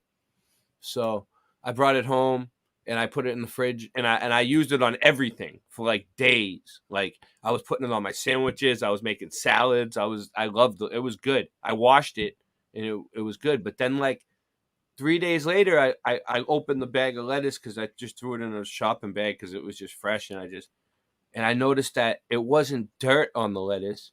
It was little aphids, and they were moving like little, red, like maybe strawberry aphids or something. And it happened to me with some peppers that I got too from a different place. So like they say that there's parasites in the meat, but there's parasites on the organic stuff too, Well, there's worms in apples. If you pick an apple, you look for, you see a hole and there's a worm in there. So yeah, I mean, here's the way I see it. All we can do is each one of us try to ingest the least amount of chemicals and the least amount of other animals. And we'll all figure it out together. Because the beautiful thing about this discussion, RV, is you and I can maybe even disagree. I don't even feel we disagree that far. It's very small. I'm trying to eat less meat. I am. But it's not about that. Like, it's about salvation through Christ. And as long as you're pushing that and I'm pushing that, we'll figure out the details in between, because at the end of the day, that's all secondary, right? Yeah. Well, to me, the idea of chopping an animal's head off to eat when I can do it without doing that, I feel a lot better. I feel a lot better knowing an animal had to been murder. Wake up in the morning knowing I eat a murdered animal, and that's to me is a sad thing when I know I can survive without doing that. And people, this is what kills me. No, no pun intended on there about health. but what gets me is someone said, "Oh yeah, I became a vegetarian. I got very sick." But what the hell? You were like 45 years old. You just became a vegetarian like for 3 or 4 months. Now you're blaming on being a vegetarian. It has nothing to do, I guess, with the last 45 years of eating Pop-Tarts and bonbons and all this garbage you've been sticking in your body. So this is what people do. It's like what's convenient for them. They'll blame it on what they want it to. They're not blaming the fluoride or the aspartame or the high fructose corn syrup. They're blaming it on the last few months. Oh, the last few months did them in, but 45 years prior had nothing to do with it. So people are very selective in what they want to blame. But the bottom line is everybody has to take their own road, has to take their own path. But I don't feel good knowing, like for example, when people go into restaurants, say for example, I'll just say not in a restaurant, but fast food, McDonald's, and then when they sit down to munch on a dead carcass in between a bun, pieces of bread, say a hamburger, a Big Mac, do you think for a second they're thinking about the poor animal they're eating? No, it's just another day, and they're just like they're just programmed that it's just a normal thing to do, munching on a dead flesh of an animal that was murdered. I always feel bad about it. Every time I eat meat, I always feel like something's not right. You know what I Yeah. mean? Like I got a I'll tell feeling you. inside about it. Like That tells you right there, brother. It tells you. Here's right what there. I can here's what I can promise you. I will look into this deeper because of our conversation. Okay. Awesome. And I don't animal sacrifice every single day. So just in case. Well, that's good to hear. But hey, you know, like I said, I don't want. This is the worst thing is if I come on here and I try to give everybody a guilt trip. I'm just telling you Nah. my experiences. It doesn't sit well with me. And I'll tell you right now, I tried. My family, they're farmers. They're not from this country, obviously. My parents came from Russia, moved to South America, came to the U.S. in 1960. They made that transition, and they're farmers. They did all that slaughtering of animals, and so I seen that firsthand. At 13 years old, I tried to be a vegetarian, and I didn't understand. A lot of people change because of that. I've never seen it. Like I Because- don't watch videos like that because they're too graphic for me. And I know I'm now in the 3 city. people. There's no that have- farms around me, Yeah. so Yeah, I know 3 people have changed for that story that you're saying there, so I understand. Yeah, I'm that's the raising thing. chickens, but I eat their eggs. Is that okay, or is that mean too? Well, no, I'll say this. Now, as far as that, if the chickens are loose, free to walk around, Yeah. there's no problem with that. But when you cage them up, they can't even walk, can't even move. That for their eggs, that's kind of like torture. Well, my chickens are happy, they but grow can I them eat in their like, eggs? they grow them in like a crate just to get fat, just Right, to, yeah. like, But don't like a forget, piece of we're- fruit. But What do you RV, eat my when you eat chickens are happy, but is it still okay, you think, on the egg? Well, here's the thing is, I don't do it in front of them. That'd be Yeah, mean. eat the eggs? You're saying? I Yeah. know. I feel weird about I eating want to eggs hear what now he has too. to say. I'm curious. What do you think about eating eggs? Yeah. yeah, like I said earlier, it depends if these eggs are impregnated by a rooster, They're not. then they're just going to go to waste. So if your hens are running around the farm, they're just pecking away at the soil, eating whatever the grass or whatever, and they're not going to ever hatch, of course, but there's no rooster to impregnate them. I don't see a problem with it. It's just that's called free range. But when they're cooped up just to produce eggs, now they're slaves in that system for you to basically have them only for consumption of their eggs. Now they're slaves for you, but when they're free to do whatever they want, and hey, there's a random egg. I have no problem with that whatsoever. Yeah. Well, they do How do you both. feel They about do milk? have a coop, How do you but they feel also about- have areas they walk around. Yeah, So- that's fine though, because it's good to have a coop because at night there could be raccoons or whatever. Yeah. So they need that safety, that safety harbor right there as far as that's concerned. But yeah, I don't have a problem with We can keep eating eggs, Jenny. We're good. Yeah, eggs are not a problem to me. But what I'm getting at is, like I said, when people that defend it, I'll just say this, and I won't go on too much longer.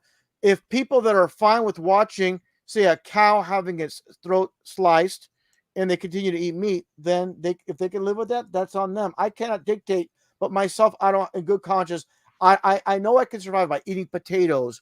I can make potatoes a million different ways. Falafel, eating like an amazing burrito with red beans, black beans, lettuce, cilantro, you name it, wrapped in a nice tortilla. Yeah, I can agree with all that. Yes. Yeah. So there's many. The thing is this: people think, "Oh, vegetarian, I'm so limited." There's a million things you can make. If you, for example, if you're a chef like you are, there's ways around it.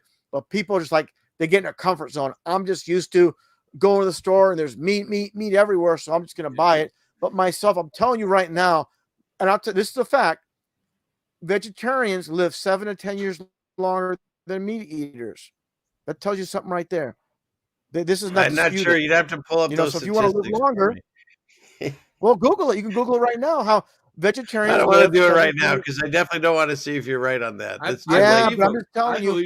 But listen to me carefully. I'm just telling you. I'm listening. I'm just telling you right now to digest fruits and vegetables. Yes.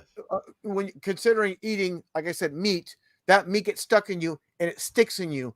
And that's all that fat, all that stuff I've in heard there. that. And obviously you can get food poisoning. I know someone that actually they had this one party and they had this pig that was slaughtered, and Well, one individual at that party got food poisoning. They died. Well, that's you're not supposed to eat pigs and shellfish and all that stuff. But I'll throw one at you, and I know a guy, this guy. I actually, and I don't want to upset you, just plug your ears, but I did paleo and I lost like 80 pounds and I got healthier. And then I substituted with more whatever I wanted and kept it more steady. So I don't know. Just because each body's different, and just because one thing work with someone, it might not work with the other one. But I hear what you're saying, and I will strive to look at this further because I obviously don't want to cause harm. That's the whole idea of living here. And I've Let, been let me looking jump at in. it Let me for say the this, past, Ray. like, 3 Let me say months. this, Ray, real quick. This is a good example of how it's simple and how pretty amazing God made this. So, for example, I make a fruit salad. So when you have an array of fruits in this fruit salad, so you have, for example, watermelon, vitamin K. By the color, you have grapes, you have oranges, vitamin C. You have all these different, cantaloupe has beta carotene. So by the colors, you know what vitamins you're getting. You're getting a fresh, delicious, nutritious, basically a vitamin fruit salad. By the colors, you know what vitamins you're intaking. And that's another proof of God's creation with all these things. It perfectly supplements us. But like I said, I'm not here to make anybody feel guilty. It's just my perspective. And I I'll wanted you on because I wanted to hear your perspective. My Yeah. audience and my wife hear mine all the time. Yeah, but here's the thing: is like I said, everybody. It's like I said about the analogy. If you came over to my place and I push a plate of food and I force you to eat it, Well, I would make you taste it first because I'd be afraid you poisoned it. How about that? You never said you tried it. You just shove it in front of me.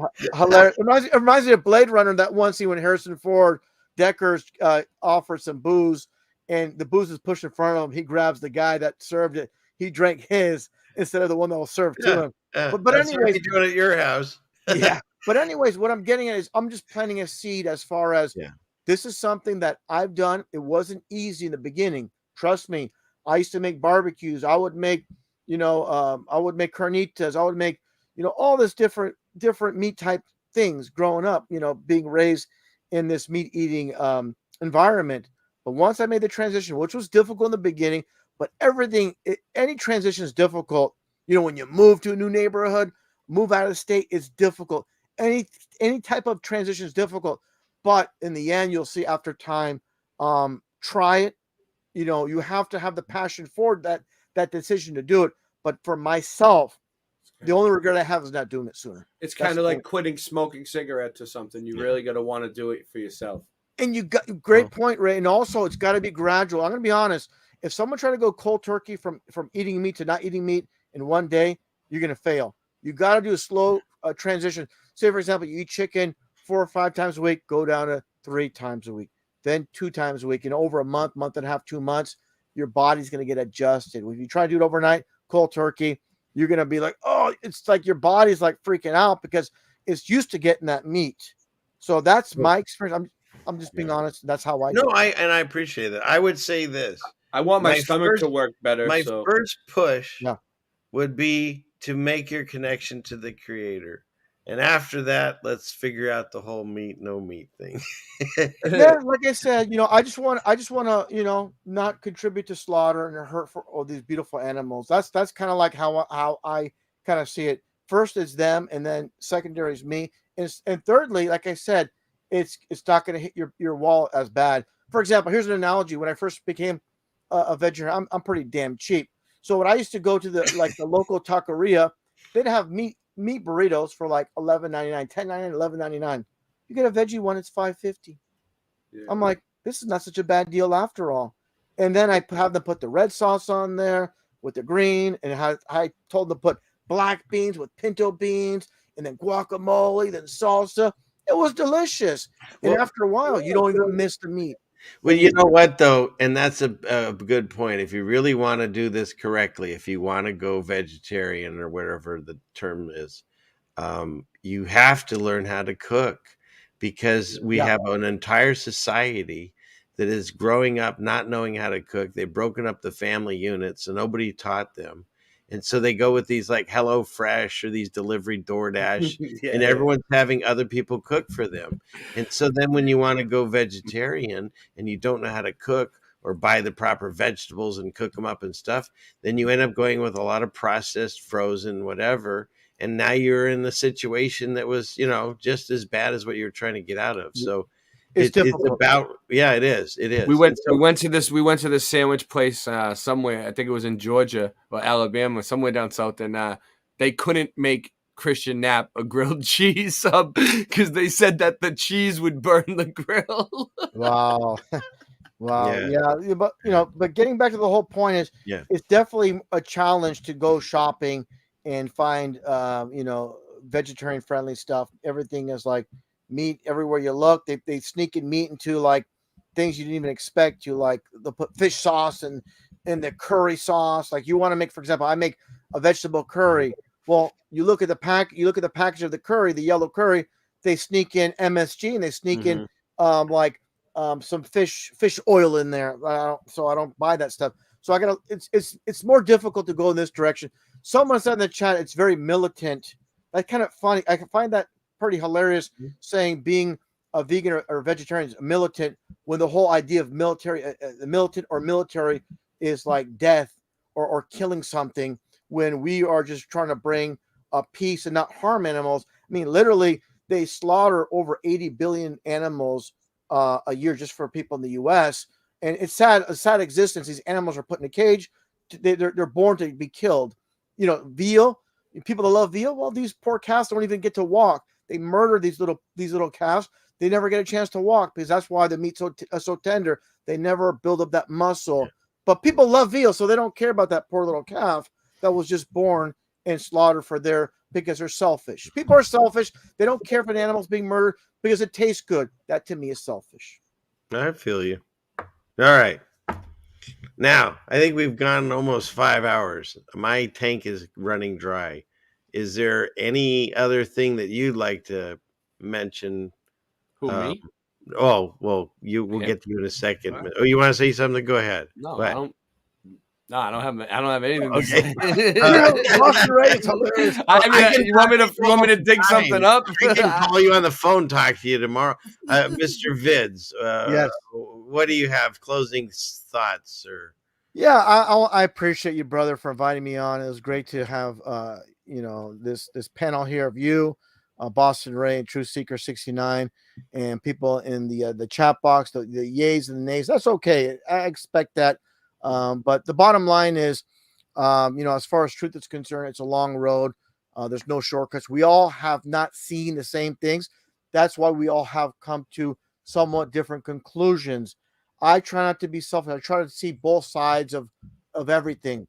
I just don't want to look at my aspect. I look at the whole side like, hey, what's this person saying, what they're looking at. And that's why they're coming to that conclusion they believe is solid. So when you're talking to someone, for example, I'm going to be concise here. So for example, you have a friend or you just a random person on Facebook, look at their profile.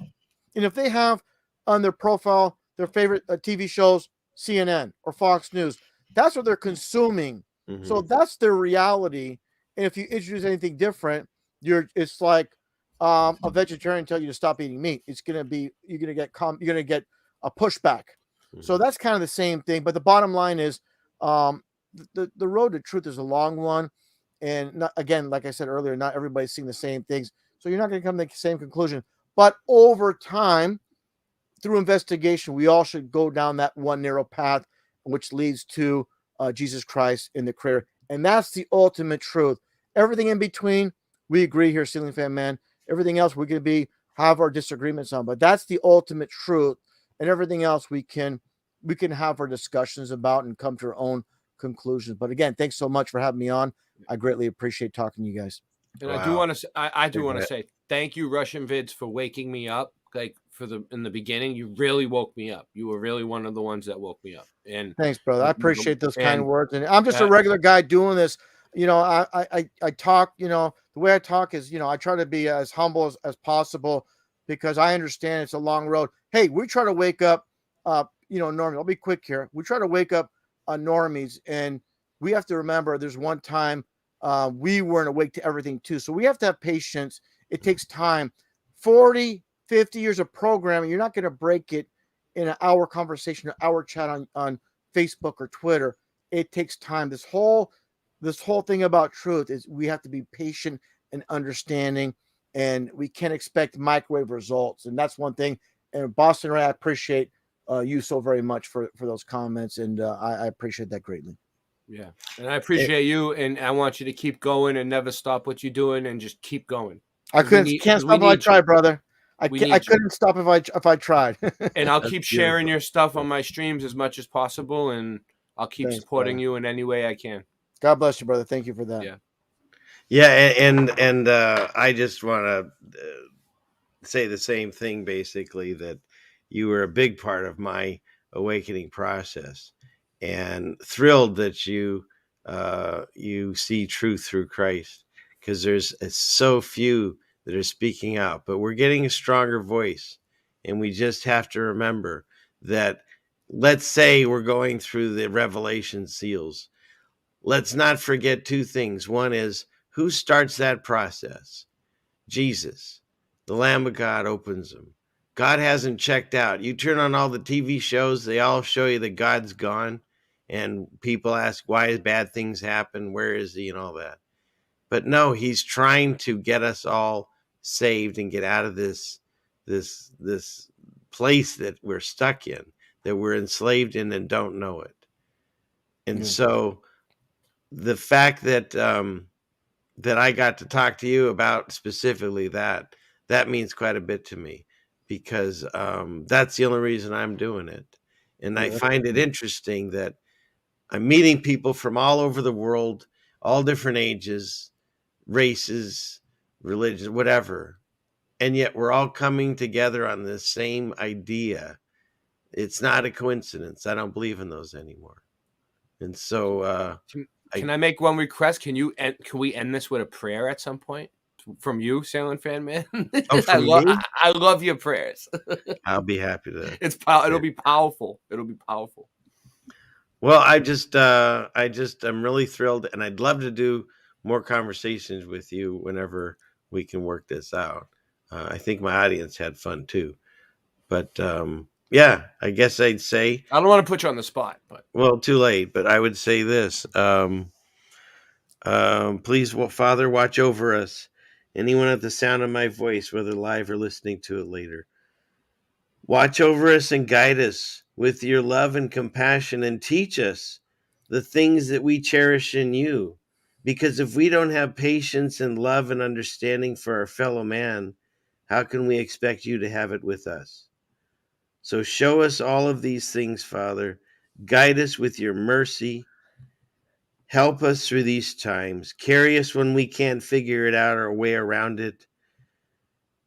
Cover your blessings over our families and loved ones and give them protection in these times.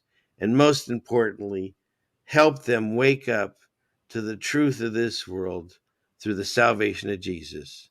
We ask this in Jesus' name. Amen. Amen. God bless, brother. Thank very, you. very well stated. Very well done. And yeah, I again, I appreciate this. This has been real powerful. We've been going on almost 5 hours, and this is our first time, us speaking. And I mean, I think we had a really brief pass by in one live stream Long time before. ago, yeah. Yeah, a long time ago, but it's our first time, and yeah, it just flowed like a very nice, clean river.